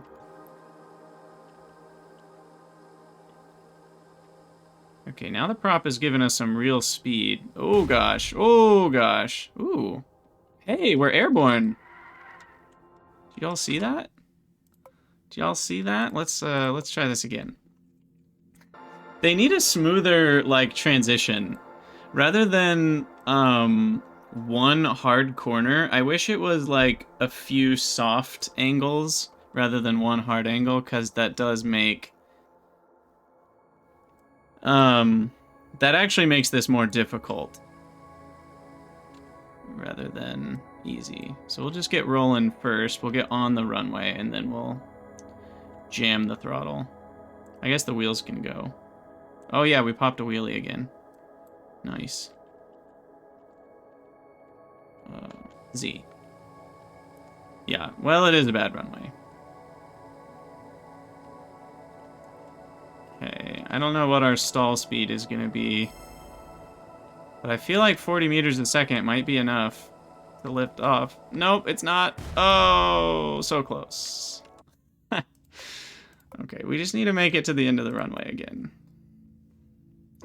Making it to the end of the runway is challenge number 1. We'll use the wheels. Ideally not popping a wheelie first. Okay, we'll let the plane go onto the ramp first.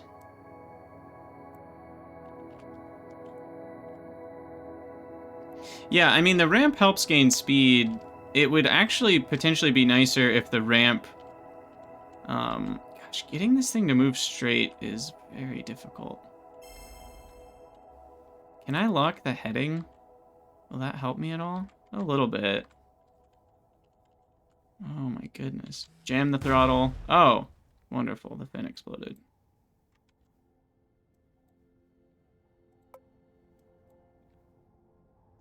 Okay. Well, it's at least flying.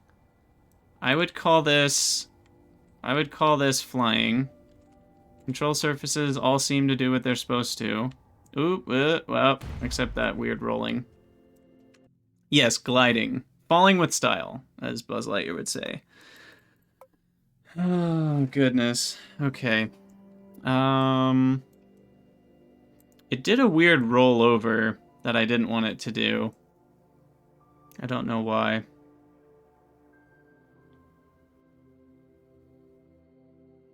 What do we even fix? The propeller's a little too long. It keeps hitting the ground.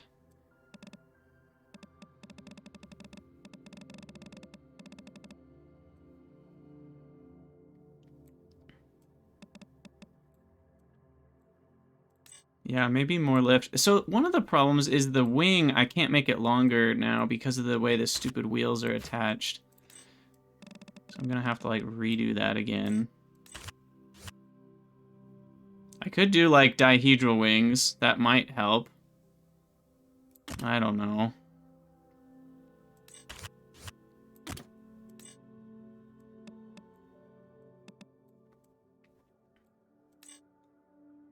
Also, we have a slow plane, so we don't really need swept wings. That doesn't do much for us.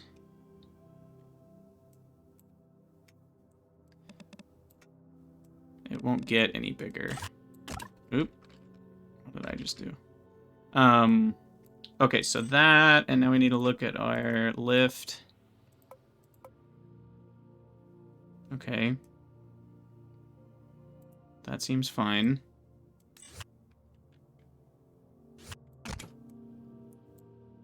And then we gotta... See, this is annoying to, like, have to offset it every single time. I really don't like that.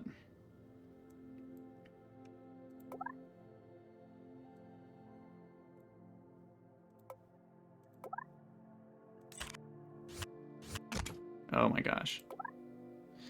Okay, rotation. Which angle is it? I can just, like, memorize it. It's the Z angle goes to negative 180.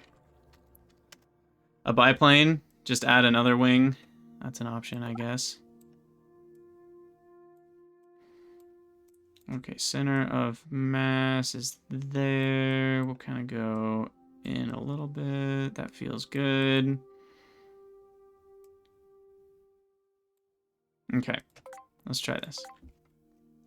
I just need to get off the runway with my propeller intact. That might be too long again. Yeah, it totally hits the ground.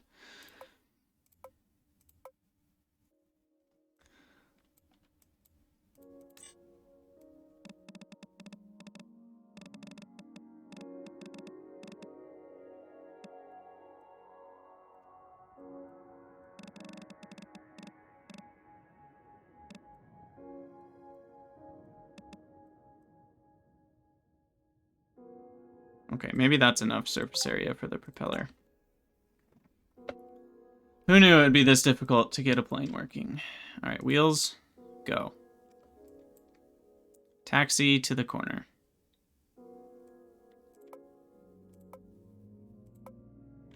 Which way is... Oh, it's not even aligned properly.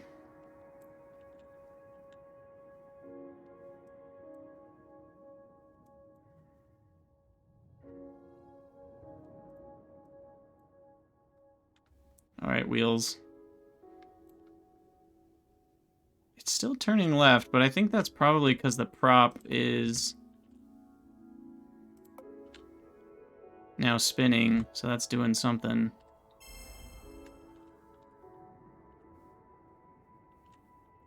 Okay, come on. Just get off the edge of the runway. Let's go. Jam the throttle. Okay, we are doing something that could theoretically be described as flying.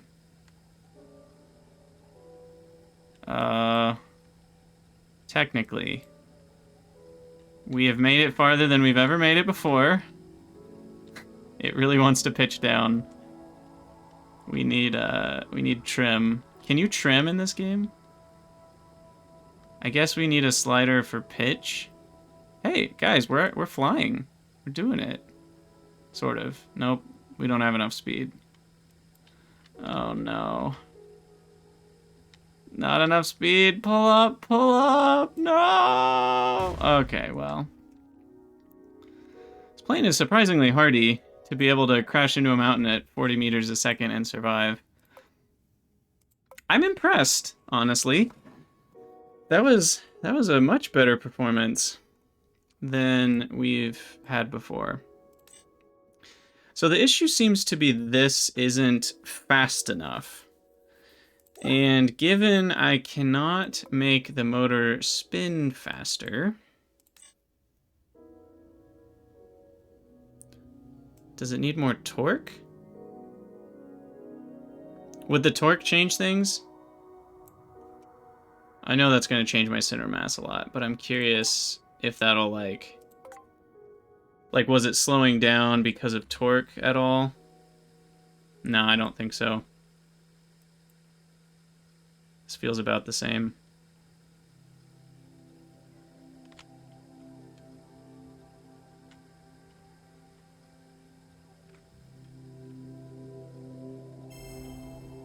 Yeah, it's just not getting fast enough. Wow, we made it all the way to the end of the runway, though. That's really impressive.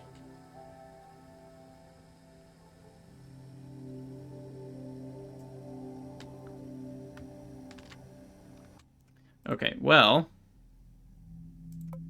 that happened, actually, because my center of mass went so far forwards. I just became a dart, like someone was saying. So I guess to be able to pull up a little better, we do need... Okay, let's... So we'll do that. That'll also make it a little lighter to remove some torque, actually. And a lighter plane can fly better. And then we can remove some battery.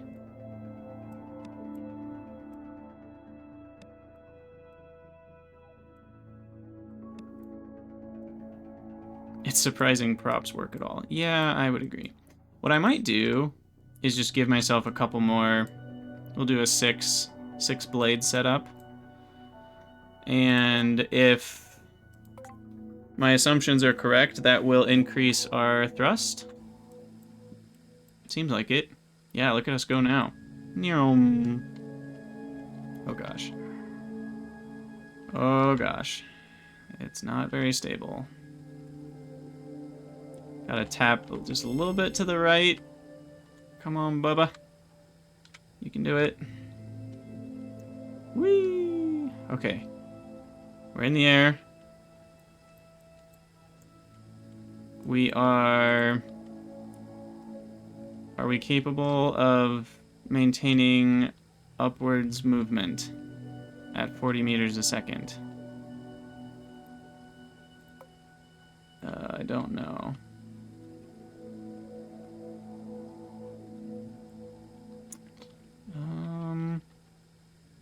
Maybe. We're kind of just on that edge of flying.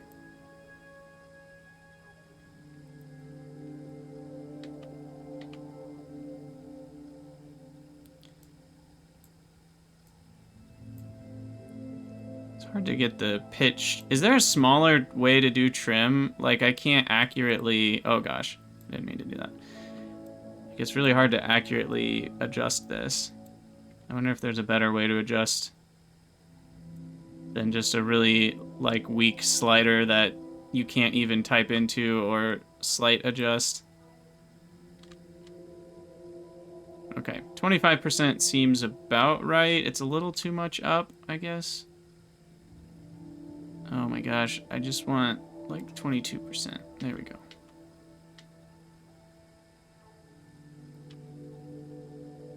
We're flying, though. So there's that. Like, the plane works. Oh, gosh. Mostly. Oh, it really wants to roll, like, weirdly. Oh, what is that? Behavior. Oh, my goodness. What is it doing? Okay, well.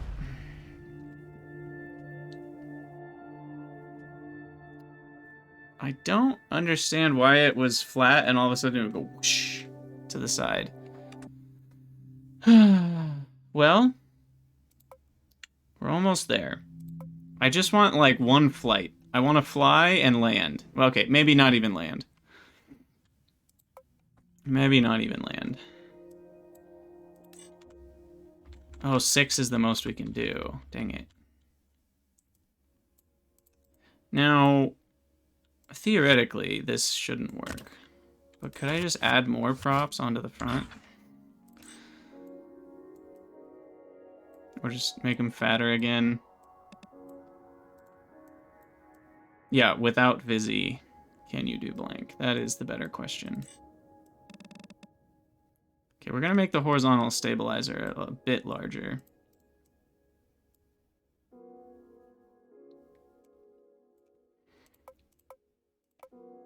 Yeah, and I think it's rolling sideways because somehow that is like more aerodynamically efficient.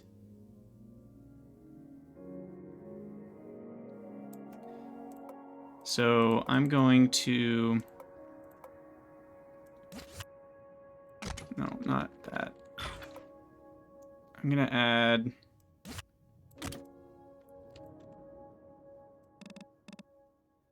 I'm gonna just add some little dudes here that should help keep the right part of the plane up, I think.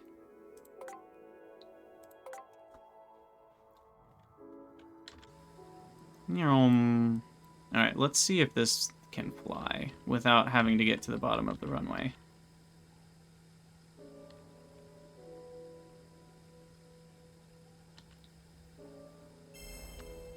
It's not achieving liftoff, that's for sure.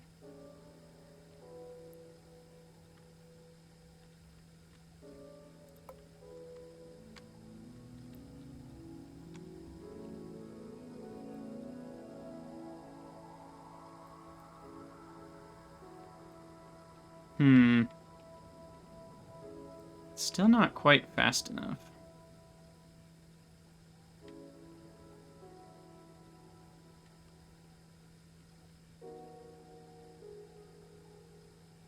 We can turn around, maybe, slowly. Nice banked turn.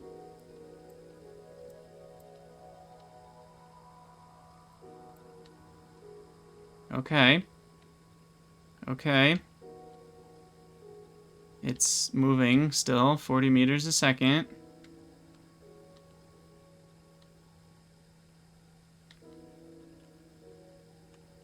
Can we make it back up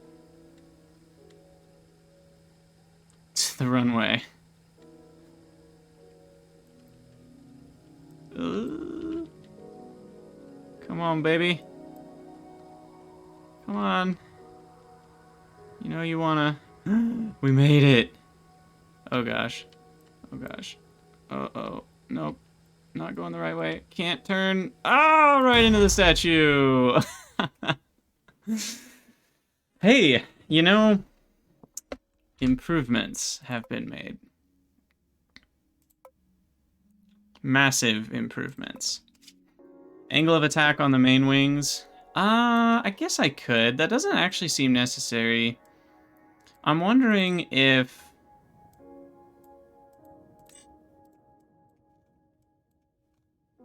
I'm having a thought. What I'm going to do, just for simplicity, is I'm going to add some smaller... Gosh, I cannot get to the parts easily. We're going to add some smaller wings. Here. With a control surface.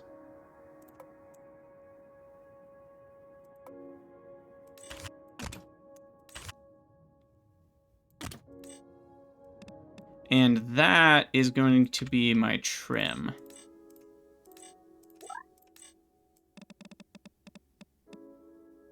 And so I'll trim that for my pitch needs. Hopefully. If I do an angle of attack, though, it messes with my wheels, which is incredibly annoying. And I just need a little more speed, so as stupid as it looks, these have to get even bigger. But that might do it. That might do it. Maybe. Let's see if this is any better. Oh, hold on. Those things are doing the wrong direction. Wow, we're flying already.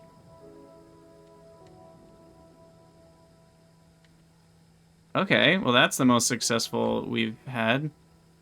But I need to in flight undo. Yeah, exactly. It's just drywall. It's entire pieces of drywall. Okay, so I need to select this little guy. He's gonna be input slider 2. Max deflection angle of 45 degrees. Deflection speed should be high because this is just like a trim panel. It's like a trim tab, essentially. Okay. Best flight yet, hashtag. So I need slider 2 on here, and we can take pitch off. Oops.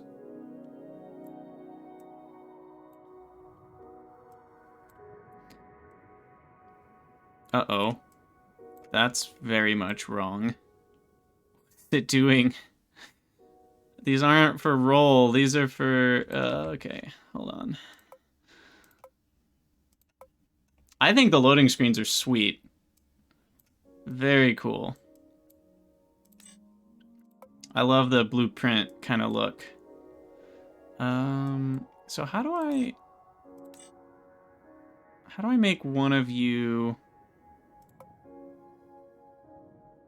Do I have to break symmetry, I guess?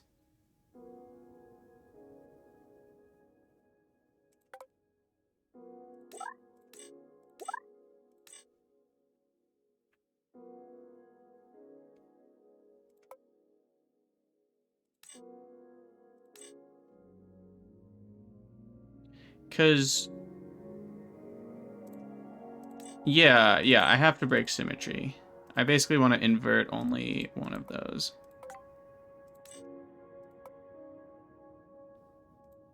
And that should work.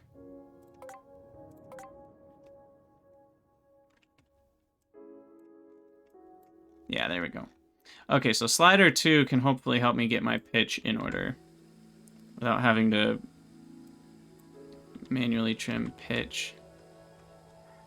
Oh, come on. Airborne for me, please. Wow. Look at how stable it is on the runway. I actually got it back under control after that crap. I think the problem is the wheels can't roll fast enough. They're actually slowing me down. No, the plane just doesn't go faster than this. Okay, slider 2 does not quite do it. It's better. They need to be a little bit bigger. Control surfaces.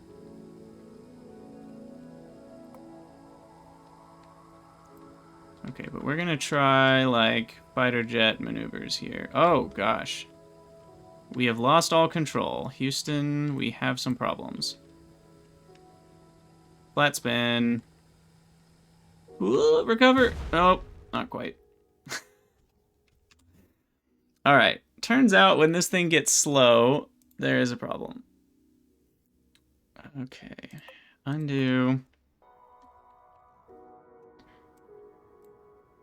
It's just not fast enough. Like, I'm just gonna go crazy. Like, is this gonna help? I know that looks stupid, but... let's try it.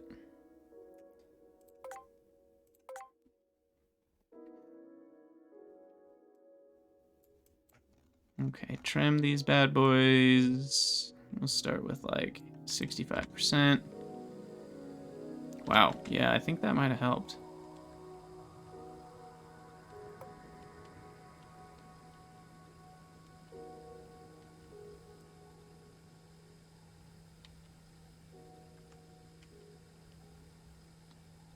Still doesn't really want to go past 40 meters a second, though. And it keeps wanting to roll to the right, probably because of prop torque. I'm guessing.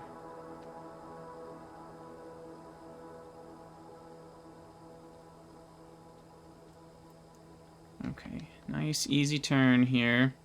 Oop, oop, oop. Don't get too greedy. Oh yeah, pizza, we're flying. With pieces of drywall attached to a motor.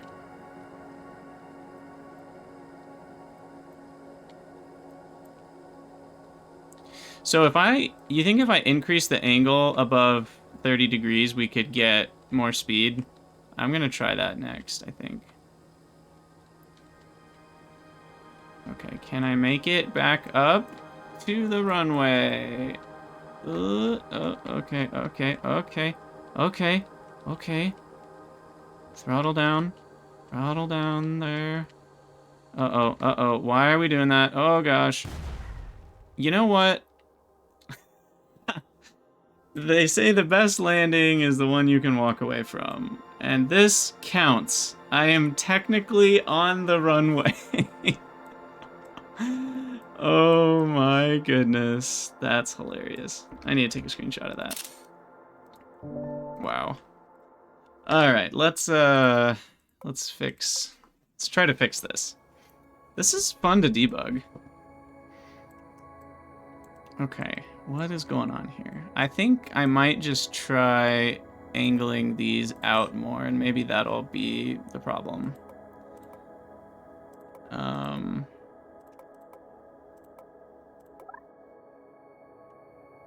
Shoot.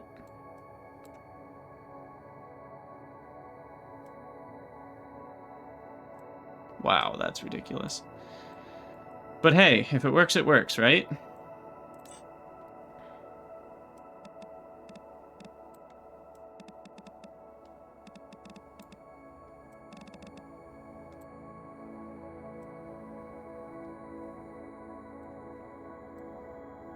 Okay, and then these things still were not big enough. These little dudes. Which means... I want the wing, please. Thank you. No, is that right?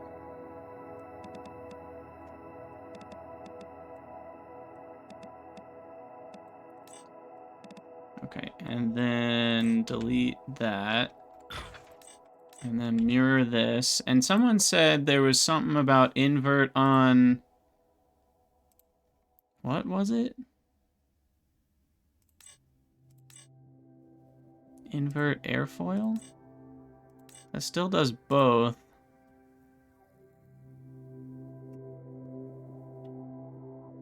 I don't see anything that implies...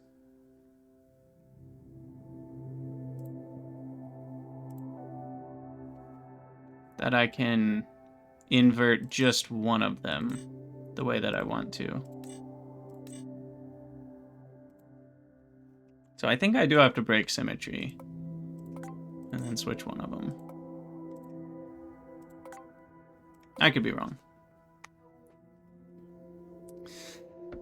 Alright, max those things.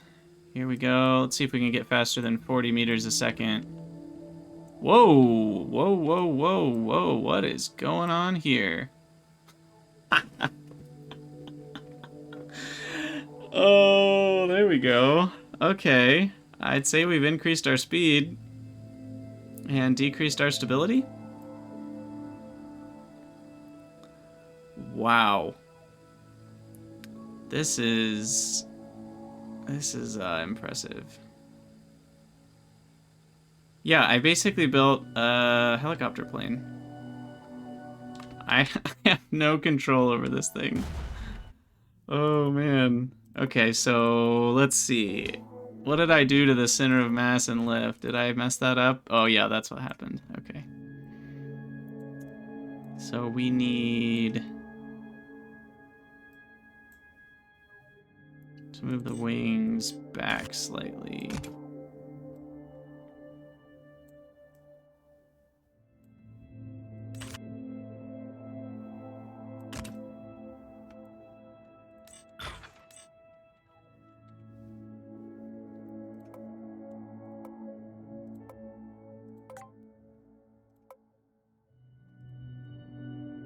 Maybe that's enough? I don't know.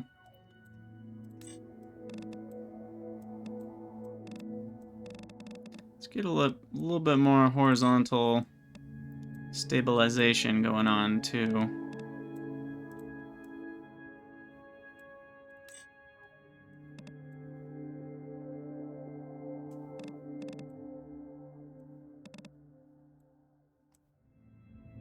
All right, that feels reasonable. Let's do this. Shoom. Maybe with more stability this time. Take off. Nope, still very unstable. This is really interesting that changing the angle did that. Changing the angle of those prop blades. Maybe they need to be...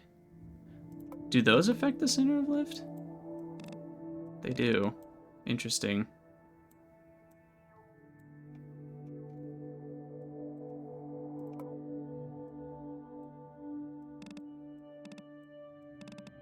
Technically, they shouldn't affect the center of lift where it matters, though. In, like, the sense that... those have nothing to do with the lift of the plane. So I guess they're confusing the center of lift measurement. So maybe that's why the plane's not flying well. Ah. No, because without them, the center of lift would be farther back, which would be bad. I guess then that does make sense. Yeah, like if we remove most of them...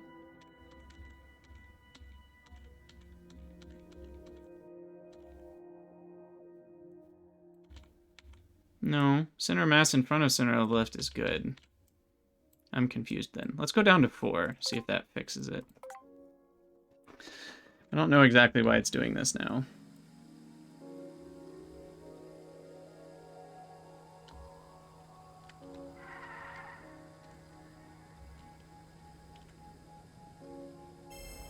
$60 meters a second. Nice. Okay, that's a little better. Yeah, and the speed is a lot better. 60 meters a second is like enough to actually gain altitude. Hey, y'all, we have a plane, and it's flying relatively straight and level. Wow. Okay, easy turn. Just bank around.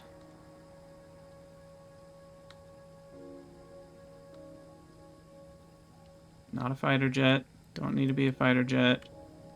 Okay, we need to be a fighter jet. Can this thing do a loop? The answer is kind of not really. Oh my gosh, it has some weird rolling properties. Wow. Okay. Where's the... Oh gosh. Oh gosh. Stable. Be stable. Please. Please just be stable. Wow, this does some weird things. I feel like something's weird with the physics, almost. Even though I know the plane is not very stable, I feel like it's doing some weird stuff.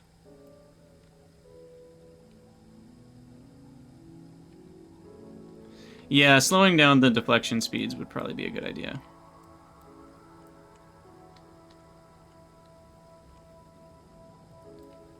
Okay.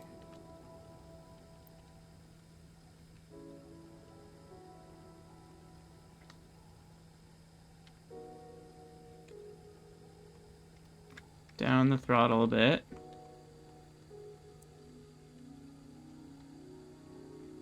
Down the throttle a bit more. Oh, baby. Throttle off. Hit the brakes. Safe landing. What up? Now we're rolling. Okay. I am happy with that. We made a plane. We flew. We came back. We landed. That is all I ever wanted in life. Recover craft. That felt good. I'm sure it'll be a little bit easier when we get jet engines, but that was good. That was good. Okay, I'm gonna take another little break, and then I'll be back and do some more rocket stuff. This break will be a little bit longer. I'll probably be back in like 10 or 15 minutes. So I have to eat a little bit. I haven't eaten much since breakfast, so I'm gonna eat some lunch, and then I'll be back, and we will build some more rockets and satellites.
All right.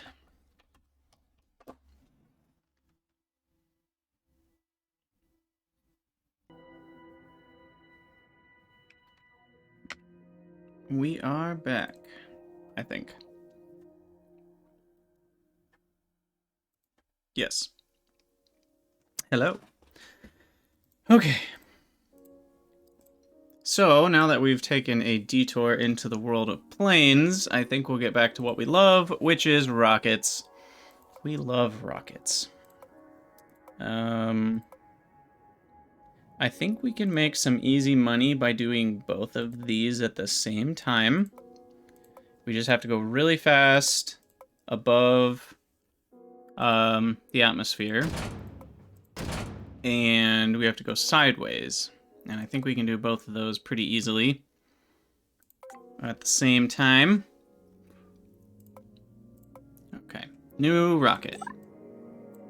Wait, did it like save this, you know, automatically? Probably not. I don't know how that works. Oops.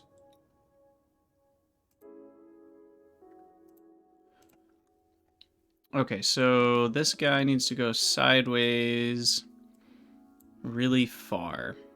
So probably a 2-stage rocket again. Maybe 3. Nose cone.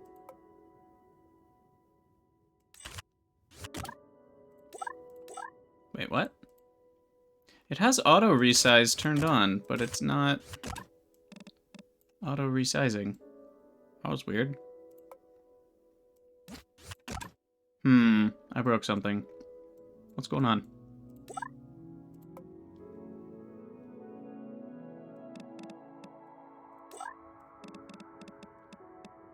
Strange.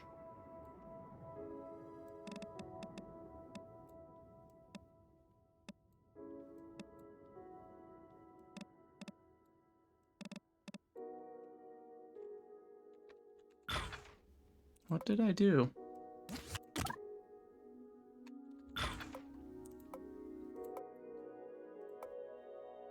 Oh, there it is. Auto resize parts was just off. Okay. Gotcha. Thank you. There we go.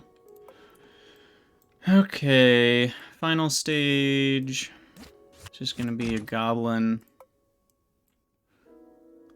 Going for it, I think. Yeah, that should work. And then... You know what? We have enough tech points. Let's look and see... We could get another type of solid booster.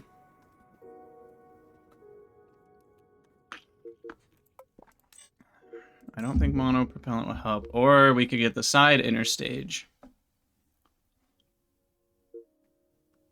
which is also handy.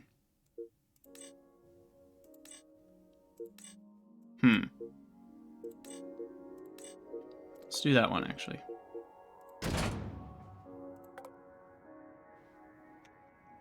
So now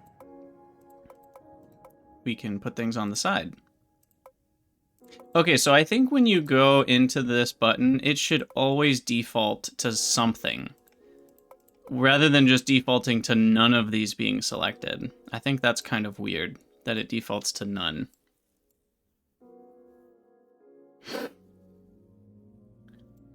Okay, so then inner stage, and you're saying that the Soya's style is better? Why is that? Oh, it's just a lot lighter. Okay.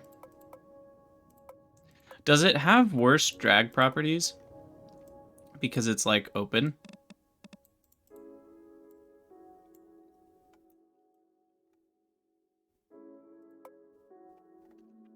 Curious about that. Here, let's test it real quick. Motor. That's not gonna be enough TWR. Okay, test, launch. Click on the thing. Drag force on launch goes to 100, 200, 300, 400, 500, 600, 700, 800, 900, 1 kilonewton. Okay. Let's see how the other one does.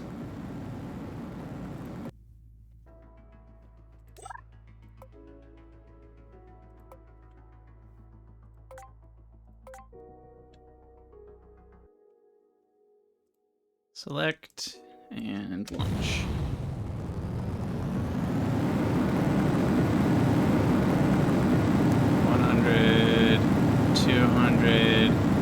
No, this is better. I think. This doesn't get to 1 kilonewton until 2 kilometers. And what was the other one?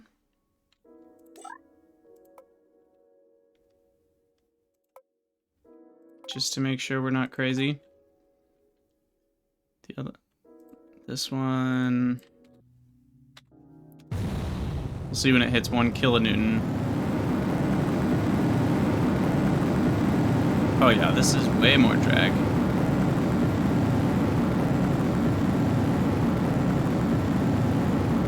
It's a significant amount of drag. I mean, let's just test the difference here. Like what our apoapsis is when we run out of fuel, for example.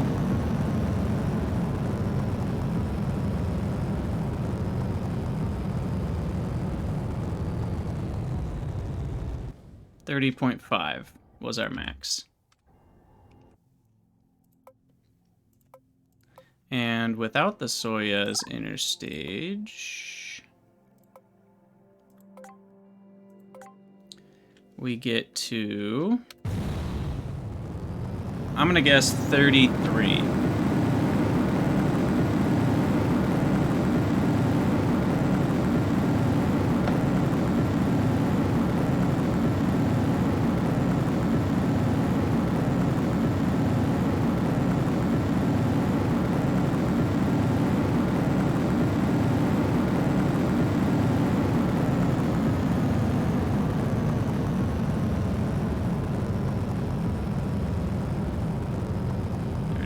$32, $33, $34, $34.2 was the max.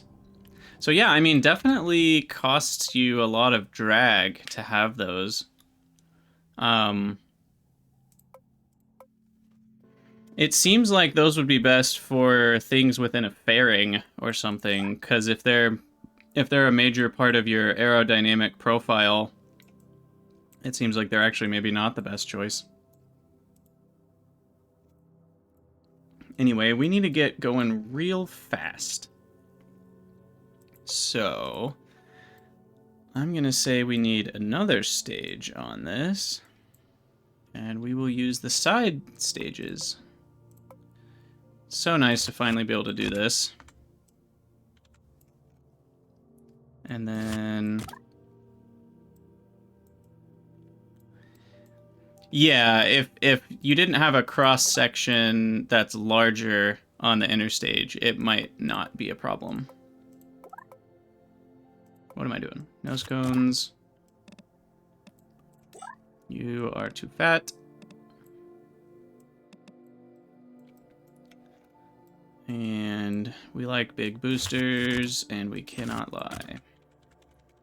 Now, what's weird about this is, like, you want to... Oh, you're right. We can't make those smaller. You want, like, multiple symmetry on top of symmetry. So we want the root to be this, I guess? Is that right?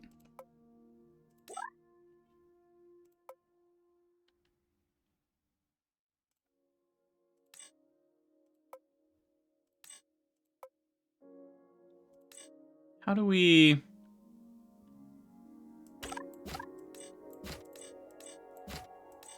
I don't know if there's a way to do this.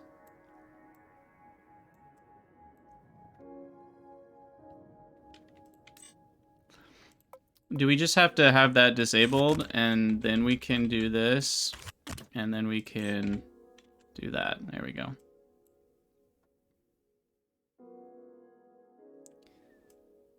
Okay, what do we got for stage 1? Not enough TWR. Probably a little too much delta V. Oh yeah, they were dummy thick.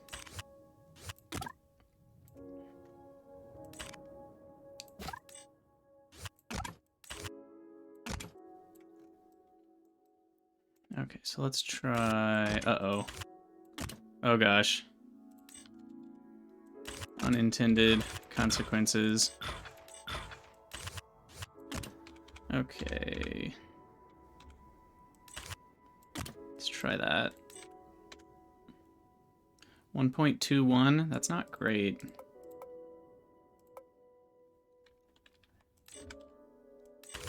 So it's weird, it doesn't remember this part as mirrored once you do the double mirror thing. It's a little bit janky. I think having a good system for double, you know, mirroring radially on one part and then mirroring that whole thing radially. I don't like that it breaks the mirroring of these, because then it makes it annoying to fix later. Kind of like it not remembering the rotation settings. Kind of similar to that. All right, maybe we do need a smidge more fatness.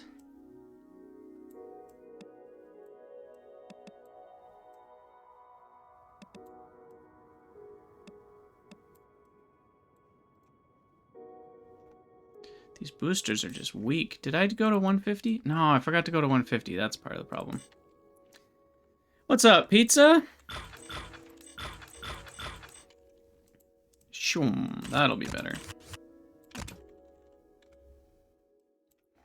Okay, and then you copy. There we go. That's a better TWR.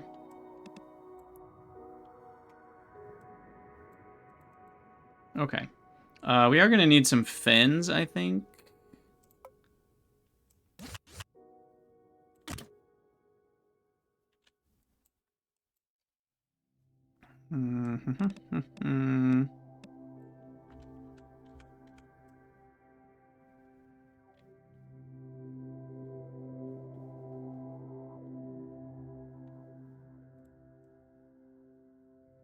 Are those symmetrical? Yeah, I think that's right. Okay. Let's try it out. Wait, you're the annoying colors again. How do I get it to remember the colors?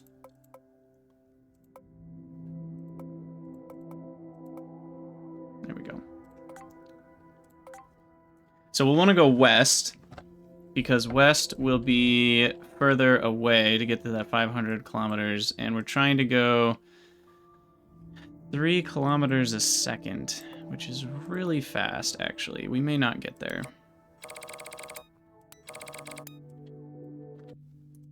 Indeed, west is best. Start with straight up, though. Stage 1. Whoa. My ears.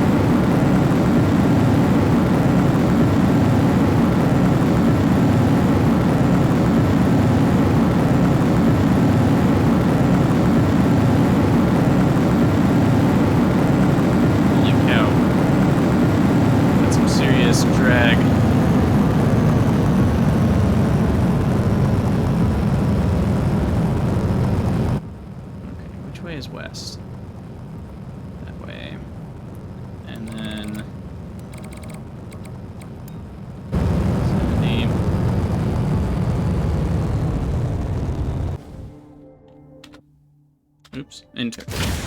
There it is.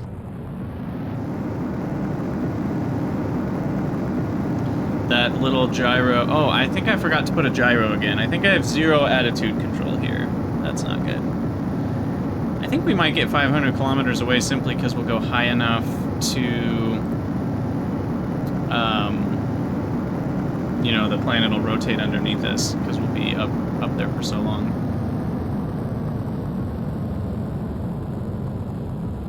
Guess we'll see it with this last stage.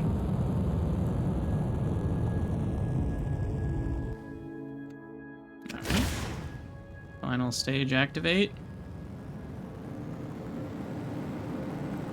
1,000 Delta V is not going to be enough. Dang. Okay, we need more. Need more DV. However, we might make it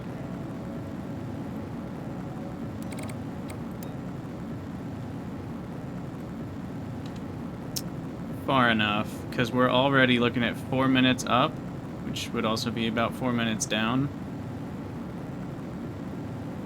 And the planet's going to rotate a lot in that time, so...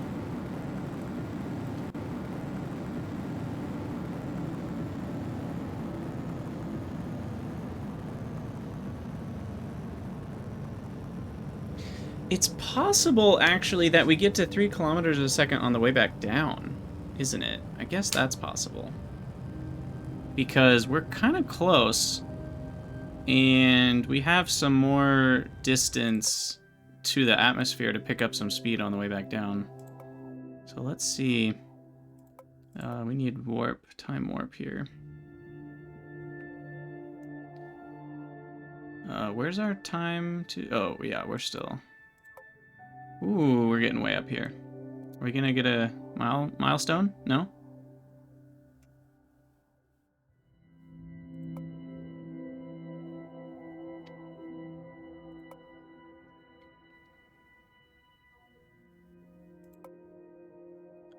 Oh, come on. We're getting so close to 3,000. Come on, baby. Ah! We're so close. No! 2950. Oh, that's a bummer.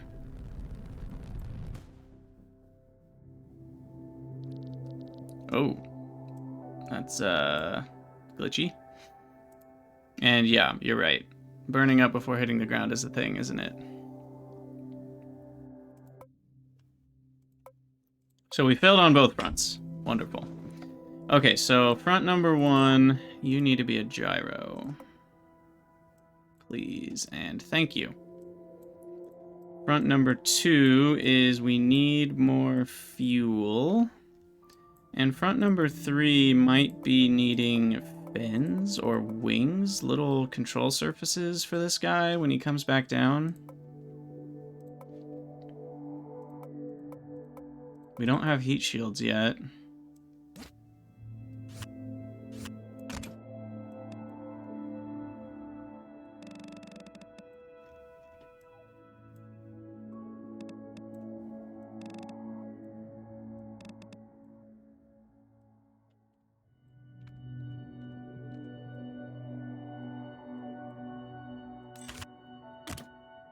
Okay, we'll add a control surface. Deflection, maximum. So that might help to stay angled properly on the way back down.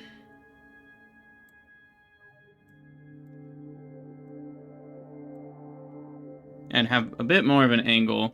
Okay, and then we weren't going fast enough was the other problem. So to fix that problemo, I think... Let's just try that.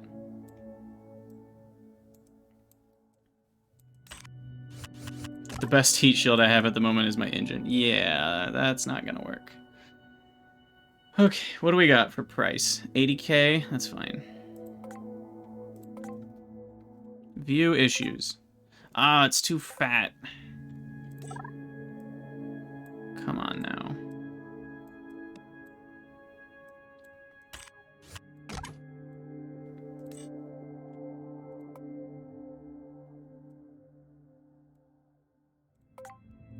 There we go. Wow, those are some chunky boosters. All right, so straight up for now is good. Lock that heading. What are these two? Target and anti-target. I don't have a target. Oh, the target is the village right now. Okay. There we go.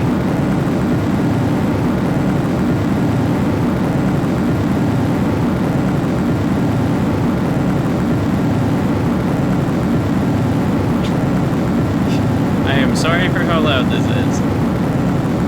I think they need to make multiple engines add their sound effects a little bit less, because that's a bit too much. A bit too much.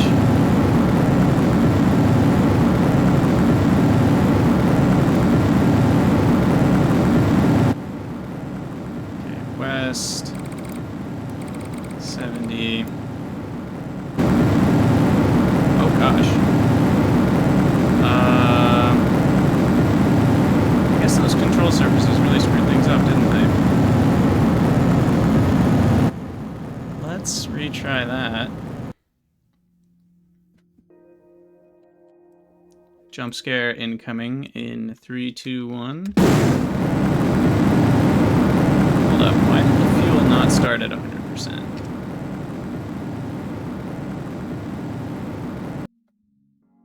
The heck?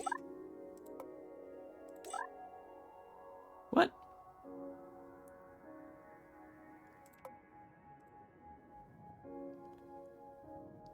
What's going on here?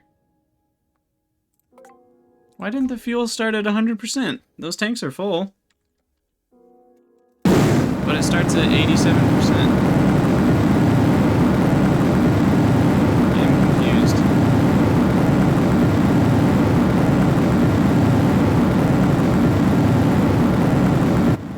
Oh, the nose cones can hold fuel? Since when? Since when? Ah, that's nice. Okay. Well, in that case... Also, these fins at the bottom need to be bigger. That's what's going on here.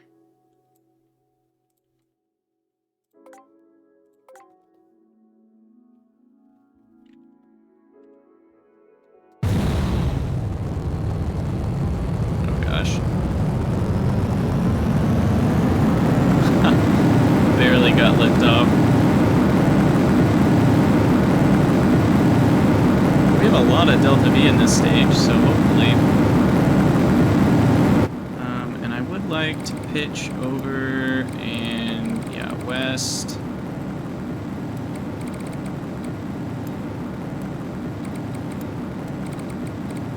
Just like 85.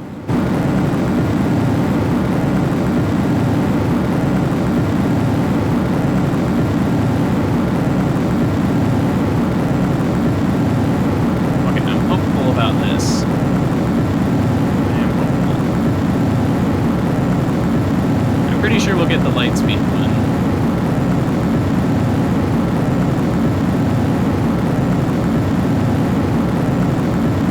Getting a little wiggly.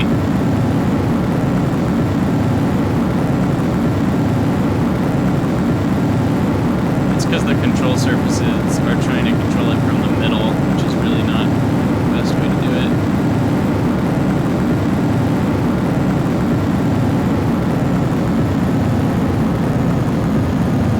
Yeah, exactly. Spin, stabilize. I should just hold Q the whole time.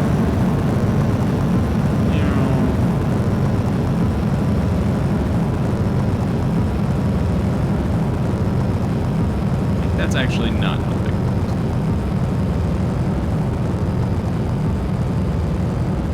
Alright, well those boosters did a good job. Okay, next stage. Oop. Enter. Pitch over.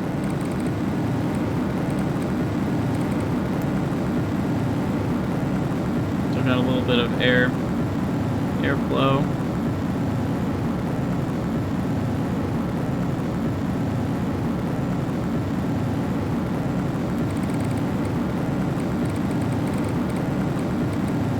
Keep pitching over, my dude.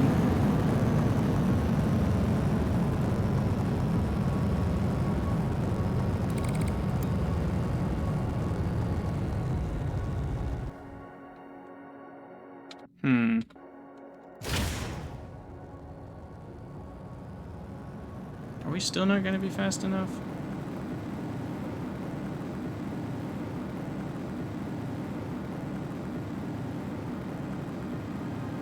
How are we not fast enough? I guess maybe making that bottom stage have a lower TWR? Change things? I don't know. We'll see. Speed things up. Spend all our fuel.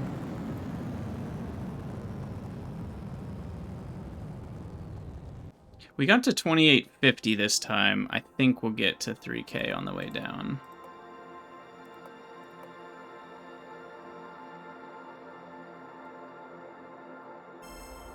Hey! Record altitude! 1 million meters.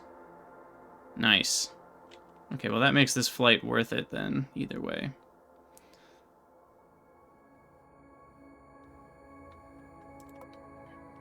Alright, now as we approach, we're looking at 3,000 meters a second, and success. Perfect. So now...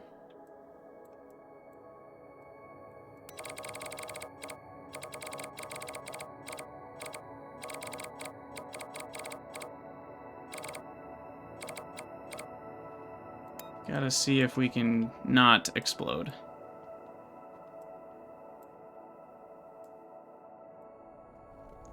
But this is unlikely.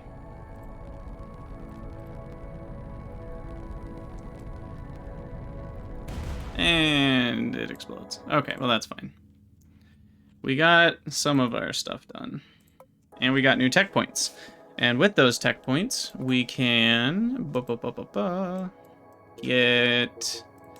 getting hot into a heat shield, or bearings, bigger parachutes, auto-propellant, solid fuel grain, and an Ifrit solid booster. Gas generator, rocket engine size 250%, that might be good. Display orbit lines, more active craft, new contracts. Oh, there's so many good things. What do we want? Let's do getting hot. So we have heat shields.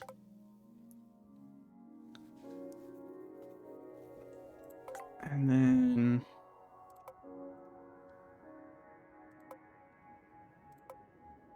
gosh, that's a lot of money. I'm not going to do that one yet, but we will. Okay, going sideways... probably...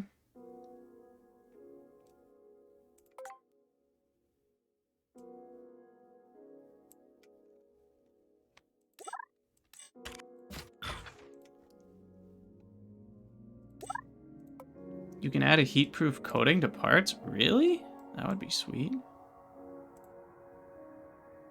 Heat shield. Oh my gosh.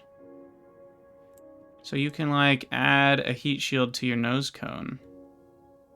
Interesting. Huh. I wonder how much, like, shielding you need for stuff. It doesn't seem to be increasing the weight very much. Okay, we're gonna try this for the flying sideways. And we want west.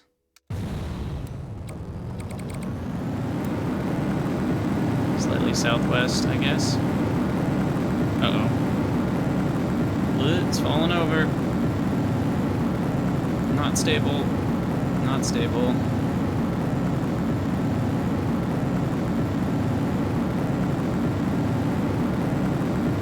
Oh gosh.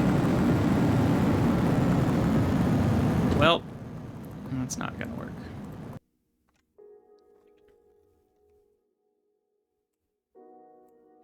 So is the limited amount of ablative coating to each part, is that really not going to last very long?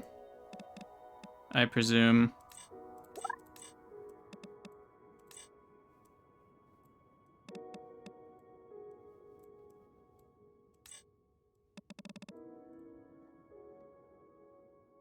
Okay, it would be good enough, at least for basic re-entry.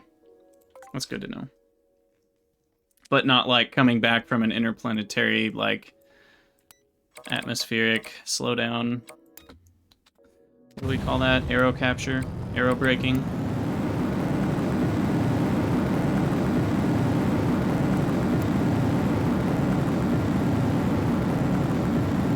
Come on, you have big fins in the back. How is that not stable?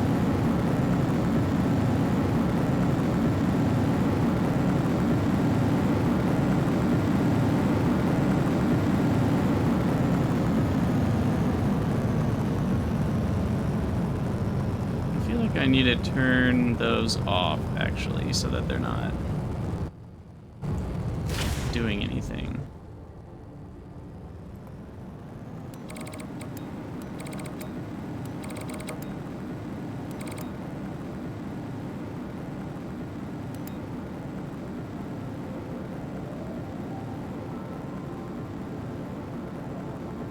Why aren't these turning? Huh. Interesting. How far was that? That was not very far, right? I can't really see. Okay, whatever. Why were these not working?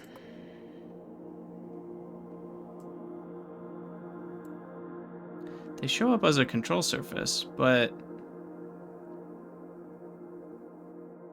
didn't seem to be doing anything.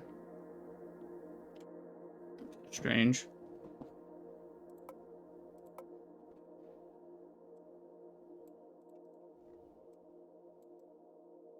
Hmm.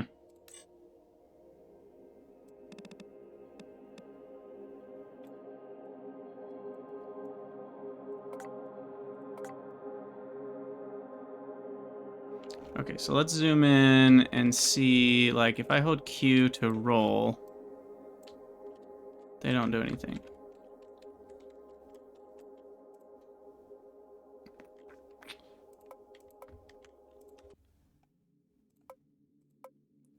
Symmetric to from semi-symmetric, okay. This button, click this. Symmetric. They were on semi-symmetric. Now they're on symmetric, and now hitting Q still does nothing.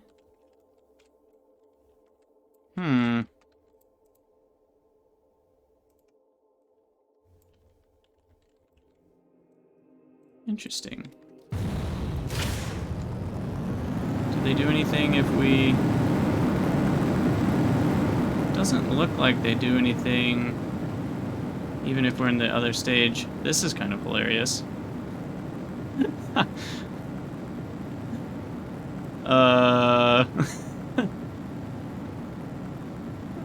That was amazing.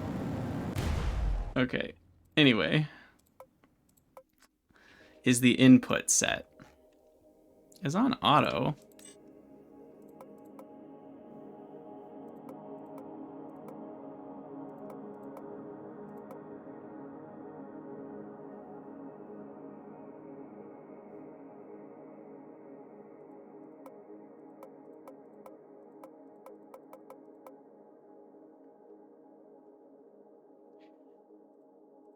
Oh, maybe I need to turn off single axis. Because at least in Kerbal Space Program, if you do something like this, it understands like how, you know, the rocket is oriented, and these can participate. You know, if they all go the same way, then that'll be roll. But if two of them go up and down, that could be pitch, and the other two, you know, go up and down, and that's yaw. But it seems like this isn't kind of figuring that out.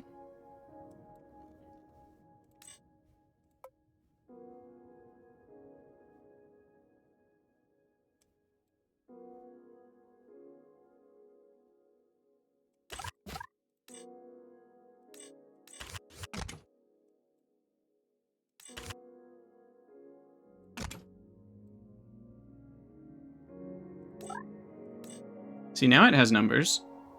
Yaw 1, pitch -1. Pitch 1, yaw 0.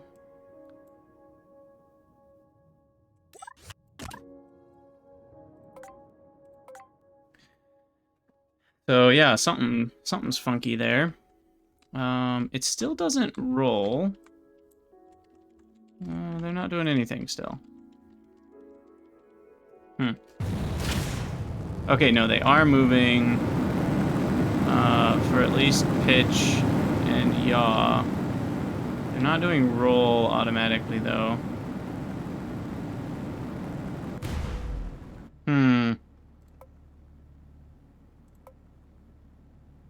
It's not really doing what we want. Well, the roll is fine. I guess it's fine the way it is. Auto activation, maybe that's part of the problem.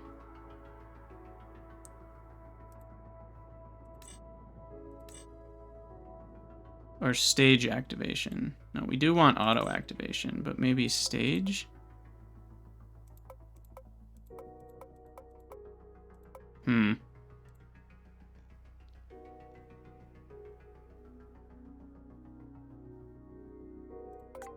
Well, let's just try flying sideways again.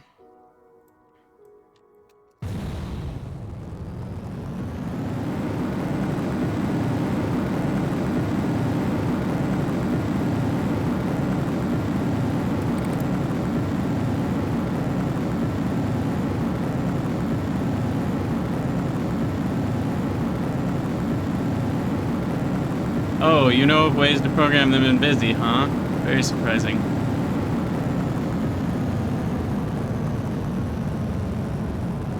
Everything's all about busy, isn't it? I'm not going the right direction.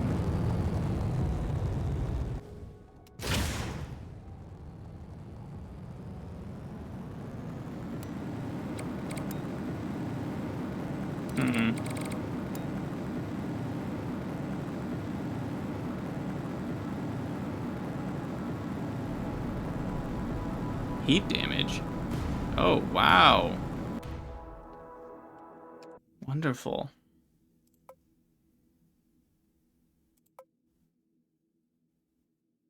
Wonderful. Okay.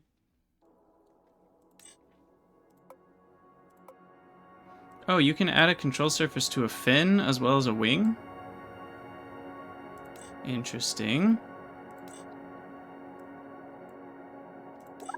So what's the difference?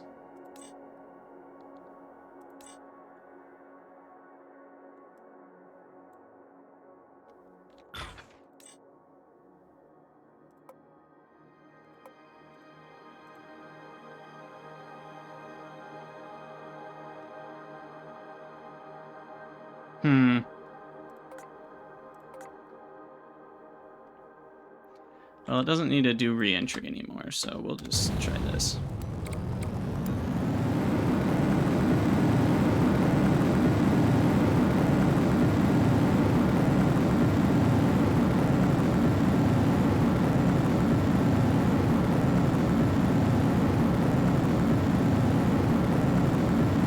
Yeah, rolling doesn't seem to be doing anything, but the pitch and yaw do something.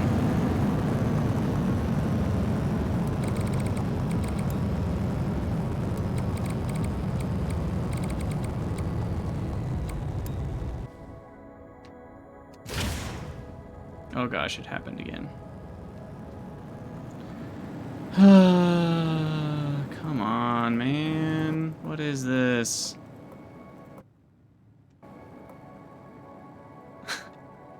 It's so annoying.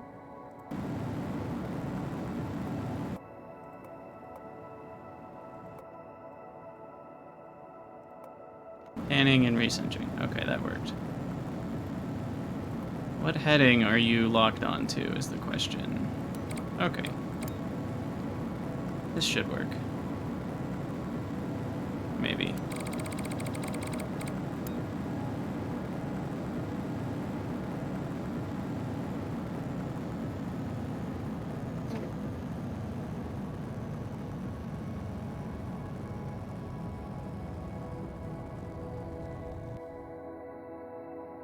Will this get us to 500? I don't know.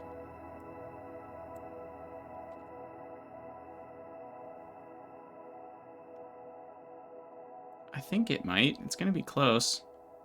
200. Now we're coming back down.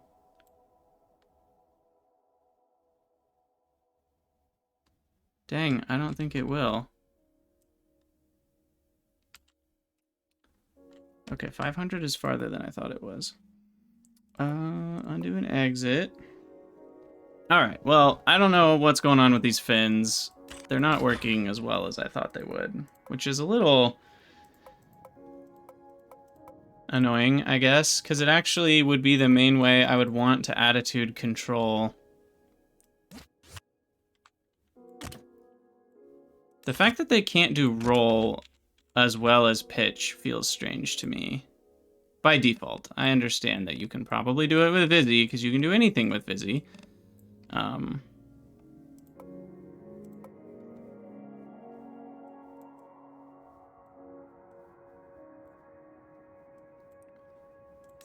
Because they can do yaw and pitch, but they should all also have roll as well. Like, they should be able to do both. And it's weird that you can only assign each input to one axis.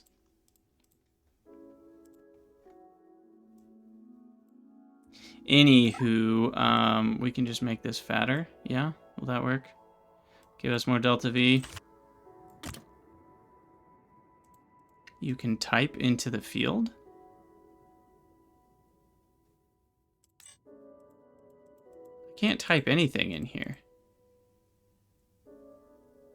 I don't know where you're mentioning typing it. I don't see anywhere to type anything. I can't click on that. Anyway. Okay, so that has more delta V. You maybe should have more delta V. Just slightly.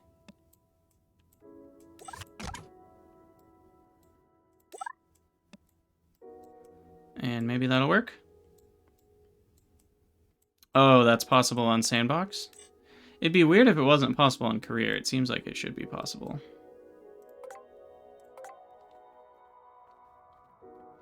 Okay. Tilt to the west. Launch.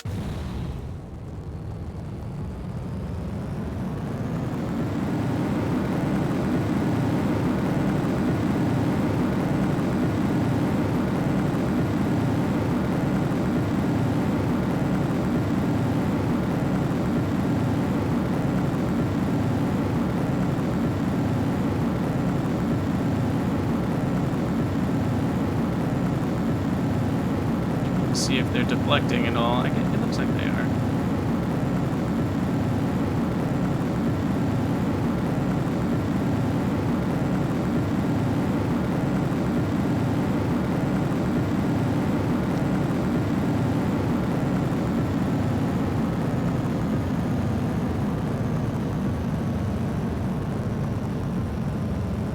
Okay, running out of steam here.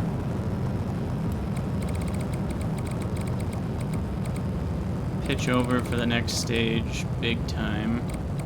Maybe 40 degrees even.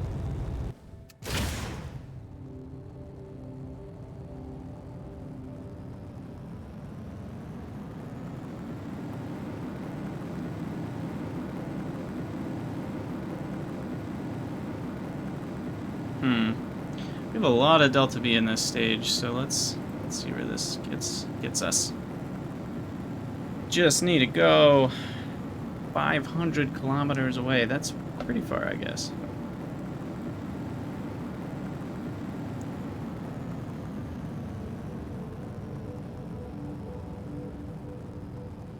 Hmm. 2 minutes. Oh, this is gonna be close, isn't it?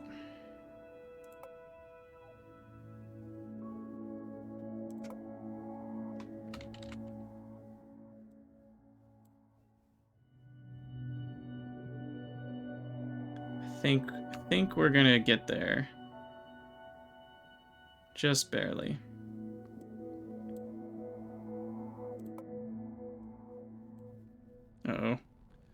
Re-entry damage? Oh, we have some heat shield, that's right.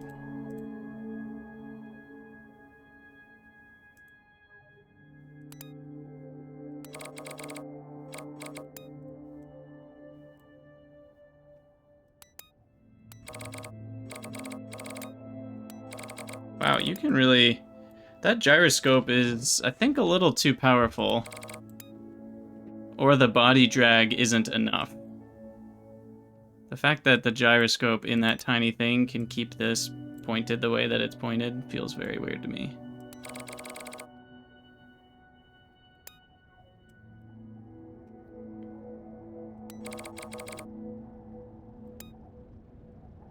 Alright, impact. Kerplop. Ta-da! Alright, we made our money. We made our money.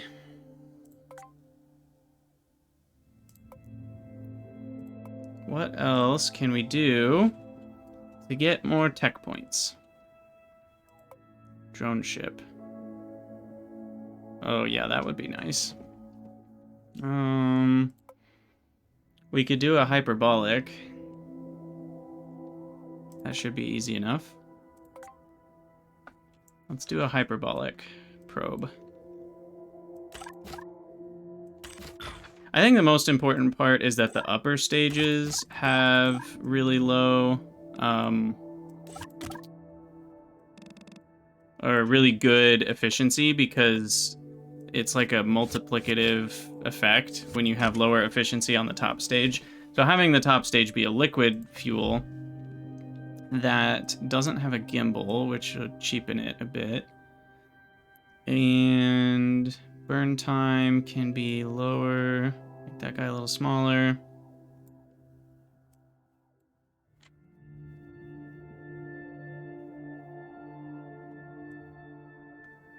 Nozzle throat size in a vacuum. I forget what's better. Lower is better. Okay.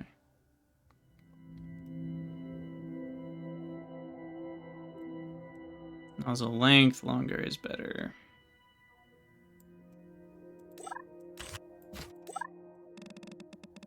Okay, I think we'll make that 2 meters. That gets us 241.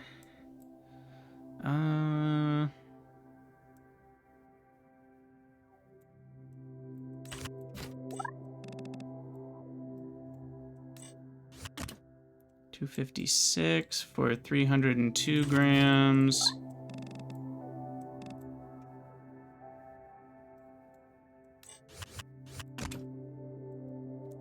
$274 for 400 kilograms. That's not much better. Okay, we'll go back to 300 kilograms, or even like 250.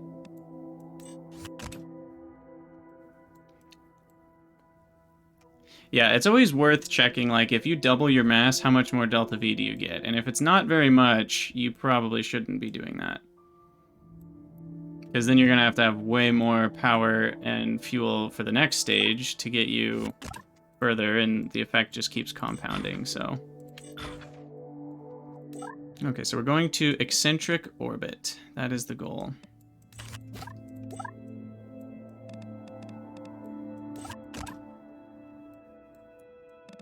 We'll make this guy 0.4. Maybe a little shorter. And we'll throw down another engine. This is stage 1 now. Delta V 1.64. Can definitely lower the nozzle throat size a bit.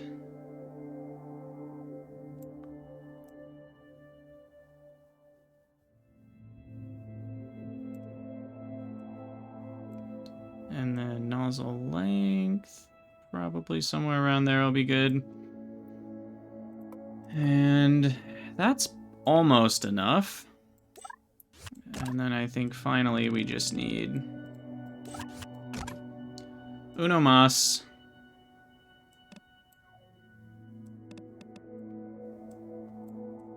Booster. Boosty boy. Solid booster. Starting TWR 0.2. So we're gonna need 6 of them. Plus a few more.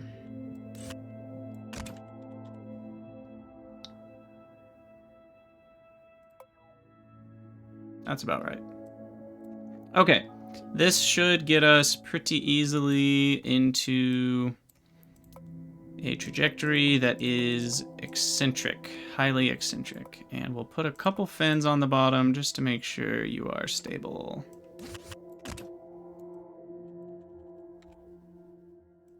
Just to get a bit of drag. So it stays in the right spot.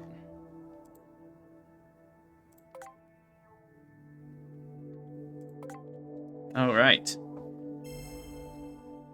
Lock heading, straight up, launch.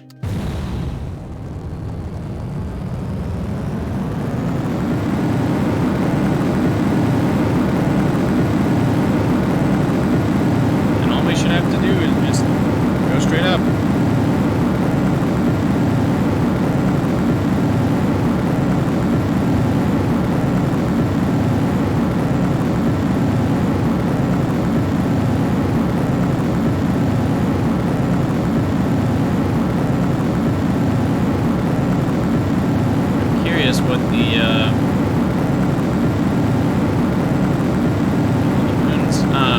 What the sphere of influence distance is.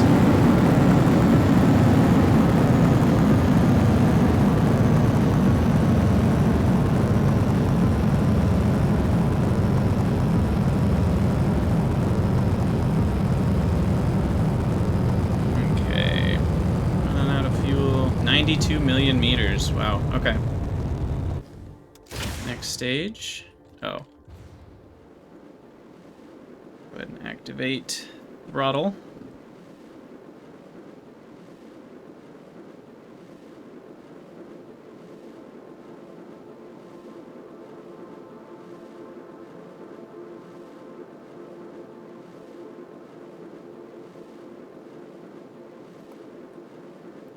Definitely want to be prograde orbit.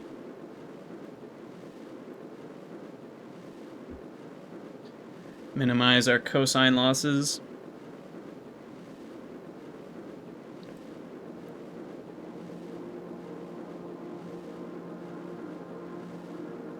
We'll see if we get there. I may not have had enough speed total. We might need one more stage.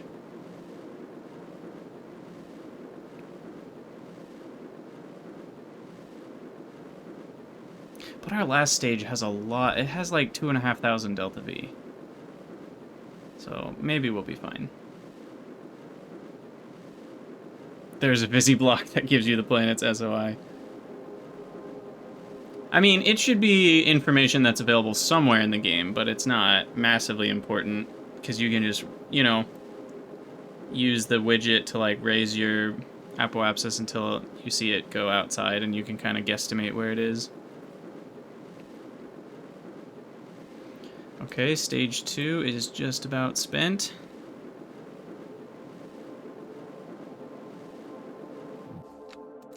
Drop that bad boy, and last stage is a go.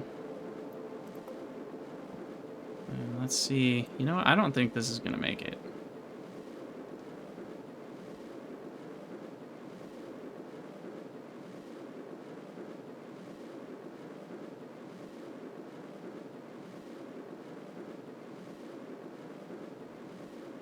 Not even close.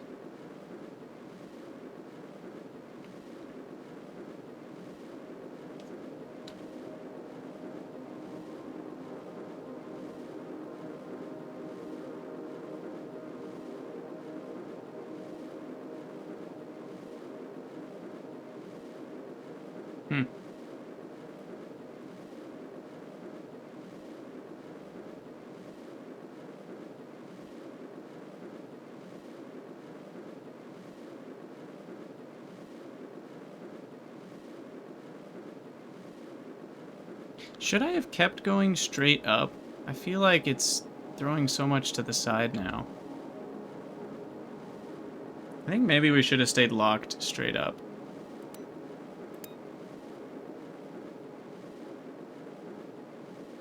Yeah, I'm gonna try relaunching. And we're gonna stay locked straight up, and I think that actually is gonna be better. The mission is to...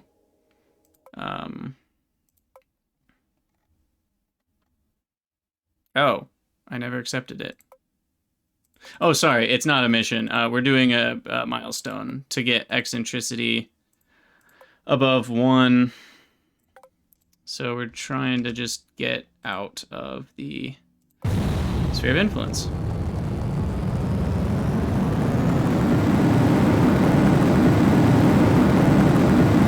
And I think if we just go straight up, we might succeed.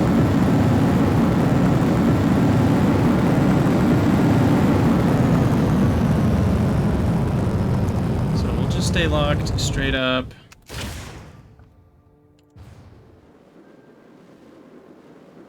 Well, total delta V is hard to get because it doesn't show you the first stage's delta V in the atmosphere, and then the further stage's delta V in a vacuum. And so you have to like separately look at them and add it all up. I think I'm over 5,000. I don't know exactly what it is.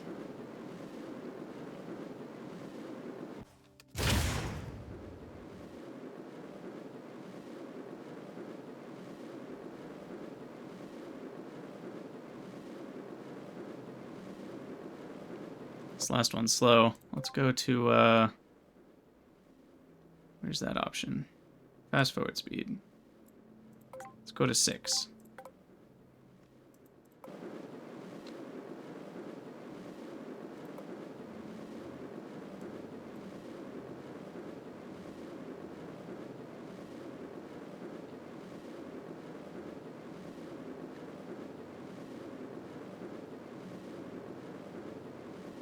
Yeah, I mean, isn't it more efficient to just go straight up to escape a sphere of influence than to go orbital and then increase your speed from there? I thought it was more efficient to just get the heck out of the gravity well. If your goal is to, you know, not orbit in the first place, but just get out.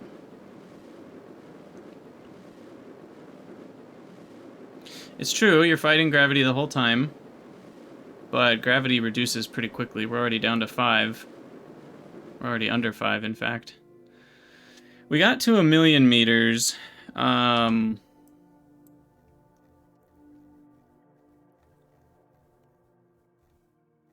doesn't... Oh, weird. What, does it not show, like, the planetary orbit lines or anything?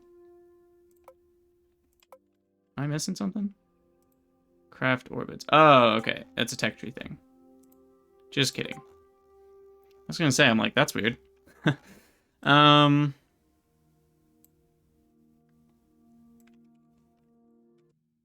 It's true you're fighting gravity the whole time. You know, I'm curious to do some research on that.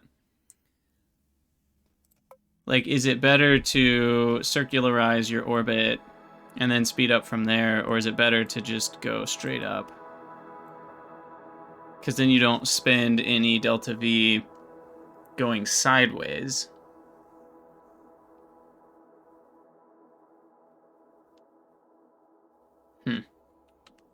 I don't actually know.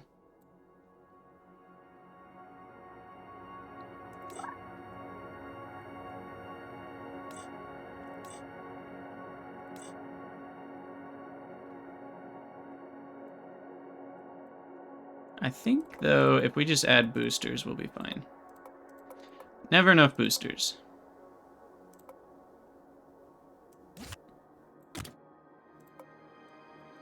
So we'll do some side attached doodads. No, not like that.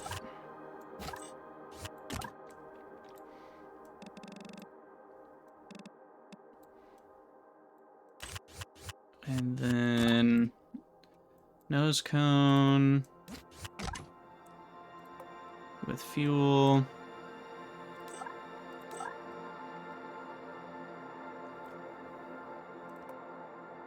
I wish I had that other solid rocket booster. Okay, 6 for the first one is only 0.34. You know what? It's not as efficient, but what I might do is just stage 1 at the same time.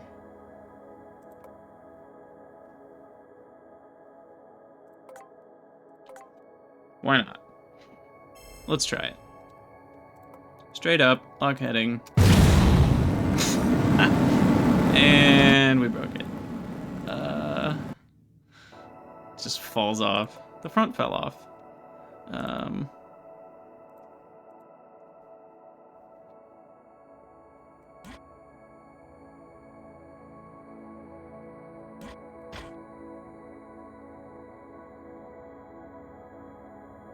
Yeah, as long as the boosters run out before the center. I guess that's true. We'll see what happens.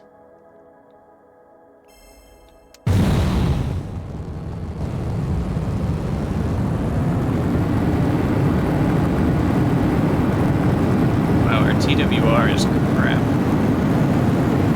There it goes.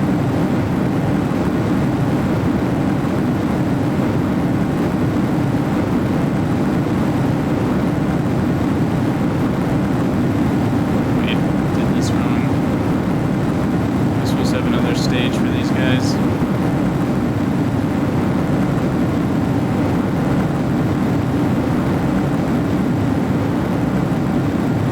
Yeah, definitely didn't do this right.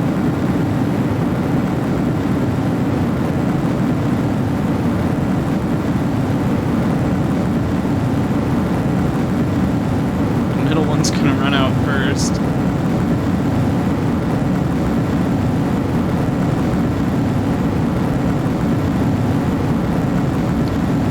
Yeah, it's limited by the launch pad to being 10 meters. Oh my gosh, we're losing speed. It's literally the worst thing that can happen.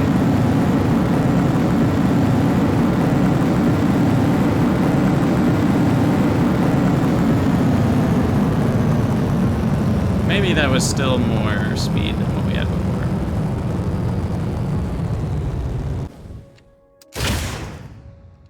Okay. Let's get out of here. How far away are we from said contracts that unlock more sites?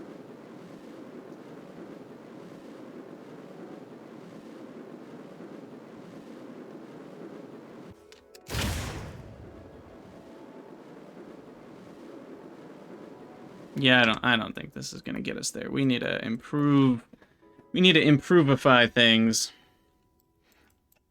Okay, so you... We can still go a little taller for what it's worth. So I think I will. We'll get the full 10 meters out of it. Actually, that will do wonders. That's a lot more fuel. Where'd the little engines go? Grab that. Size 150, power cycle. I don't think I can change any of these right now. Yeah.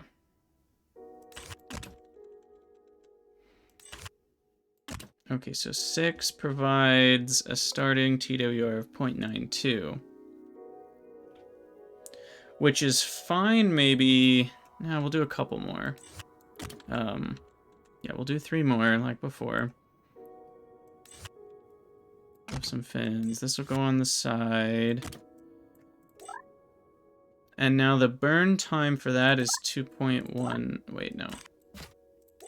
Burn time for this is 70 seconds. Okay. So whatever these are needs to be less than that.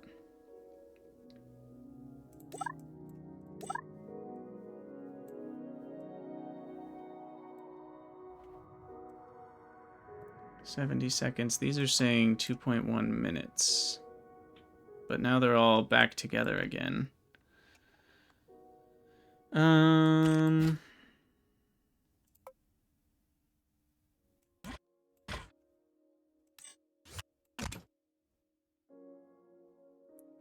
Okay, my staging is all jacked up, but burn time is 1.6 minutes, which is too long.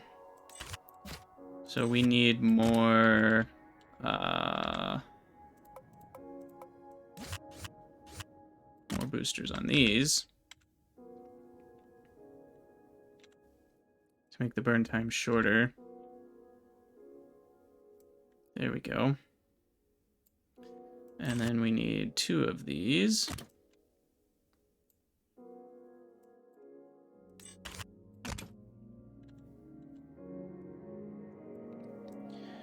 And staging is all jacked up, isn't it?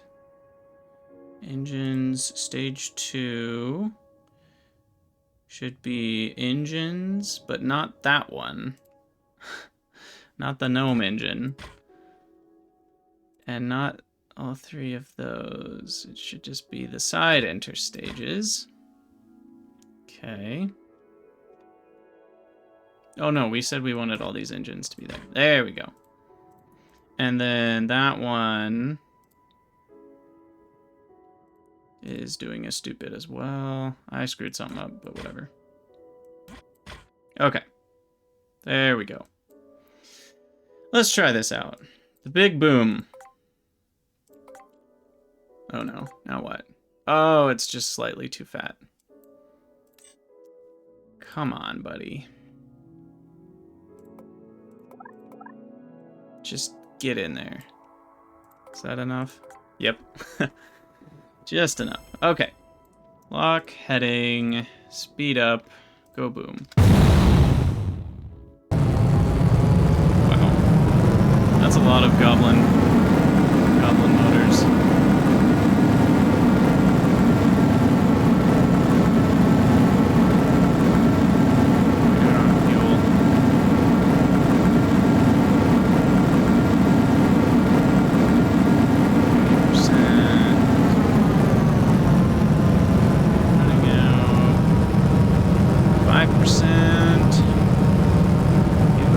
Jettison.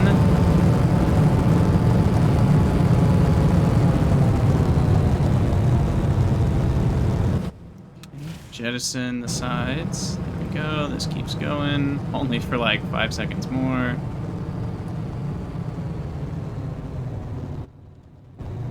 And jettison. Speed things up. Apoapsis is climbing nicely. I think we might get there this time. We're already at 500 kilometers, and things start to really go fast after 1,000,000 meters. If it's anything like Kerbal Space Program. Please.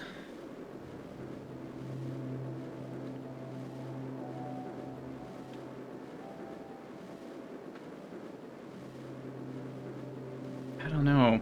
Maybe we're not going to get there.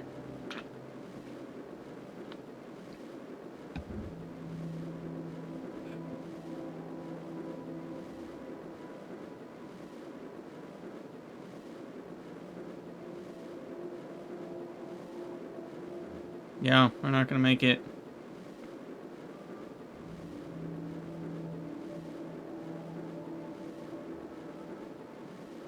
We got to almost 3,000,000 meters. No, we got over 3,000,000 meters. Okay. Just need a little bit more.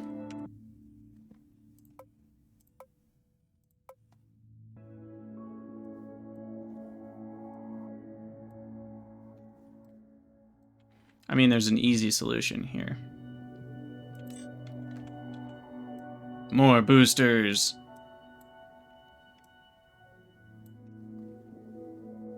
Seriously, though, that might work. Staging? Did you still do it right? Yeah. Yeah, raising your apoapsis is more efficient at periapsis, but the idea of this is that you're kind of close to periapsis in the first place. At least that's the theory, anyway. I don't know. Again, I have to do some research. I don't actually know if this is more or less efficient. My intuition says it should be.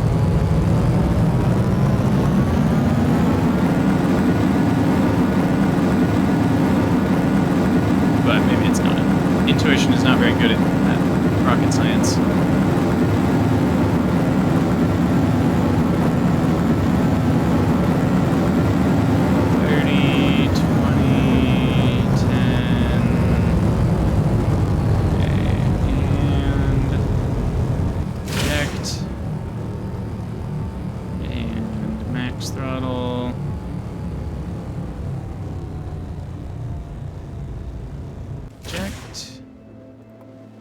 Up again.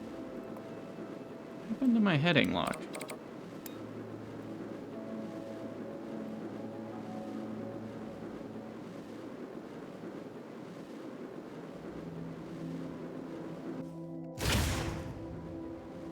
It is a CubeSat contract? Okay. So I'm probably pretty close then. But yeah, Golden Shadow, you're right. It's like the periapsis is at the core of the planet, so we're sort of close to it, but we're not in it. I don't think this is going to do it either, but this is going to be a lot closer.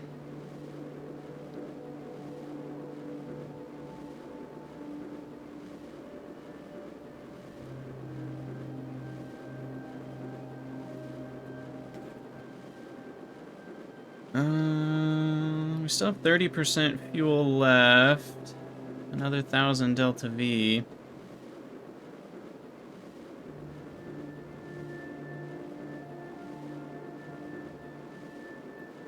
Yeah. Definitely better. I think we need another stage. Alright. Let's see. I think what we need is another liquid fuel stage rather than... So I'll leave these the way they are. This is going to change to liquid fuel.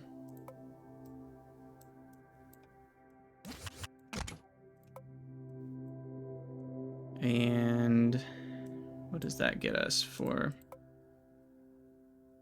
TWR? Oh, that's pretty good, actually. And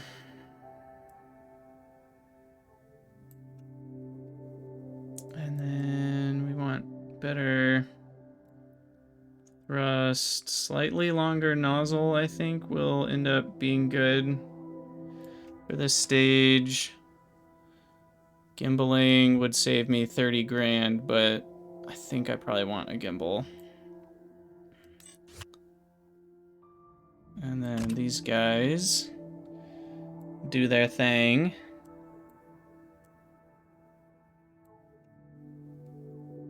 I wish I could do the broccoli, or no, not broccoli, asparagus. Broccoli. Asparagus staging with fuel lines, but we don't have those yet. So, what am I doing? Staging. 1, 2, 3, 4. Okay, that's good. Let's try it this way. Uh-oh. Now what? Too tall. Ah, right.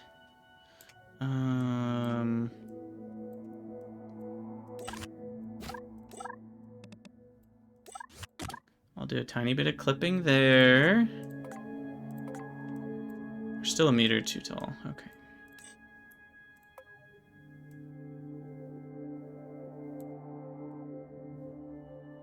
How's that?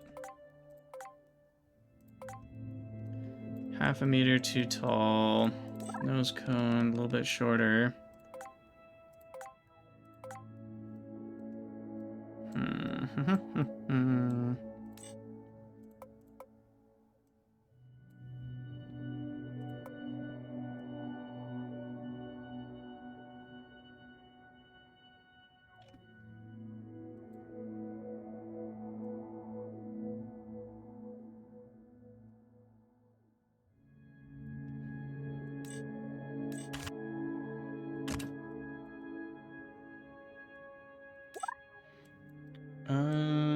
Let's see, what can I change? I guess this could be one wider.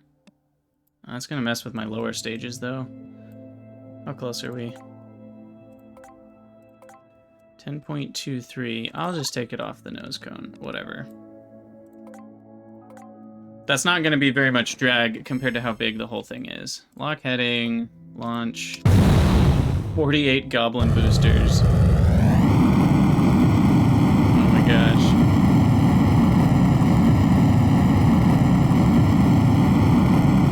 More boosters. Oop, forgot to throttle up. How expensive is it to launch? I have no idea. This was not a cheap rocket.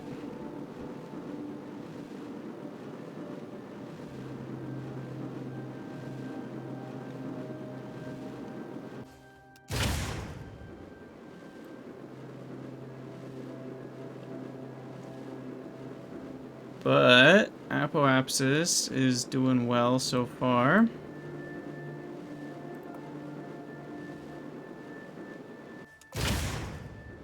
We were at 1,000,000 meters before we even got to the last stage. See, the other thing is having a higher TWR on this last stage actually would help too, because of the, you know, the Oberth effect, so to speak. Because the further away we are from the planet, the more we're kind of wasting our fuel, because the further we are away from that periapsis that's like in the core of the planet, so to speak. So definitely not great. All right, 30% fuel left. 5,000,000 meters, 6,000,000 meters, 7, 8. Oh, we might get there. We're so close. Yes, we did it. We went hyperbolic with just like, I don't know, 100 delta V to spare or less. Woohoo! Just barely. Nice. All right, that was a lot of work, and 300,000, but that's fine. So this flight, let's look at the actual delta V that it had. There was so much wasted delta V on the first stage, though, because the TWR was pretty low. But we had 1,000, and then stage 2 was 2,000, so that's 3,000, 5,000, 7,500. Whereas theoretically, you would need, let's see. If you get into orbit, that takes about 45,000, and then you need to increase your speed by square root 2. So 3,500 plus about 40% is another 1,400. You need to be going about 5,000, 5,100 meters a second from orbit. So you need about 7,000 delta V to do it with the orbit version too. So I think it's actually pretty similar at the end of the day. I think it's pretty similar. All right, tech tree. What do we got? My earphones are dying. That's not good. Let's see. I think having the next tier of solid rocket booster is going to be important for just getting off the ground with heavier stuff. So we're going to unlock that. Ooh, and I can also do the next type of mage engine.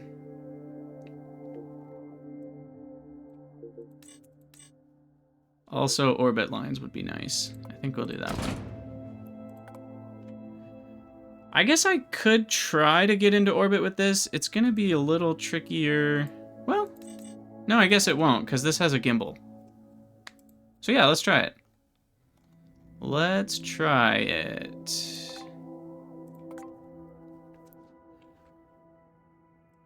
Okay, so this time we're going to do it the orbit way.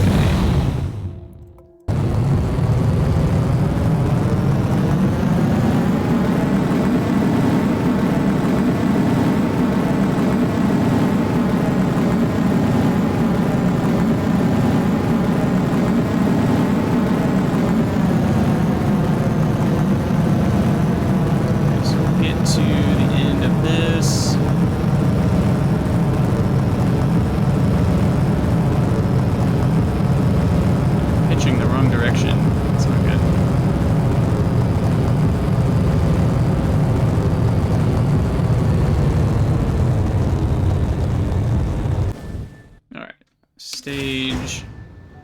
That should get us corrected.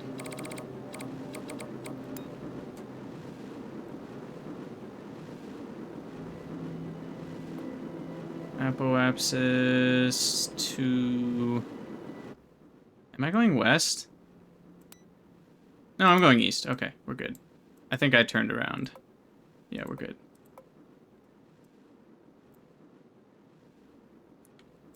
Alright, we'll follow orbital prograde.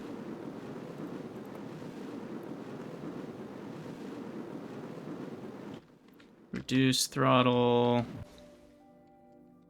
Oh, not to 0. Keep apoapsis about a minute out.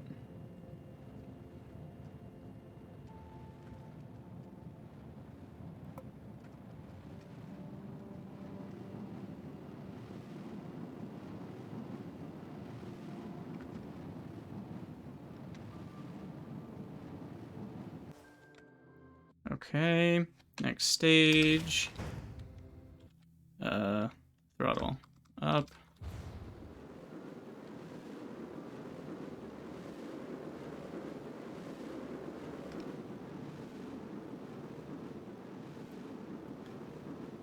Yeah, that actually sounds like a busy program I want to make.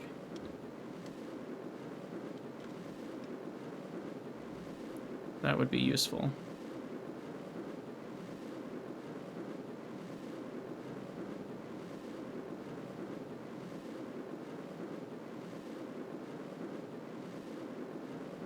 Okay, speed up a little bit.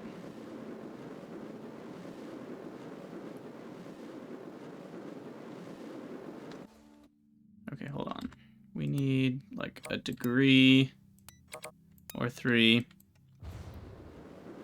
up.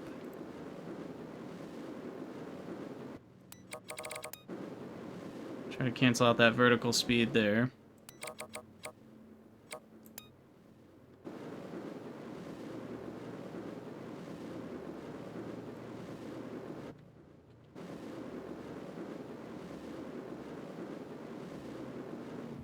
Okay, we're out of fuel on that stage. Are we in orbit yet? Yeah, we are. Okay. And now we just go prograde.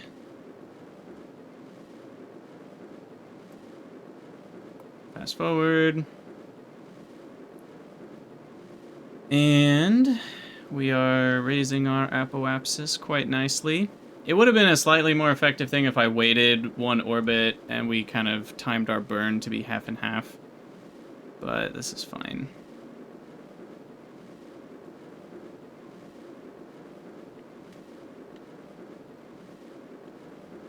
Yeah, definitely had more fuel this time. We've still got like 40% left. And we are eccentric at 1.15 kilometers a second remaining. So there you go. It is more effective. Cool. Good to know.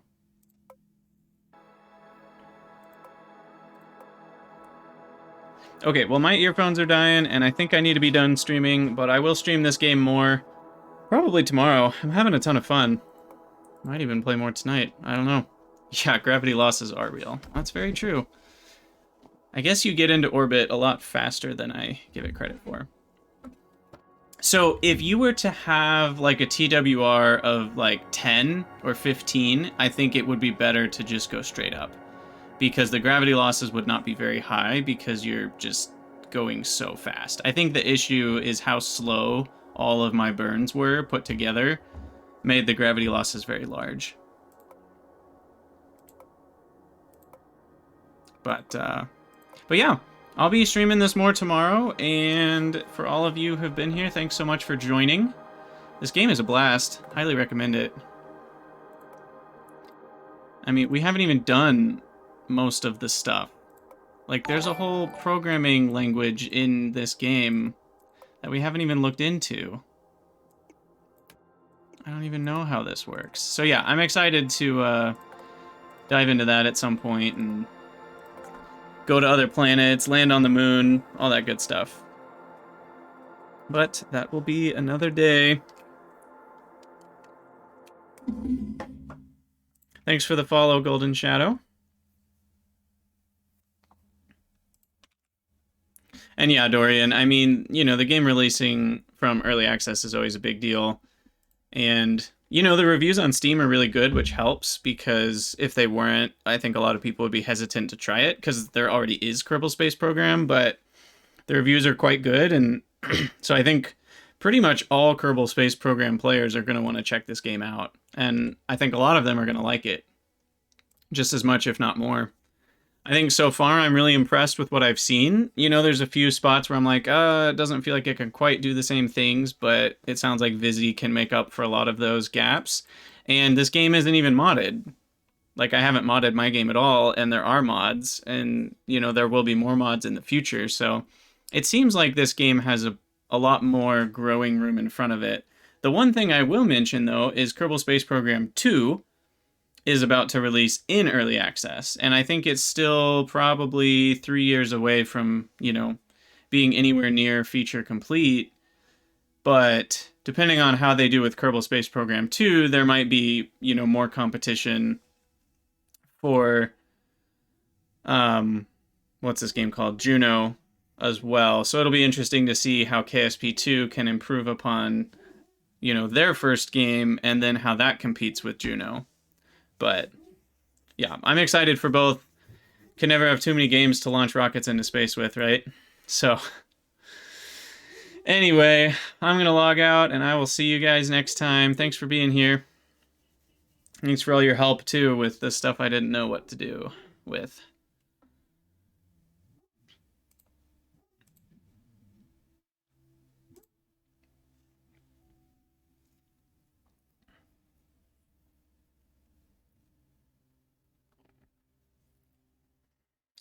See you later, Dorian.